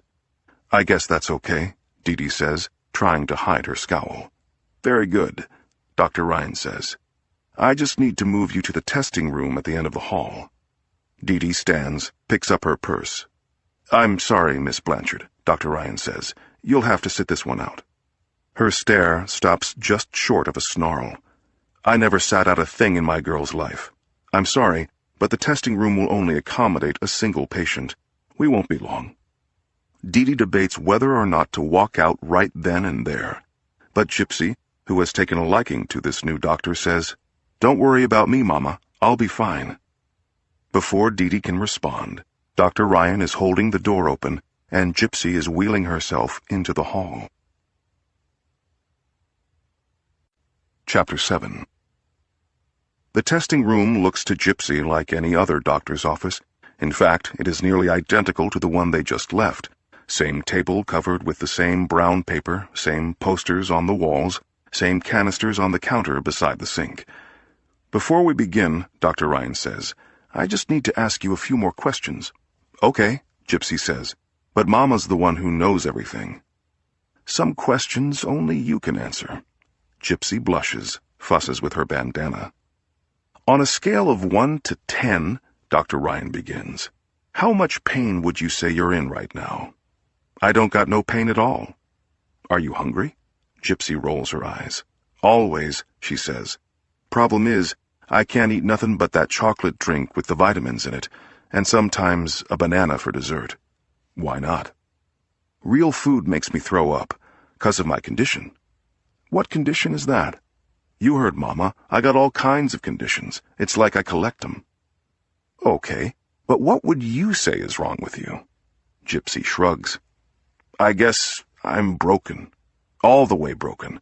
Like all the little parts that make me up are rotting, and I can't do nothing about it except slow it down." "What your mother called a chromosomal defect?" She nods. "I see." "Do you have any trouble sleeping?" "Oh, no. Mama gives me pills for that." Dr. Ryan finds her near-toothless smile charming. There's nothing at all self-conscious about this girl. She just wants to live. "Do you spend any time alone?" he asks. "You mean without Mama?" Dr. Ryan nods. "Sometimes at night," Gypsy says, "before bed." "And what do you do then?" "I like to go on the computer, Facebook mostly. I've got friends from all over. My goal is to have one in every state. That way, if I ever get to travel—" Her voice trails off as she considers the likelihood. "Now, Gypsy," Dr. Ryan says, "I'm going to ask you something, and I want you to be completely honest with me. Can you do that?" "Yes, sir." "Do you ever act differently when you're alone in your room?" "Differently how?" "Than you would when you're with your mother. For example, do you ever get up and walk around?" Gypsy's response comes fast. "I can't walk." "But we just saw you walk." "That was baby steps." "If you can take baby steps, then you can take real steps." Gypsy looks confused, maybe hurt. "You think I wouldn't tell my Mama if I could walk?" "No, I'm not saying that. But maybe you wouldn't want to disappoint her." "Mama wants me to walk. She wants it more than anything." Gypsy is rattled now, as if she suspects Dr. Ryan of leading her gently toward betrayal. He decides to dial it back. "Of course she does," he says. "So, why don't you surprise her?" "Surprise her?" "I want you to practice walking every night in your room, just a little at a time until you get the hang of it. And then, when you're ready, you walk out to breakfast like it's the most natural thing in the world." Gypsy nods, smiles. She likes having a goal. "Perfect," Dr. Ryan says. "Now for the test." He shuts off the overhead, takes a pen light from his jacket pocket. Gypsy follows its tiny beam around the far wall. She claps hard any time it disappears. She wants Dr. Ryan to know she is trying. They return to the original office, find Dee Dee pacing the floor. "Well?" she asks. "Inconclusive," Dr. Ryan says. "If you don't have her records, I'll have to order a new battery of tests." "You're going to make her go through all that again?" Dee Dee says. "I told you, I got it all memorized, down to the last decimal point." "I'm sorry, but we need to have the results of her tests on record." "You want to torture the girl over some paperwork?" "Of course I don't want to," Dr. Ryan says. "The question is, do you?" Dee Dee feels her face flush with heat. "Come on, Gypsy, we're going." They're halfway down the hall when Dr. Ryan hears Dee Dee say, "That man doesn't have the slightest idea what he's talking about." Chapter 8. There is once again a small crowd gathered around Pastor Mike on the Blanchard lawn. The pastor has let his salt-and-pepper beard grow out. The worry lines on his forehead appear a little deeper, a little more jagged. Aaliyah and her mother stand nearby, along with Detectives Slater and Draper, and a Channel 4 news crew. Neighbors hold small, white candles in their cupped palms. There's a strong threat of rain in the air. Pastor Mike speaks without a microphone or podium. "Like all of you, I am shocked and saddened by the sudden passing of Dee Dee Blanchard, a new and vital member of our community. Make no mistake, this is not simply a loss, it is a theft. A brutal and merciless theft. Dee Dee was stolen from us, just as all the beautiful possibilities life represents were stolen from her. She is with God now, and I trust that everyone here is praying for her soul. To ease her passage, the First Methodist Church of Springfield will cover the full cost of her funeral." There's a chorus of soft applause, while he wipes his forehead with a handkerchief. The night is unseasonably hot, and the moisture adds a tropical feel. "As you all know, Dee Dee's daughter, Gypsy Rose Blanchard, has been missing since the night of her mother's murder. The circumstances of her disappearance remain unclear, and as the search for Gypsy is a police matter, I will turn this over to Detective Brian Slater, lead investigator on the case. But before I do, I would like to make a personal plea. Gypsy, a sweet and innocent girl, was born into this world already suffering from a greater share of ailments than most of us will experience in our lifetimes. She is sick and frail, and in desperate need of her medication. I implore you to cooperate fully with the police in their investigation. If you know anything at all, that might help find her, please don't hesitate to share that information with Detective Slater." He turns from the crowd and looks directly into the nearest camera. "And if there is somebody out there who has Gypsy, I beg you to release her to the authorities at once so that she can receive the medical attention she needs to survive. Her mortal life is at stake, but so is your soul. Saving her is the only way to save yourself." He moves aside, gestures to Detective Slater with a slight bow of his head. "God be with you, Pastor Mike," an onlooker calls out. "Amen," others murmur. Detective Slater, perspiring wildly in his checkered blazer, steps forward. "Thank you all for coming," he begins. "I'll make my comments brief so that we can all get back to the work of finding Gypsy. Here is what we know. Gypsy was last seen at her doctor's office at 4 p.m. on the day she disappeared. She was last heard from in a Facebook message at 9 p.m. that evening. I'm sure you're all familiar with the content of that message by now. We can't at this time say whether or not Gypsy sent the message of her own free will, or even if she sent it at all. It is, of course, possible that her account was hacked. What we do know with some measure of certainty is that no one has heard from her since. We have checked with Gypsy's medical team, and all of her prescriptions and supplies, including wheelchairs, oxygen tanks, and inhalers, are accounted for at the home. We are asking pharmacists and doctors in the area and across the country to report any attempts to buy relevant medicines without a prescription. At different times in her life, Gypsy has been diagnosed with asthma, muscular dystrophy, leukemia, and various autoimmune disorders. We are asking you, the public, to be vigilant. If you see something out of the ordinary, let us know. Meanwhile, we are organizing searches of local parks and open spaces. If you would like to participate, please sign up with my partner, Detective Emily Draper." Draper, standing at the front of the crowd, waves her clipboard in the air. "At this time," Slater continues, "we have far more questions than answers. As Pastor Mike noted, we're asking anyone with information to come forward immediately. Time is critical in any missing persons investigation, but given Gypsy's health, it is particularly crucial in this case." He reads out a hotline number and a URL, then hands the floor back to Pastor Mike. The rain begins to fall in fat, warm drops. Pastor Mike leads the group in prayer. Slater and Draper hang back, scanning for anyone who looks out of place, anyone who seems overly anxious, anyone who seems to be enjoying the spectacle. When the event is over, Slater heads back to his car while Draper remains, collecting signatures. Slater is opening the driver's side door when he hears a voice calling after him. He turns to look, sees Aaliyah jogging up the sidewalk. The rain is pouring down now. "Detective Slater," she says, "there's something I have to tell you." She's drenched and doesn't seem to care. Slater feels irritated at having to stand in the rain any longer than necessary, but the girl's tone is urgent, and he can't afford to miss a potential lead. "Why don't you tell me in the car?" he says. Slater pops the locks, and Aaliyah climbs into the passenger's seat. He gives her a moment to compose herself. The windows fog over as the water on their skin and clothes turns to steam. Slater studies her out of the corner of his eye. She isn't an adult yet, but she isn't a kid either. A difficult age. His own daughter, who disappeared from his life when her mother took her to Seattle over a decade ago, would be just a year or two younger. "I'm getting your car all wet," Aaliyah says.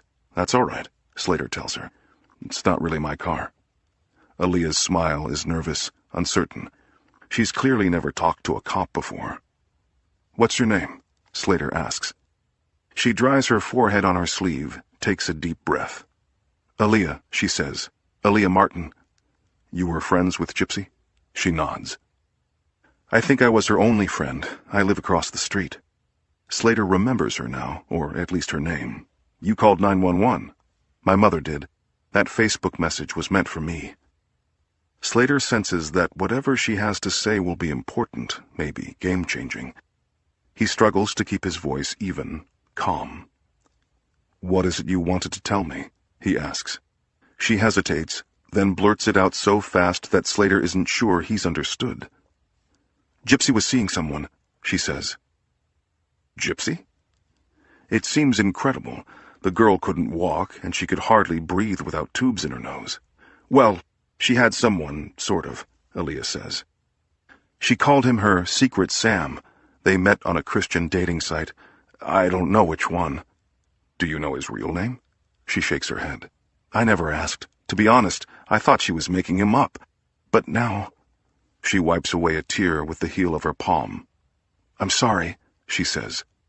Slater rests a hand on her shoulder. "You have nothing to be sorry about," he says. "You were her friend, and you've given us our first real lead. But maybe if I'd said something before Dee Dee was killed, before Gypsy—" "Listen to me," Slater says, a little more forcefully than he'd intended. "You couldn't have predicted this. No one could have. You understand?" "I guess," she says. Slater, not sure what more to say, takes her phone number and thanks her again. He sits for a while, watching her jog back to her house, then starts the car. He'll have to get forensics to stop dragging their feet on Gypsy's computer. Chapter 9. "All right," Slater says. "Let's review." He's standing in front of an old-fashioned chalkboard in a conference room at headquarters. Draper is there, as well as the two detectives assigned to monitor the Gypsy Rose hotline. Detective Denny Smith, who is on desk duty following an excessive force charge, and Detective Lane Schaub, who has been in plain clothes for even less time than Draper. They sit on metal folding chairs, laptops open on their knees. "First we've got the missing money," Slater says. He writes $4,000 in yellow chalk in the top left corner of the board, then turns back to the group. That safe still bothers me, he says. Only someone close to her would have had access. Would she really have given the combination to her kid? Smith asks. Probably not, but we found it written in a notebook at the bottom of Dee Dee's underwear drawer. Gypsy might have known where to look. So, you think the girl had an accomplice instead of a kidnapper? Shalm asks. I'm just floating ideas, Slater says. No way she did it herself, Smith says. Mommy had 300 pounds on her. Maybe she paid someone, Shalm offers. 4,000 is a little short for murder, Draper says. On top of which, Gypsy would have needed that money to live. If the money was even stolen, Smith says. For all we know, Dee Dee spent it herself, which would explain why you found the safe open. No need to lock it if there's nothing inside. You're right, Slater agrees. We don't know anything for sure. All we have are hints.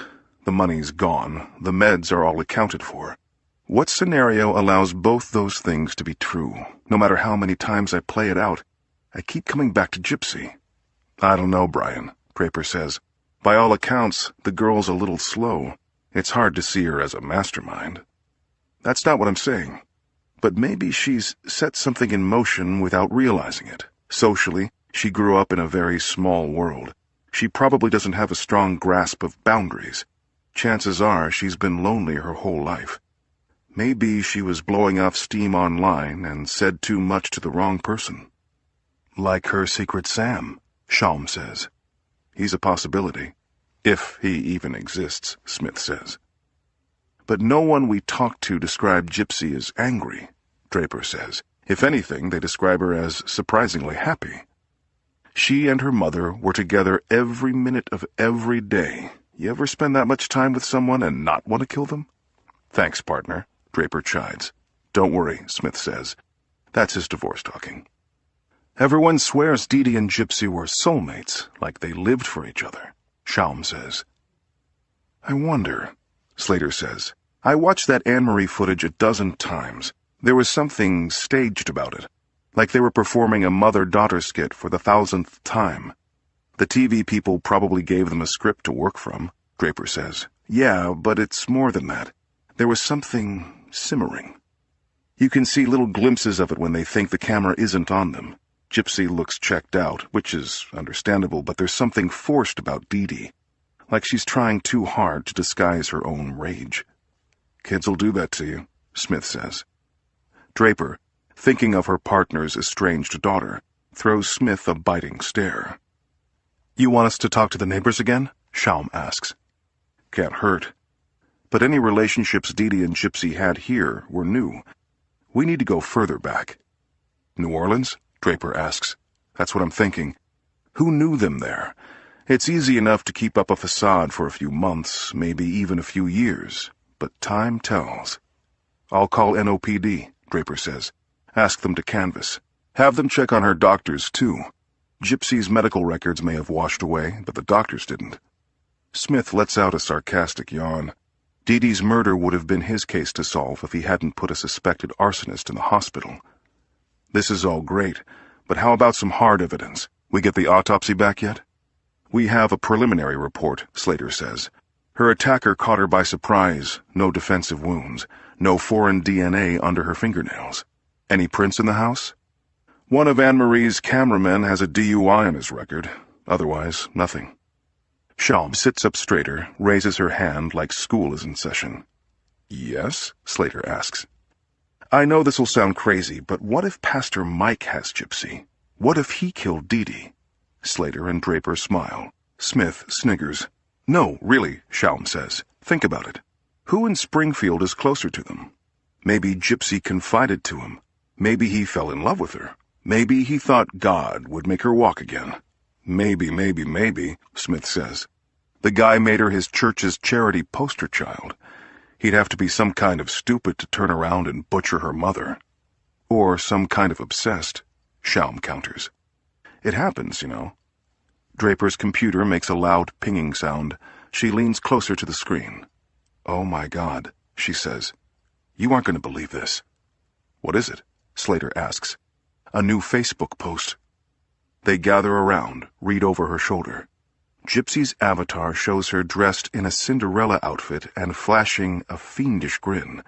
The post sent from Gypsy's account reads, "I slashed that fat pig and raped her sweet innocent daughter. Her scream was so loud. LOL." Chapter 10. "I want a goddamn address," Slater says. "Now!" Detective Schaum jumps up, shuts her laptop, and tucks it under one arm. "I'll get the techies on it," she says. "I want you on it, too. You sit there with them till we know where to send SWAT." "Yes, sir," Schaum says, running from the room. "It can't be Gypsy who wrote this," Draper says. "We should answer," Smith says. "Get the bastard talking. Maybe he'll slip up." Slater thinks it over. "No," he decides. "Assuming it wasn't Gypsy who sent this, and that's assuming a lot for my taste, we want him to stay right where he is. Overplay our hand, and he'll bolt." "What do we do in the meantime?" Draper asks. "Let's get Aaliyah Martin down here. She's Gypsy's friend. Maybe her only friend. And she has a nice face. I want her in front of a camera." "Making a plea?" Smith asks. Slater nods. "What if she won't do it?" Draper asks. "She'll do it. She's convinced herself that the whole thing is her fault. Emily, you set it up. Bring her here yourself. Door-to-door service." "Right away," Draper says. "And me?" Smith asks. "You're back on the hotline." "Waste of time. Anybody who knew anything would have called by now. All we're getting is cranks. This morning I had a guy offer to buy the meds Gypsy left behind. Then a woman tells me she saw Gypsy walking around in the background of one of those Club Med commercials. Total garbage. Unless you want to send me to Cancun, in which case—" "Sorry, Denny," Slater says. "Next time. Stop beating your suspect once he's unconscious." "That was a one-time thing," Smith says. "The guy spit on my car." "I think I hear the phone ringing," Slater says. "Sorry to pull you out of school," Draper says. "It's all right," Aaliyah tells her. "Math's the worst. I wasn't even listening." They're driving back to the station. Aaliyah is disheveled, her hair in a sloppy ponytail, the backpack on her lap unzipped with books and papers spilling out the top. She smells strongly of cigarettes. Draper resists the urge to lecture. "I used to daydream in class, too," she says. "I was thinking about Gypsy," Aaliyah confides. "She's pretty much all I think about now." Draper sees this as an invitation, a chance to solicit information without conducting a formal interview. Keep it relaxed, she tells herself. Just two girls chatting in a car. "What's Gypsy like?" she asks. "I mean, she seemed really sweet on TV, but what's she like in person?" "She is real sweet," Aaliyah says. "She's a happy person. When we're together, it's mostly me complaining. I realize how stupid that sounds. How bad it makes me look. You're friends. Friends talk. They listen. There are no rules about who gets to complain more." "I guess," Aaliyah says. She turns her head, stares out the passenger side window. Draper wonders if she's crying, or maybe trying not to. She phrases her next question carefully. "Was Gypsy different around you than she was, say, around her mother?" "What do you mean?" Aaliyah asks. "Different how?" But Draper can't say exactly what she means. She's hoping to debunk Slater's theory that Gypsy might have been involved in Dee Dee's murder. Again, she isn't sure why, but something in her needs Gypsy to be innocent. "I don't know," Draper says. "Was she more relaxed? Did she talk about things with you that she wouldn't talk about with her mother? Like boys, for example?" "I guess. She always got kind of quiet around Dee Dee. But everyone gets quiet around their mother, especially if they're keeping secrets. Did Gypsy share any secrets with you?" "Just the one. I told the other detective." "Her secret Sam?" "Yeah. I couldn't believe it. I mean, I didn't believe it. I pretended to, but Gypsy knew. I keep thinking that if I'd taken her seriously, if I'd actually listened." Draper wants to say something to put Aaliyah's mind at ease, but Aaliyah seems to be heading somewhere important on her own, as if she's thinking out loud and has forgotten where she is or who she's talking to. Draper decides not to interrupt.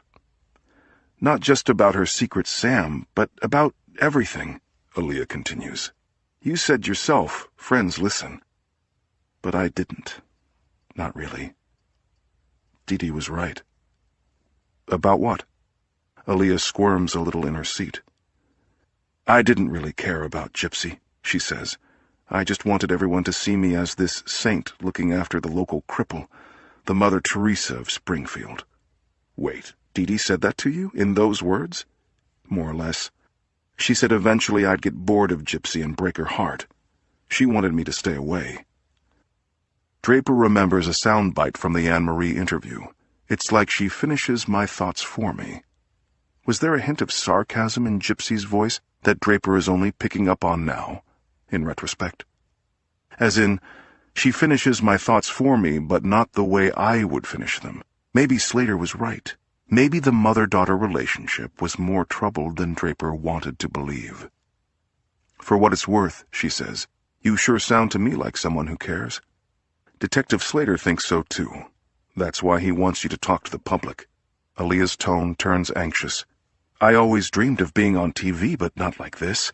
What will I say? Whatever's in your heart, corny as that sounds. Just pretend the camera isn't there.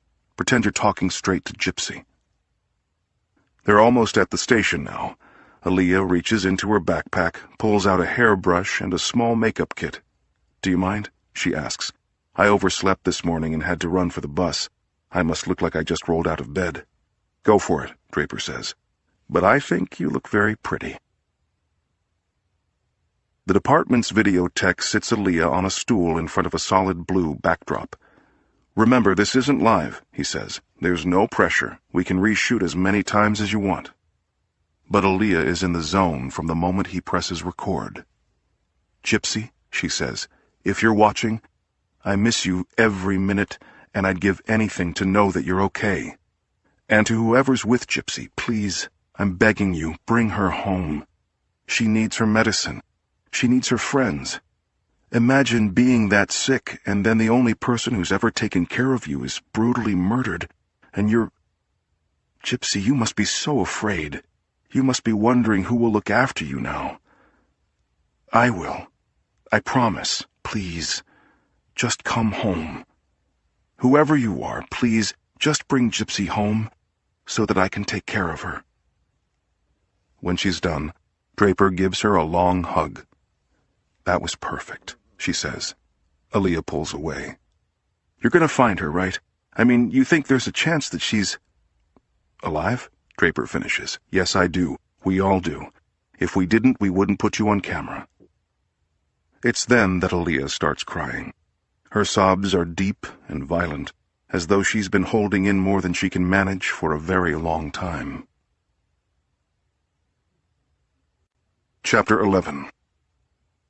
Dee carries 2 plastic cups into Gypsy's room, one full of water, the other brimming with her daughter's nightly cocktail of pills. Gypsy is already in bed, the covers pulled up to her armpits. She wears her frilly white hat with the tassels hanging down like outsized earrings. You're too damn old to be sleeping in that thing, Dee complains. It keeps me warm. It's plenty warm in here. Not like that. It keeps my brain warm. It keeps me from having nightmares. It's your meds that do that, Dee says. Now sit up. Gypsy obeys. Dee sets the cups on the night table, stands with her arms folded. Gypsy reaches for the pills, then stops. Mama, she asks. Yes, Gypsy. How long's it gonna be this way? What way's that? You know what way. When am I ever gonna be better? Dee's tone softens. You already are better, she says. You just can't see it yet. I mean all the way better, like other people. Dee sits on the edge of the bed, rests her hand on the blanket over Gypsy's stomach. Oh, sweetheart, she says. Don't you know this is what makes you so special? You got it harder than most folks, that's true. But that's where your strength comes from. That's why you appreciate life so much more than other people. Gypsy strikes the headboard hard with her elbows. But I hate my life, she says, and I don't want to be special. I don't want any of this shit. Dee stands back up, glares down. I got news for you, little girl. The world don't care what you want. No one chooses their life. You think I want any of this? You think if I'd known how things would be, I'd have brought you into this world? But you were born, and I ain't never turned my back on you, not for a heartbeat. So how about you show some goddamn gratitude? And another thing, swear like that again in front of me and I'll take a belt to your scrawny ass. I'm your mother. Don't you ever forget that. Now swallow those pills and give me a moment's peace." Gypsy's eyes are burning, but she doesn't say anything. Instead, she places the pills one at a time under her tongue until her mouth is nearly full, then drains the cup of water. Satisfied, Dee Dee turns and walks out of the room, shutting the light on her way. Alone, Gypsy rolls onto her side, spits the pills into the palm of her hand. She wraps them up in a Kleenex, tucks the Kleenex under her mattress. She listens to make sure her mother isn't lurking outside, then pulls back the covers, sits up, reaches over, and switches on her computer. She slides from her bed to her wheelchair, makes her way over to the dresser, opens the bottom drawer. The glow from the monitor gives her just enough light to see by. Smiling to herself, she digs out a calico dress, a hooped skirt, and a blue satin bonnet. Little Bo Peep, her favorite costume. It bothers her that she doesn't have the cane, but then she'll be sitting anyway, at least most of the time. She takes off her hat, ties the bonnet in place, slips the dress and skirt over her pajamas. When she's done, she wheels herself back to the computer. She giggles quietly as she switches over to a private window, then types in the Christian couple's URL. Nicholas's avatar shows that he isn't online. Gypsy sends him a quick message. "Need help finding my sheep." She waits. No response. She reaches back to the bed, takes up a stuffed lamb with a black face and gray cotton fleece, and tucks it under her arm. Nicholas will like this touch, she thinks. "It's getting dark," she writes. "I'm scared." As she types, she realizes that her heart is beating hard and her forehead is perspiring. "I really am scared," she thinks.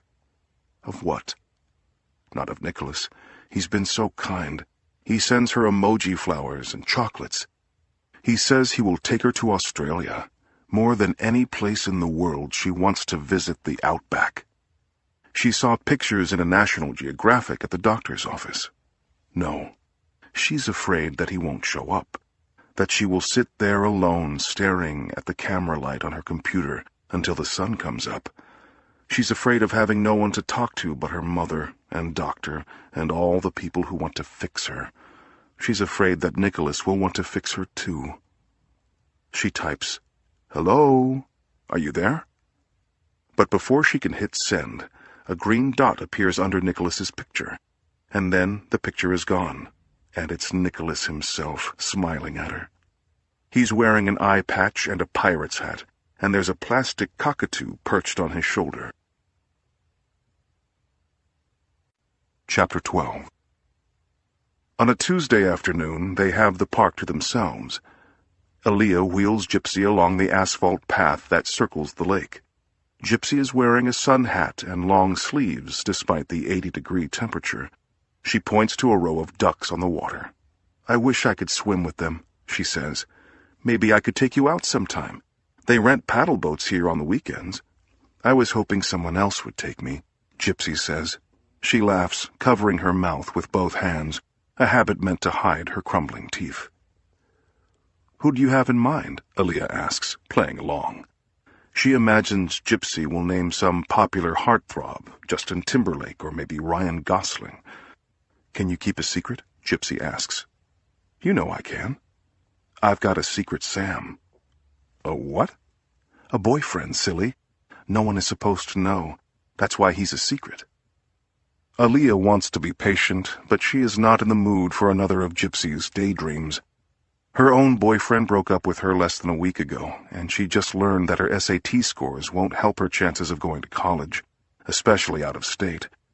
No way can she stay stuck in Springfield another year. "A boyfriend?" she asks. "How? I mean, no offense, but you never leave the house unless you're with me or your mother." "He visits me at home." Aaliyah rolls her eyes. "Is this some kind of riddle, Gypsy? 'Cause I didn't get a whole lot of sleep last night, so you might have to help me out." Gypsy giggles, her hands once again flying up to cover her mouth. "A riddle," she says. "I like that. Let's make it a riddle. I'll give you a hint. Sometimes you visit me the same way." Just tell me already, Aaliyah thinks. She's about to change the subject completely when it dawns on her. Gypsy must have a crush on one of her Facebook friends. Something about this makes Aaliyah sad. Her own problems seem suddenly trivial. "You're chatting with someone online?" she says.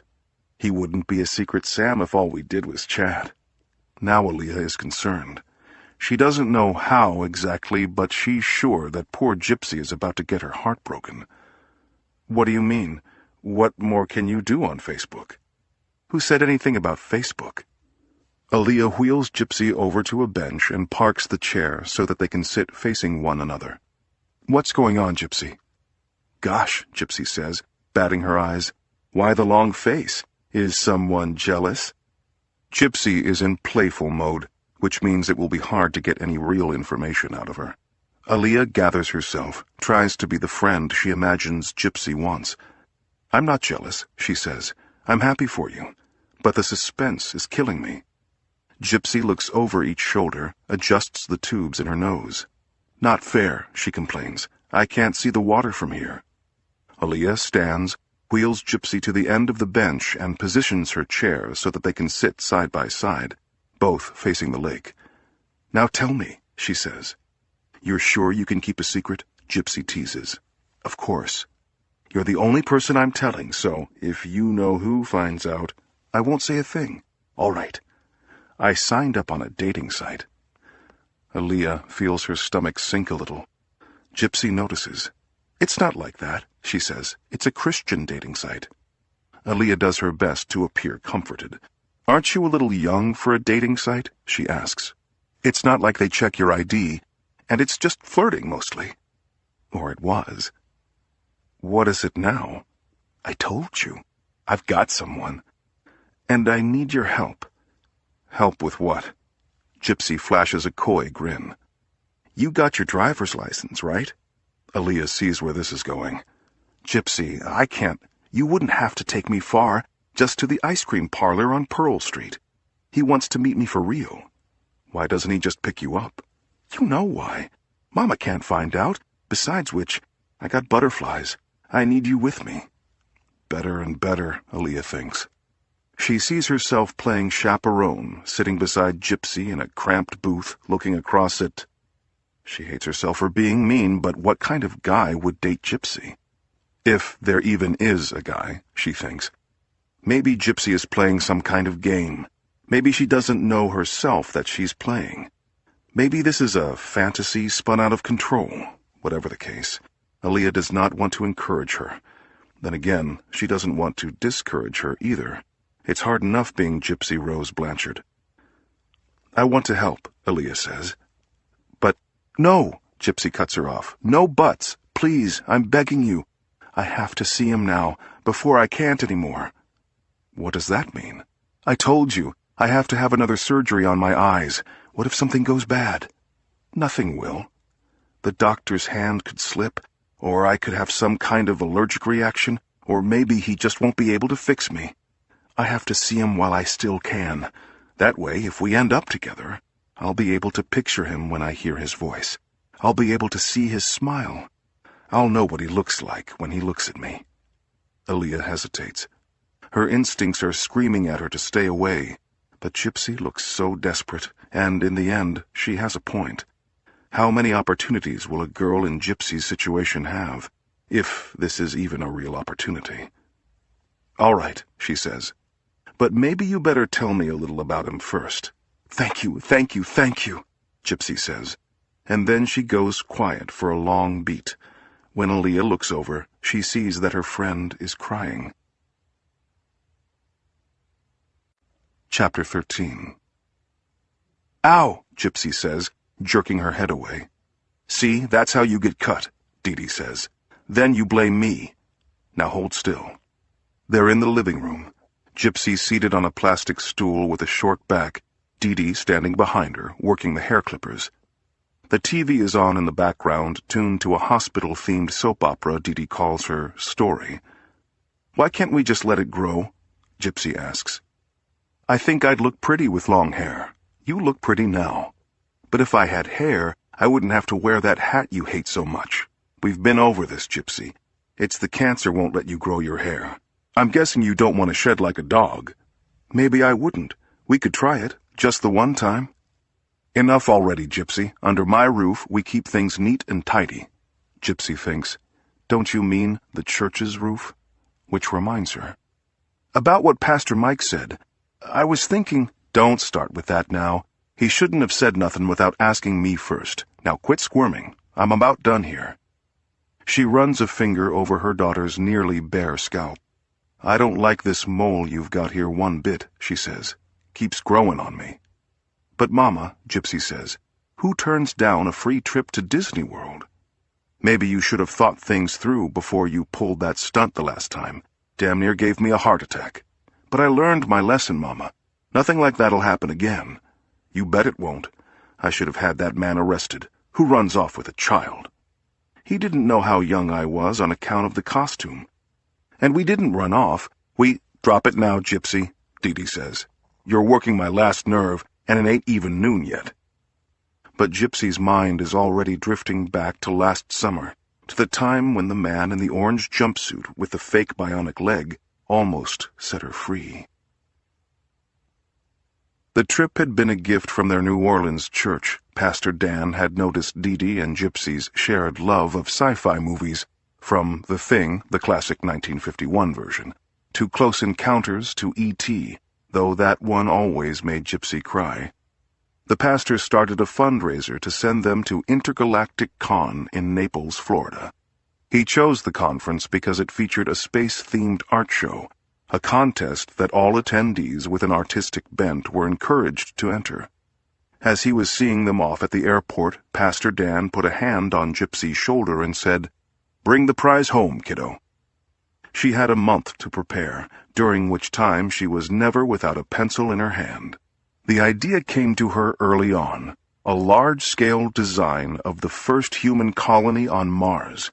Instead of houses or apartments, she imagined a futuristic hybrid, ranch-style homes with earth-colored metallic exteriors stacked in structures that looked like ultra-sleek parking garages. High-speed conveyor belts replaced sidewalks, and there were no streets at all, since cars would be able to fly.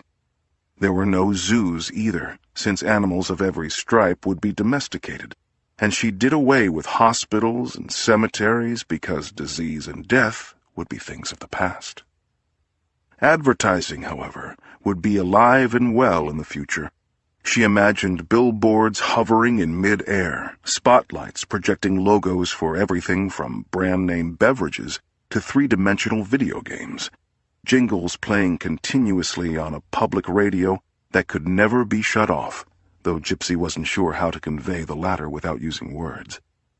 The final drawing filled a poster-sized canvas and looked like an elaborate blueprint with minuscule detail lurking in every crevice. "I gotta give it to you," Dee Dee said. "You sure worked on this one. Can't imagine what you're gonna do with yourself now." "Maybe I'll be an architect," Gypsy said. "Maybe you will at that." It was the only time Gypsy could remember her mother sounding proud. The first 2 days of the conference were the very best of Gypsy's life. Their room was on the top floor of an 18-story hotel, and all Gypsy could see from the window was pure blue sky and endless water. The jam-packed lineup of events included an alien-themed comedy show, a staged lightsaber fight between 2 stuntmen who worked on the Phantom Menace, an exhibit of alternate designs for the Millennium Falcon, and a screening of deleted scenes from all 3 Back to the Future movies. "I don't want this to ever end," Gypsy told her mother. But it wasn't just the spectacle and setting. For the first time in her life, Gypsy did not feel out of place. True, she was one of very few participants in a wheelchair, and maybe the only one with an oxygen tank, but nobody seemed to notice. It was okay to be strange with so many robots and stormtroopers and space creatures roaming the hotel. Here, people talked to her without the slightest trace of pity or revulsion. That was how Gypsy met Robert. He just walked up to her and started talking.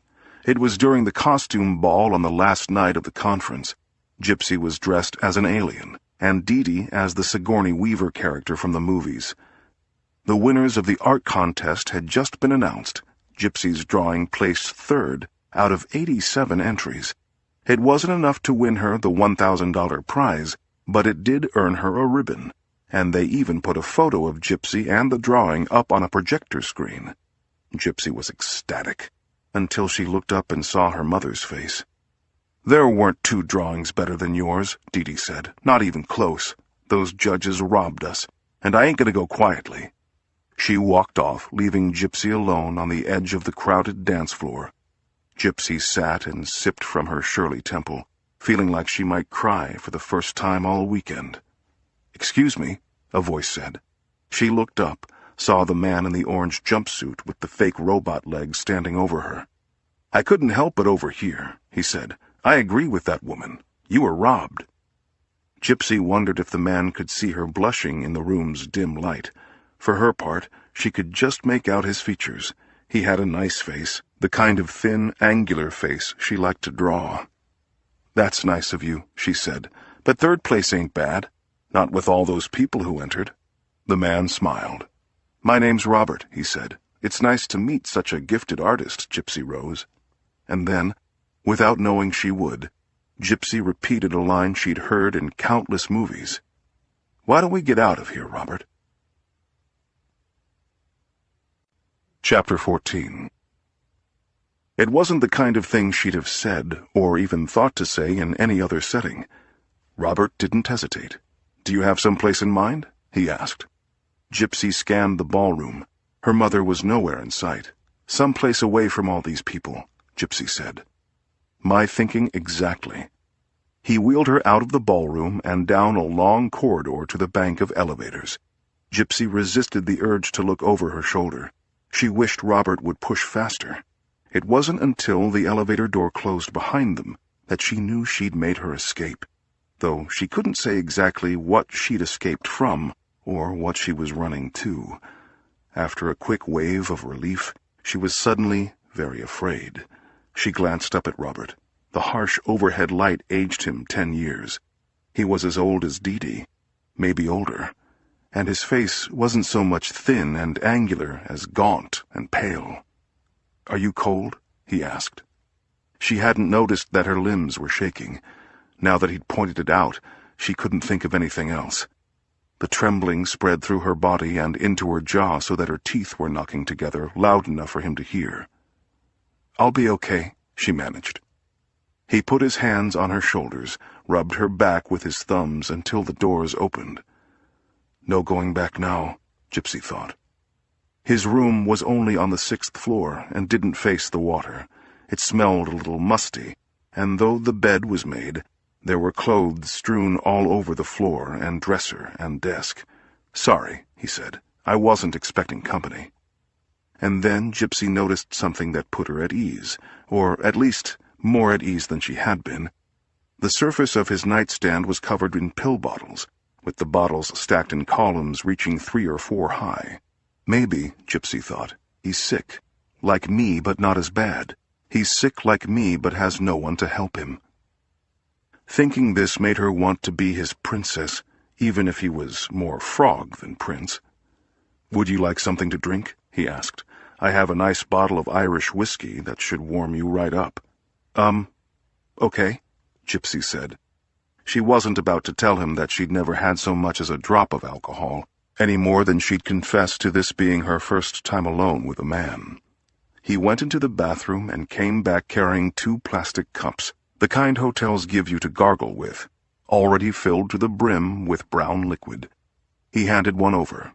"Obliged," Gypsy said, another expression she'd picked up from the movies. "Cheers," he said, raising his cup. "Cheers," Gypsy echoed. In her short life, Gypsy had tasted syrups and serums of every kind, but nothing that burned quite like this. She could feel her eyes watering, her cheeks turning red. Robert smiled, sat across from her on the edge of the bed. "Take your time with it," he said. "Whiskey's an acquired taste." "What's that mean?" "It grows on you," Robert said. He leaned forward, elbows on his knees, so that their faces were just inches apart. She could smell the alcohol on him, imagined that he could smell it on her, too. "Tell me about yourself, Gypsy Rose," he said. Gypsy grinned, looked around the room as though there might be some other Gypsy Rose lurking in a corner. "What should I tell?" she asked. "Well, for starters, where are you from?" Gypsy took a slow sip of whiskey. This time there was no burn, just a pleasant warmth sliding down into her body. "New Orleans, to start with," she said. "Ah," Robert said, "the Big Easy." "Wasn't nothing easy about it," Gypsy corrected. "Katrina ripped my home up and blew it away. Just like in The Wizard of Oz. I live in Missouri now. Sounds like misery, but it's a nice enough place. The people are nice anyway. It was my old pastor set up this trip. He encourages me with my art." She noticed herself saying me and my, quietly avoiding any hint of her mother, who, she realized, must have started searching by now. "There are some good things about it, too," she continued. "Missouri, I mean. Like, I ain't seen a single cockroach since I've been there. In New Orleans, they're as big as your fist, and most of 'em fly. There's no getting used to that no matter how long you live there. And it's quiet in Missouri, especially at night. In New Orleans, I slept with a fan on just to block out the street noise. But in Missouri, there's no noise to block out. Sometimes it's almost too quiet, like in a horror movie, right before the girl gets attacked." She knew that she was talking too much, that she should stop and ask about his life, but she'd slipped into a rhythm she couldn't break. Maybe it was the whiskey, which had her feeling a little like the meds her mother gave her at night, except that she wasn't tired.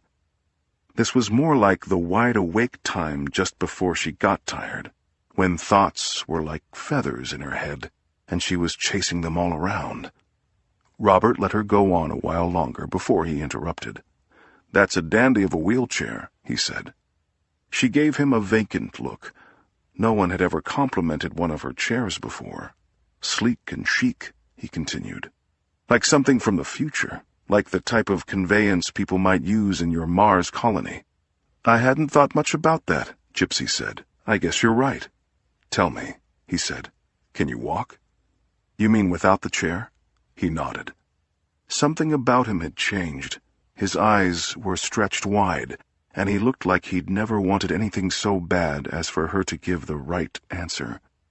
"Why would I wheel myself around if I could just get up and walk?" she asked. He didn't seem to hear. He bent forward, set his cup on the floor, undid the Velcro straps that held his fake bionic leg in place. "You see," he said, "I can take this off whenever I want, and then I'm just like everybody else. But you're special. You can't be anything but special. Special? Unique. No matter what, your experience of this world will never be like everybody else's." He took her half-full cup and set it on the floor beside his own. Then he touched her hand. He was so sincere, so eager. Gypsy felt the fear creeping back. She tried to concentrate, but his face kept dropping out of focus. "I'm going to kiss you now," he said, "and then I'm going to lift you onto that bed." Gypsy gripped the arms of her chair, let his lips touch hers. His stubble scratched her skin. What he was doing with his tongue confused her. She thought it could only be the whiskey that kept her from shaking all over again. "May I?" he asked, forcing one arm awkwardly under her legs. And then, before she could answer, she heard her mother's voice tearing through the hall outside, followed by a furious banging on Robert's door. "Gypsy Rose, goddammit, I know you're in there!" Gypsy looked up at Robert. His face was turning colors, and there was a saliva bubble swelling out the side of his mouth. She wondered if it was possible to be rescued and taken prisoner at the same time. Chapter 15. Aaliyah sits with her mother in the front pew of Springfield Methodist. The church is full, but the crowd is so quiet that Aaliyah feels alone with Pastor Mike and his words. He stands behind a large mahogany coffin, his open palms raised skyward. "Dee Dee Blanchard," he intones, "was taken from this world far too soon. She was taken from this community before any of us really got a chance to know her, though certainly we know about her." We know about her devotion to her daughter. We saw enough of Dee to know that her actions were in keeping with her values. Despite the demands placed on her as a full-time caretaker, a duty she fulfilled out of love rather than obligation, she served this church with the fervor and dedication of someone who'd grown up among us. Aaliyah has trouble concentrating. She's never been this close to a coffin before. She can't stop picturing the body inside, the bones and flesh, lying still, with no hope of ever moving again. In life, Dee had been all motion, always fidgeting, always jumping up to fetch something for someone. A glass of lemonade or a plate of cookies for guests. A pillow for Gypsy when her back started to ache from so much sitting. Dee lived not for herself, Pastor Mike continues, but for others. She lived first and foremost for her daughter, Gypsy Rose. If you ask Dee how she herself felt on a particular day, she might tell you that Gypsy had or hadn't slept well, that a symptom of her daughter's illness had or hadn't improved. Never a word about her own plight, her own suffering. Aaliyah thinks, of course she never complained, not to you. You were Dee Blanchard's cash cow. The thought surprises her. She feels confused, ashamed, and not very Christian. The plain truth is that she never much liked Dee. The outsized woman, now resting just a few feet away in her outsized coffin, made Aaliyah uncomfortable. She had been overbearing, smothering, a control freak who always found a way to make herself the center of attention.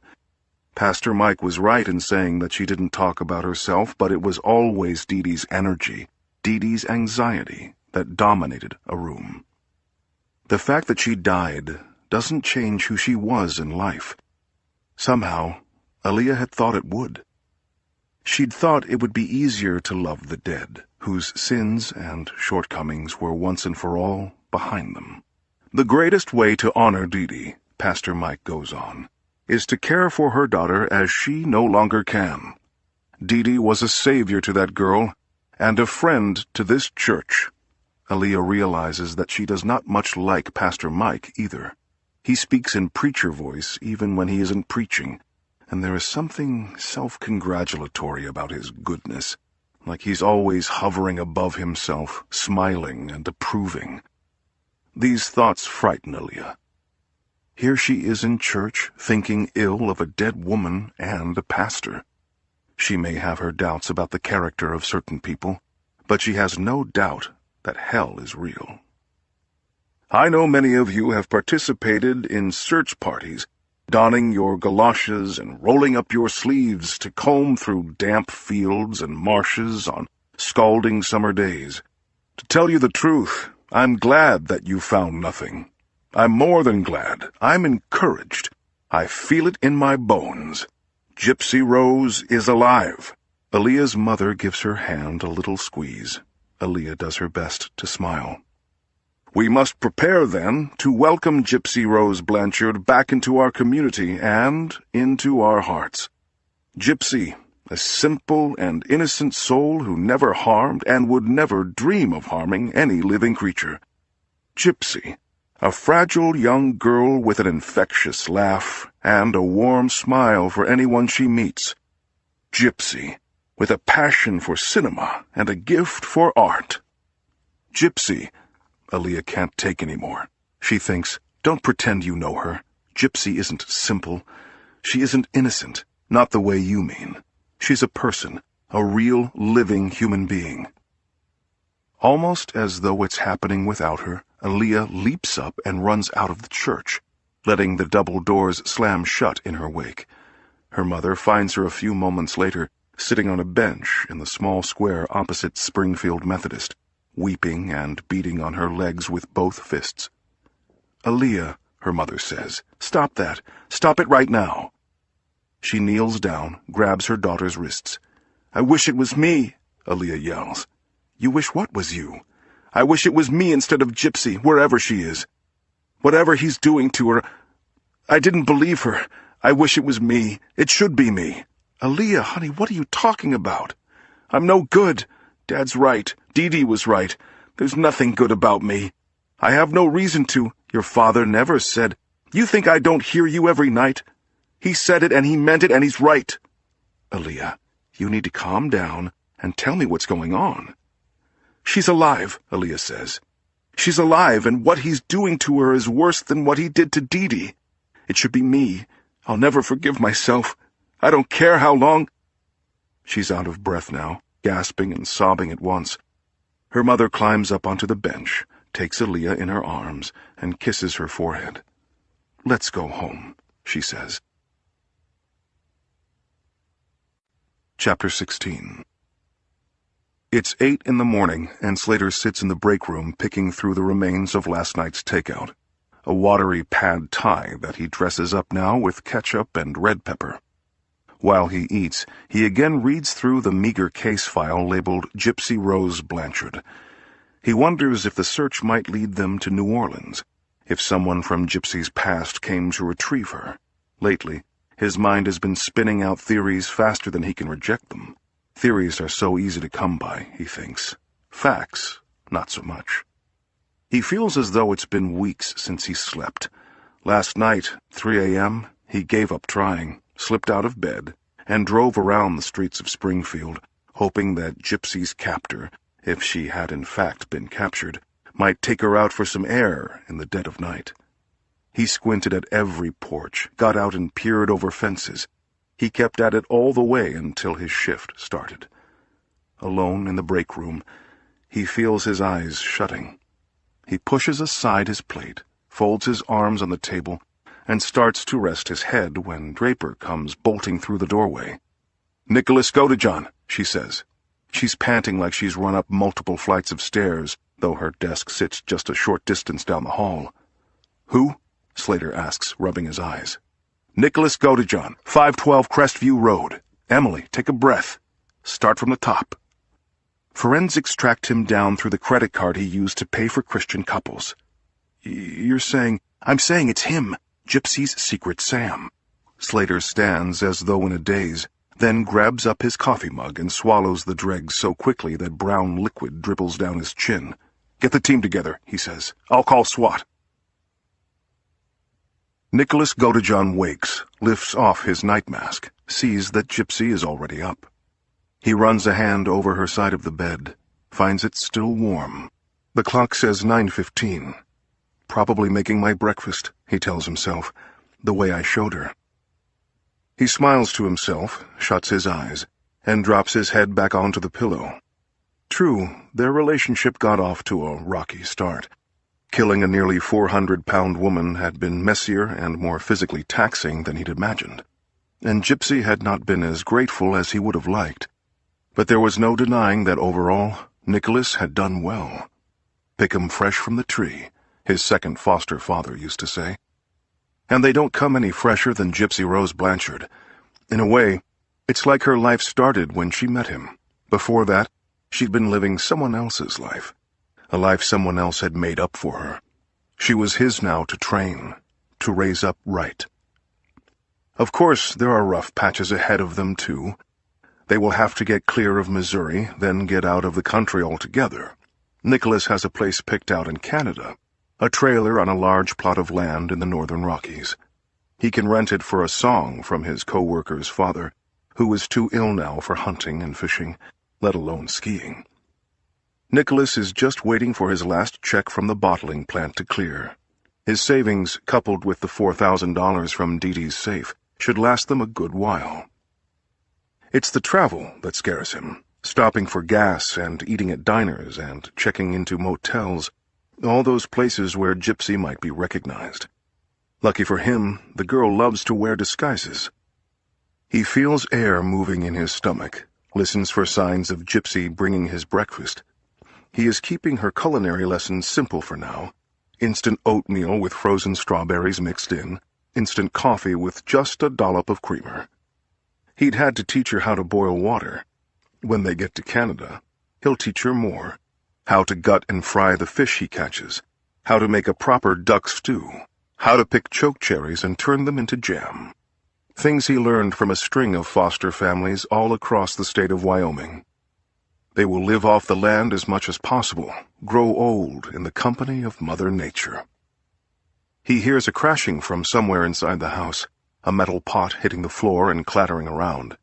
He can't blame her. In a way, she's still learning how to walk. He considers going out to help her, but doesn't yet have the energy to rouse himself. Then he hears something else, this time coming from outside the house, from just outside his bedroom window, in the narrow space between his bungalow and his neighbor's fence. A crackling sound, like static on a radio, followed quickly by a string of hushed curses. He sits up, slaps himself awake, goes to the window, and pulls the shade back an inch. There's a man dressed all in black standing maybe a yard away, fiddling with some kind of handheld device. Still drowsy, Nicholas thinks it must be the gas man, but then he realizes employees of the gas company don't carry sidearms. He steps back, tugs the shade as far open as he dares, cranes his neck. There are cop cars with their lights flashing and sirens muted, clogging his quiet residential street. He pulls his hand away, lets the shade fall shut, and hops around in his bare feet as though the floor were made of burning coals. "Oh shit, oh shit, oh shit," he says. He looks furiously around the room, spots his jeans lying crumpled in a corner, pulls them on. He has no time to worry about a shirt or shoes. He jets down the hallway and out the back door, finds his yard crowded with men in black masks brandishing machine guns. He throws his hands in the air, but they tackle him anyway, pushing him face forward into the dirt. Once the cuffs are on, they roll him onto his back. He looks up, sees a man in plain clothes staring down at him. "Where is she?" Slater asks. There's no point in playing dumb. "Inside," Nicholas says. "But she ain't who you think she is." Chapter 17. It's been a week since Dr. Ryan saw Gypsy and her mother. He spends his lunch hour searching for Gypsy's New Orleans physician, calling colleagues in the parish where they lived before coming to Springfield. He is about to give up when a hospital administrator reads him the number for Gypsy's primary care physician, a Dr. John Wyatt. He has just 15 minutes before his next patient is scheduled.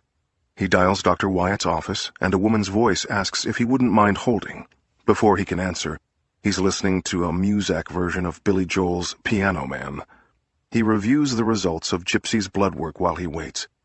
The tests show telltale signs of malnutrition. Her electrolyte levels are perilously low, and she's deficient in almost every essential vitamin. Her complete blood count, however, gives no indication of leukemia. Dr. Ryan is stumped. "Dr. Hall's office," a new, more gravelly female voice says. "I apologize for the wait. How may I help you today?" "Dr. Hall? I'm sorry, I was trying to reach Dr. Wyatt." "Good luck with that," the woman says. "He retired a few months back. Last I heard, he was hiking the Appalachian Trail. He's 70 years old, but still fit as a fiddle, that one." "I see. My name is Dr. Daniel Ryan. I'm calling from Springfield, Missouri. It seems I've inherited one of his patients. Would you by any chance have access to his records?" "In my head I might.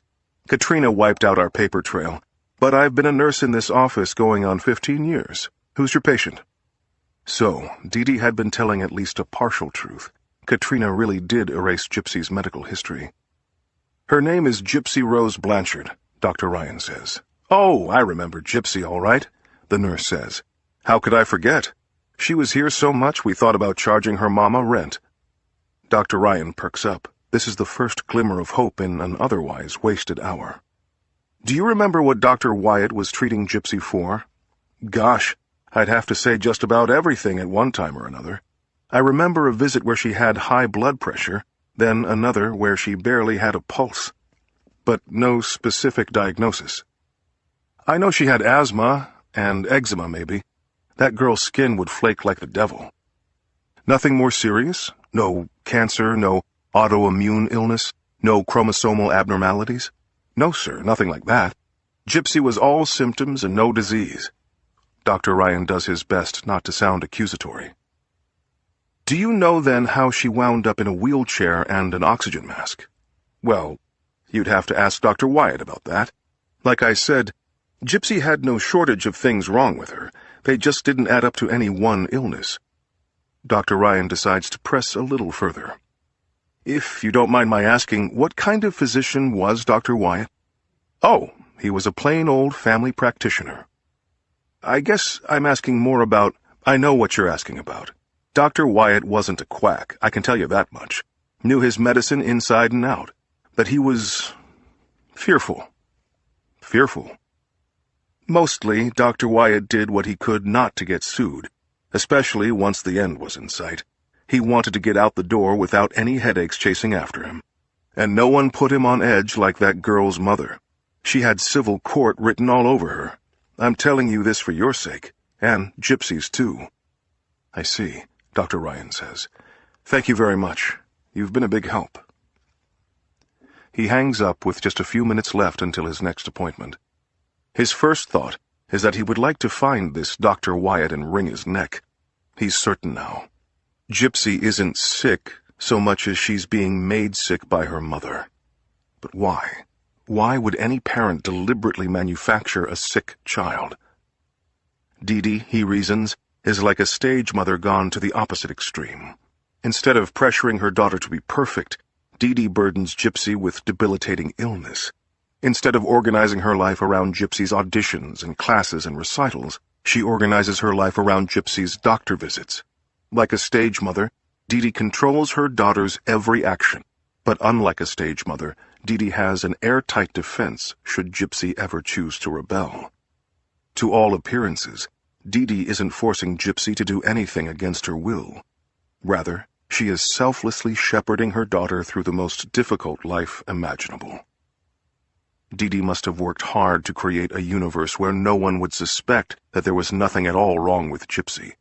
To begin with, she would have needed to limit the witnesses, get rid of the father, if he was ever in the picture, alienate any extended family, insist on homeschooling. Later, when Gypsy was old enough to understand, she must have convinced the child herself that she was sick. She must have fabricated evidence, poisoned Gypsy's food so that eating came to mean nausea, vomiting, smothered her in her sleep and called it apnea, injected her with urine to simulate infections, induced seizures with drugs or sleep deprivation. Finally, Dee would have had to convince the medical community. She likely shopped around until she found the right doctor, one who saw her as a concerned and loving parent who would gladly trade her own life for her child's health if only such a thing were possible. A doctor who promised to rise to the challenge, find the rare diagnosis that fit Gypsy's extraordinary range of symptoms. By making Gypsy sick, Dee had created a need that only she could fill. She'd given her life a vital purpose, a purpose that wouldn't end once her child was grown, though it might very well end with her child's death, at which point Dee would become a martyr. Not that Dee consciously thinks in these terms. Dee, Dr. Ryan understands, is the one who's ill. She suffers from a psychological disease that allows her to believe in her daughter's sickness. It's as though there are two separate Dees, the one who poisons and starves her daughter, and the one who fights to keep her daughter alive. The savior might be vaguely aware of the villain's existence, but the two have never met face to face. But Gypsy is still young. There is time to stop this before the damage proves irreversible. Dr. Ryan turns to the front page of Gypsy's file, picks up the phone, and dials Dee's number. An automated message informs him that she is unavailable. He waits for the tone. "Hello, Miss Blanchard," he says. "This is Dr. Ryan calling. I have Gypsy's test results, and I need to speak with you in person as soon as possible. Please call my office to schedule an appointment. And please, do not plan to bring Gypsy. I'd like to speak with you one-on-one. Again, this is urgent." He hangs up with the sinking feeling that Dee will never return his call. Chapter 18. It's Dee who answers the door. Aaliyah had hoped to find Gypsy waiting on the front walk, ready to go. Come in, Dee says. "Her Highness is still getting ready." "Thank you," Aaliyah says, stepping inside. The air conditioner is pumping full blast, and the abrupt change in temperature gives Aaliyah goosebumps up and down her arms. The Blanchard home is looking more and more lived in. There are supermarket flyers piled high on the table, clothes and linens draped all over Gypsy's spare wheelchairs, dirty dishes stacked on the floor in front of the couch. "Gypsy," Dee calls. Your ride is here. The dig isn't lost on Aaliyah. She isn't Gypsy's friend. She's a means of transportation. Be right there, Gypsy yells back. Dee Dee turns to Aaliyah. So what movie are you two seeing again? She asks. The question sounds like pure suspicion. It's a French sci-fi flick, Aaliyah says. Gypsy picked it. Of course she did. That girl and her fantasies. Not that I'm much better. That's one thing she gets from me. I'm sure there are other things, but this is one of those days when I just can't see them. Girl's been working my last nerve since breakfast. Aaliyah nods. Dee Dee, she notices, isn't in much better shape than her home. Her hair looks slept on, there are bits of crusted food clinging to her gray shift, and her bare feet are marked with bony, reddish lumps. Remind me what theater it is you're going to? Dee Dee asks. Somehow, Aaliyah is certain that Dee Dee doesn't really need reminding. The Canterbury, Aaliyah says. Over on Pearl. This is the story she and Gypsy have rehearsed. Right, the Canterbury. I've driven by it. Looks fancy as hell from the outside. What with all those columns and that ivy? Even if the ivy is fake. It's just a normal theater on the inside, Aaliyah says. Well, maybe someday I'll see for myself, Dee Dee says. Is she asking to be invited? Aaliyah wonders. There's a brief lull before Dee Dee asks her next question. You've had your license for how long now? Going on 6 months, Aaliyah says. I told you, Mama, she's a real good driver. It's Gypsy wheeling herself into the living room, flashing Aaliyah a big, nervous smile. My gosh, look at you, Dee Dee says. Gypsy is decked out in a pale blue ruched dress with a cloud print, the one she wears to church on holidays and special occasions. She's accessorized with an imitation pearl necklace, a black handbag, and gold-colored shoes. For a bit of flair, she's put on 2 different shades of lipstick, dark violet on her upper lip, scarlet on the lower. You know it's going to be dark in that theater, right? Dee Dee says. Ain't no one going to see you. Out of the house is out of the house, Mama, Gypsy reasons. Well, I wish you'd told me you were going to doll yourself up. I could have helped some. You look like a French Quarter whore. Aaliyah blushes. Gypsy pretends not to hear. And what are you wearing them heels for? Dee Dee continues. You know you can't walk as it is. We better be going, Aaliyah says. I hate missing the previews.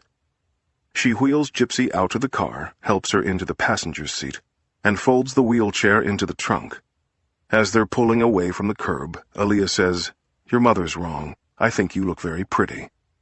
I just hope he thinks so, Gypsy says. I never been so jittery in all my life. Aren't you going to at least tell me his real name? Aaliyah asks. I promised I wouldn't.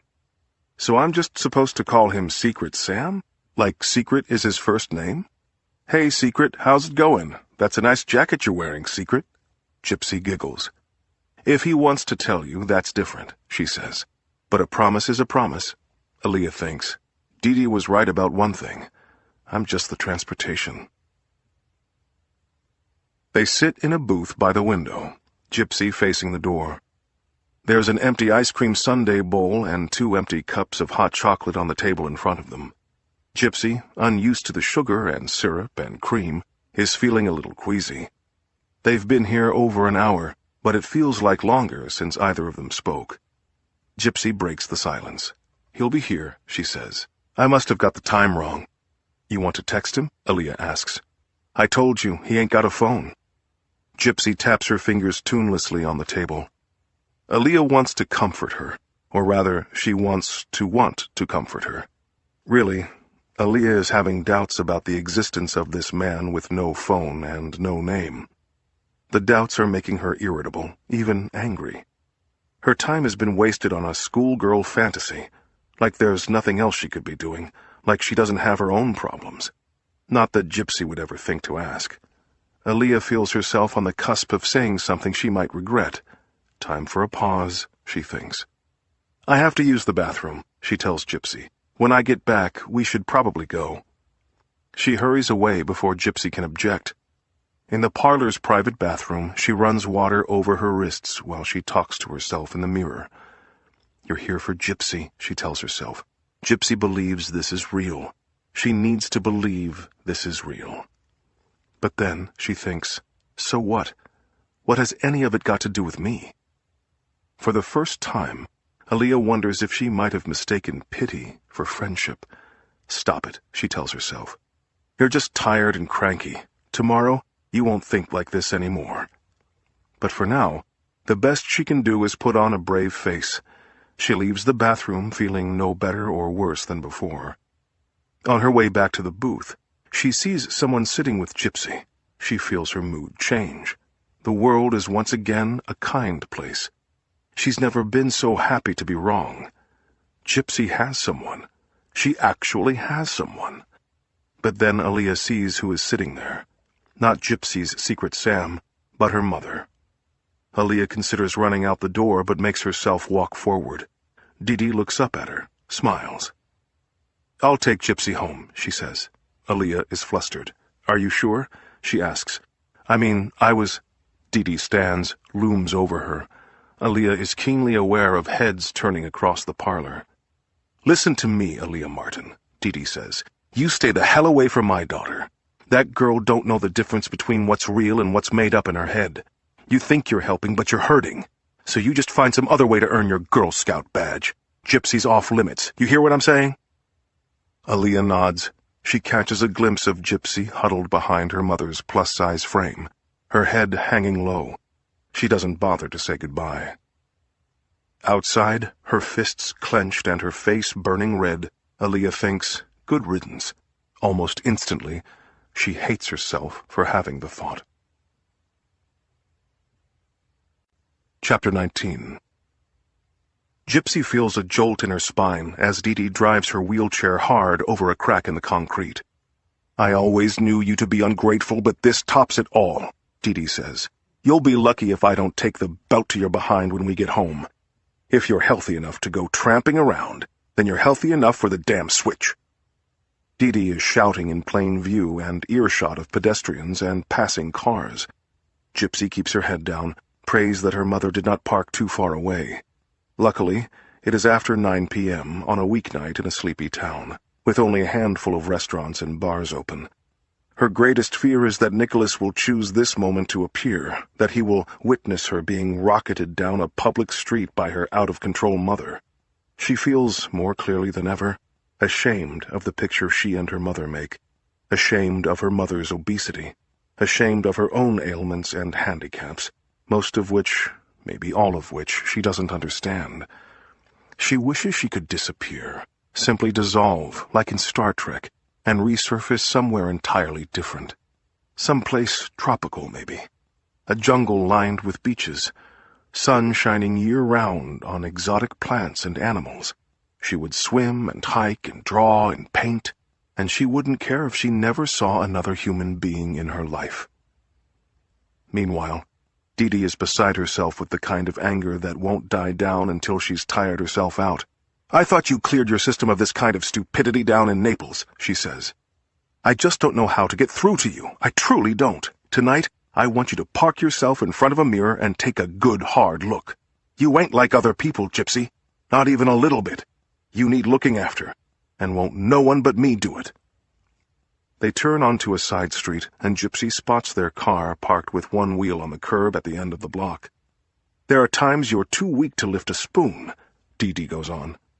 Times you can't hardly wipe your own ass. I've scrubbed vomit from your clothes, washed your sheets in the dead of night when you pissed yourself like a small child.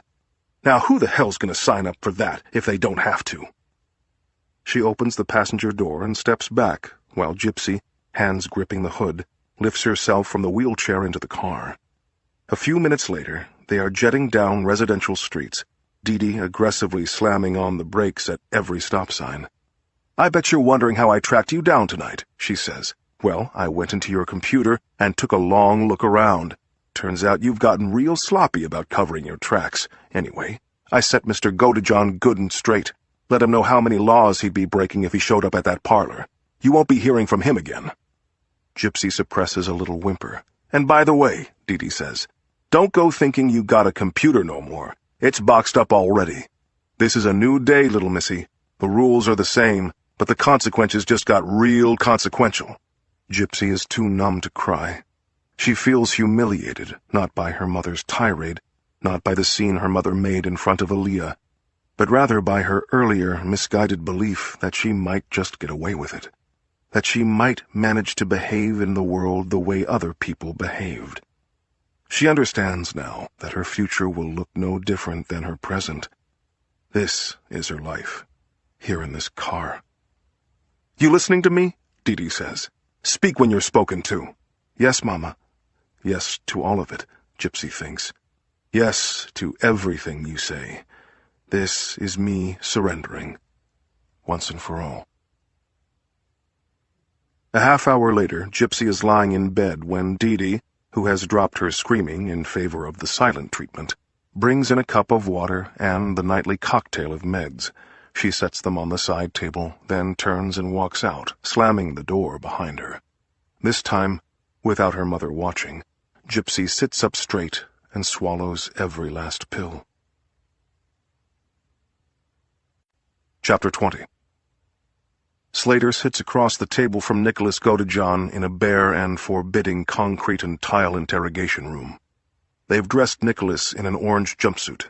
His dark hair is matted and oily. His morning breath has only grown more rank over the past few hours. He is skinny, short, pale. Sickly, Slater thinks. He might even pass for Gypsy's brother. "I confessed," Godejohn says. "What more we got to talk about?" "Quite a bit," Slater says. "The judge and the lawyers and the jury will want the full picture. They'll want details, a timeline." "What kind of details?" "Every kind. They'll want your every thought and action from the moment you met Gypsy to the moment we slapped the cuffs on." "First of all," Nicholas says, "I never knew she was called Gypsy Rose till you all told me. She said her name was Penelope. People shouldn't be allowed to make up fake names on a Christian dating site." Slater sees already where this is going. Godejohn will make himself an accomplice, a victim of Gypsy's siren spell. "You've been arrested before," Slater pivots. "Now don't go bringing that up," Nicholas says. "That was a big mix-up and it ain't got nothing to do with this." Slater ignores him. "For public lewdness," he continues. "Apparently you were watching porn and giving yourself a yank in the middle of a fast food restaurant at 3:30 in the afternoon, around the time school kids would be showing up. You got it wrong. It wasn't like they say, not one bit." "How was it then?" "First off, I had a jacket over my lap so no one saw nothing worth seeing. And I was sitting far off in a corner by myself. No way no one but me saw that screen." "Someone must have seen it." "Yeah, well, that someone must have tried real hard." Slater decides to change tacks. "No need to be defensive, Nick," he says. "If anything, I think your prior helps you." "Yeah, right. How's that going to help me?" "It shows your emotional state. The jury will read it as a cry for help. You must have been very lonely. You belonged in therapy, not prison. In fact, if they'd got you the help you needed, Dee Dee Blanchard might still be alive." "You mean then it ain't my fault?" "It's less your fault." Nick looks disappointed. "Yeah, okay," he says. "And I'm guessing that same loneliness led you to Christian couples? Ain't no other reason to go on there. I mean, a guy's got to be pretty hard up to start shopping for strangers online." "I know that's true," Slater says. "Hell, I've been there myself." "Yeah, huh?" "I'd been divorced 10 years and hadn't had so much as touched a woman in all that time, unless you count prostitution busts." Godejohn smiles. "It's been a while for me, too. I ain't even gonna say how long." "What led you to Christian couples?" "They got a billboard up on the highway. Says something about God being the first matchmaker on account of Adam and Eve." Slater knows that billboard. It stands maybe 50 yards from an adult store for swingers. "How long ago did you join?" he asks. "Not long before I met Gypsy." "Did you meet anyone besides Gypsy?" "Not to speak of. Just some chat room flirting that didn't go nowhere." Slater smiles. He has Godejohn a little more relaxed, a little more trusting. It's time, he thinks, to dig in. "So why Gypsy? What made her different?" Godejohn shrugs. His eyes dart around the room. "She was the only one," he says. "The only one?" "Who reached out to me. She clicked the like button on my photo, even sent me a little note about how cute I was. I didn't have to do no chasing at all." Good, Slater thinks. We can check on that. This is the real purpose of the interview. Solicit statements that might support or contradict Godejohn's version of events. And she kept on pursuing you, he asks. Oh yeah. You wouldn't know it to look at her, but that one's pure vixen. He tells Slater about the midnight cosplay, goes into great detail about the fantasies, all of them, he claims, gypsies, that had them dressed as pirate and princess, shepherd and shepherdess, sorcerer and sorceress, alien and astronaut. At first, I took it personal, he says. I thought she just didn't want to see my face unless there was some kind of mask on it. But it turns out that's her thing. It's cosplay or the highway with her. Hell, she might even like jail. She might never want to leave. It's all costumes in there. Slater takes a sip of coffee while he thinks through his next question. Now, this is very important, Nicholas, he begins. Did Gypsy always know she could walk? Did she know from the start that she wasn't sick? Godejohn squirms a little in his seat. Well, I wouldn't say from the start. When did she know? I ain't sure exactly. Kinda gotta read between the lines with Gypsy. Tell me more. Well, she kept going on about someone she called the Savior. Took me a while to figure out that the Savior was some kind of doctor. She'd write things like, "The Savior says I'm fit to walk on water," and "The Savior says my blood's the same as everyone else's. He says I can sleep just by closing my eyes." And then I had to figure out that her ma was the one she called the lard monster. The lard monster tied her to chairs and wouldn't let her eat nothing. The lard monster shaved off all her hair before it had a chance to grow. The lard monster did this and that and the other, all of them things the devil himself couldn't make no worse. Slater nods as though something has clicked into place. So the lard monster had to die, he says. After a while, yeah. Maybe Gypsy had that in mind the whole time. You'd have to ask her. Here's what I really want to know, Slater says. How is it that you wound up with a knife in your hand? Nicholas thinks back to that night. He sees himself lingering at the curb, his heart beating so hard he can barely hear over it. He must have spent an hour just staring at the dark house. Then came the slow walk up the steps to the Blanchards' front door. He found it unlocked, just as Gypsy promised. I don't know, he says. It was like we were playing one of our games, only in real life. Gypsy needed saving. And you'd never met her before. I mean, in person. No, sir. But she knew what you were going to do. I'm telling you, it was her idea, from start to finish. Slater rubs his thumbs hard against his temples. You're saying you went over there to kill the mother of a young woman you'd never so much as laid eyes on? Nicholas grins, nods enthusiastically, as though he's found his defense. As though the fact that he'd never seen Gypsy in the flesh makes his actions selfless, chivalric. Knight Nicholas Godejohn riding to the damsel's rescue. Chapter 21. Slater and Dr. Ryan watch through a two-way mirror as Draper interrogates Gypsy. Dr. Ryan, for his part, marvels at how far Gypsy's physical transformation has progressed in such a short period of time. Her hair is crew-cut length now, her cheeks have some color, and there's already a bit more meat on her bones. Despite her predicament, she looks healthy, probably for the first time in her life. There's a laptop sitting open on the table between Gypsy and Draper. I want to play something for you, Draper says, angling the screen in Gypsy's direction. All right, Gypsy says. Draper presses play. It's a clip from Gypsy's appearance on Mornings with Anne-Marie, the moment when she claims that she and her mother are like the same person, two peas in a pod. They finish each other's thoughts, are stronger together than they could ever be apart. When the segment is done, Draper spins the laptop back around, hits stop. That was just a short while ago, Draper says. Were you lying? No. When did it become a lie? It didn't. Really? Draper asks, unconvinced. Let me show you something else.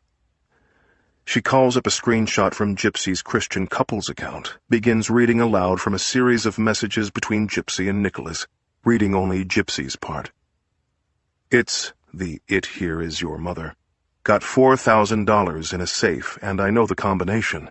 Once it takes its sleep meds, it don't wake for nothing. Better make that an extra long knife, LOL. Ha ha ha. I'll be sure the door ain't locked. Draper snaps the laptop shut. "There's no doubt that you were the mastermind, Gypsy," she says. "The point of my talking to you today isn't to get a confession. We don't need one. This is your chance to explain why. Get your story on record. How did you go from that interview with Anne-Marie to killing your mother just a few months later? What happened?" Gypsy looks everywhere but at Draper. "I learned some things," she says. "You mean about your illness?" "I ain't ill. That's what I learned. It was her making me ill." "Since when?" "Since always. Since before I can remember. 'Cause I can't remember no time when I was normal.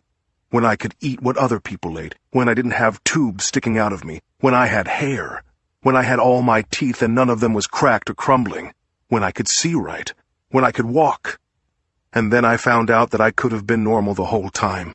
I could have gone to school. I could have had friends." "But you can walk now," Draper says. "Why didn't you just walk away? Walk somewhere and tell someone?" "It ain't that easy." "Why not? Pretend I'm sitting on your jury. Make me understand." Gypsy bangs her open palms on the table. For the first time she raises her voice, looks Draper straight in the eyes. "Where were you people before? How come what I did is a crime and what she did ain't?" "Maybe it was a crime," Draper says. "We didn't know." "Yeah, well, I didn't know neither." "But how is that possible? How can you have two perfectly healthy legs and not know it? 'Cause no one told me different. From when I was a baby. It was always just her telling me things." "What kinds of things?" "That I had defects in my chromosomes. That my own blood was trying to kill me. That real food was like poison to someone sick as me. That it was just her saving my life day in and out, and wouldn't nobody else ever want the job. That my brain was weak on account of everything else wrong with me. That I'd never get hired to do nothing 'cause there wasn't nothing I could do as good as other people. That my legs was born dead, and we might as well cut 'em off for all the good they did me. That I'd better pray the end came for me before it came for her, or I'd find out what this world was really about." Draper listens, struggles to maintain a neutral expression. Whether or not Gypsy is telling the truth, the scope of what can go wrong between two people, between a mother and daughter, has stretched beyond the bounds of her imagination. She's beginning to understand why Slater is so jaded. "And you believed all of that?" she asks. "I told you. No one gave me nothing else to believe." "So what changed, Gypsy? Was it Katrina? Moving here?" "I've been thinking on that ever since Mama died. Moving here sped things up. But really it started with that trip we took last year." She tells Draper about her encounter with Robert, the fake bionic man. "Maybe he was a deviant, like my mama said. But then maybe he wasn't. I started thinking that maybe what happened down there could happen again. And again, and again, as many times as I wanted. And if that was true, then a lot of what my mama said just couldn't be. I think I half knew it already. I just didn't know where to start looking for the truth. There were so many lies, nothing but lies. Then we moved here and met Pastor Mike." "Was it Pastor Mike who helped you understand that you weren't sick?" "Yeah, but he didn't mean to be helpful that way. He was like a new audience for my mama, and I could see him believing every word out of her mouth without asking no questions. She could have said anything and he would have believed her. She could have told him I was part giraffe and he wouldn't have batted an eye. And then I could see he felt sorry for her, not me. And he's a grown man.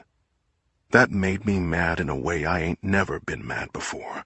And that's why I went on that site, 'cause I wanted to prove to him and her and myself that Robert the bionic deviant wasn't the only one in this wide world who could want me.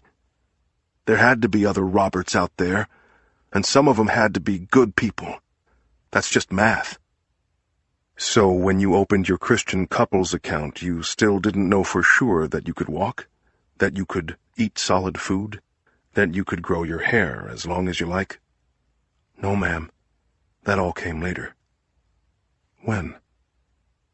When that doctor told me to stand up in his office, and I did it, and then I saw Mama's face. Her face told it all. The whole story. On the other side of the two-way mirror, Slater turns to Dr. Ryan, raises an eyebrow. I guess that would be you, he says. I guess it would. Chapter 22. Munchausen syndrome by proxy, Dr. Ryan says. What now? Slater asks. It's a kind of mental illness. Dee Dee forced Gypsy to pretend she was sick. More than that, she tricked Gypsy into believing she was sick. Although tricked may not be the right word, chances are Dee Dee believed in Gypsy's illness too. So you're saying it's Dee Dee who was mentally ill? In so many words, yes. How does that happen? What kind of misfire in the brain makes a mother hurt her own child? Dr. Ryan shrugs. Dee Dee didn't think she was hurting Gypsy, he says, quite the opposite. People break with reality when it isn't meeting their needs. That sounds awfully convenient. What was it Dee Dee Blanchard needed? If I had to guess, I'd say security. Emotional security. I'm willing to bet she didn't have any in her own childhood. She turned Gypsy into someone who couldn't function without her, someone who could never leave her. A lifetime of guaranteed love. Slater sniggers. She managed to squeeze a new house out of it, too, and a lot of swell trips, not to mention the $4,000 Gypsy and Godejohn made off with. That's just part of the disease, Dr. Ryan says. The world owes me, so I won't be shy about taking. Draper, who'd left to give Gypsy a short rest, is back now, carrying 2 bottles of water and a bag of chips. She pulls open the bag, holds it out to Gypsy. Since you can now, she says. The gaps between Gypsy's front teeth become painfully obvious when she chews. I want to talk about that night, Draper says. You mean the night Mama died? I mean the night she was murdered. Gypsy looks startled. Murdered? It was self-defense, she says. No, it wasn't. We need to be clear about that. You don't think she would have killed me the way she was going? Look at me. I took on 10 pounds already, and still I look like this. She holds her rail-thin arms out to the sides for Draper to examine. I understand, Draper says. But the problem is, you didn't need to kill her to make yourself safe. Draper is trying to draw out some sign of remorse or responsibility. Anything that might sit well with a jury. But I didn't kill her, Gypsy says. Nicholas did that. He held the knife. But you... I was screaming for him to stop. Once he started, I didn't want it no more. Mama, she didn't hardly make no noise at all, but I was screaming so loud Nicholas just about ran out of the house. I loved my Mama. I know that sounds crazy now, but I did. I loved her. I still do. Draper takes a long breath. So why did you let Nicholas into your home to kill her? I know you must have been angry. You must have... It wasn't 'cause I was angry. I mean, I was, but that wasn't it. What was it then? I didn't see no other way. Gypsy reaches absently for the bag of chips, then pulls her hand away. I had this idea, she says, that I'd never be okay while Mama was still alive. I couldn't just leave. Because she'd find you?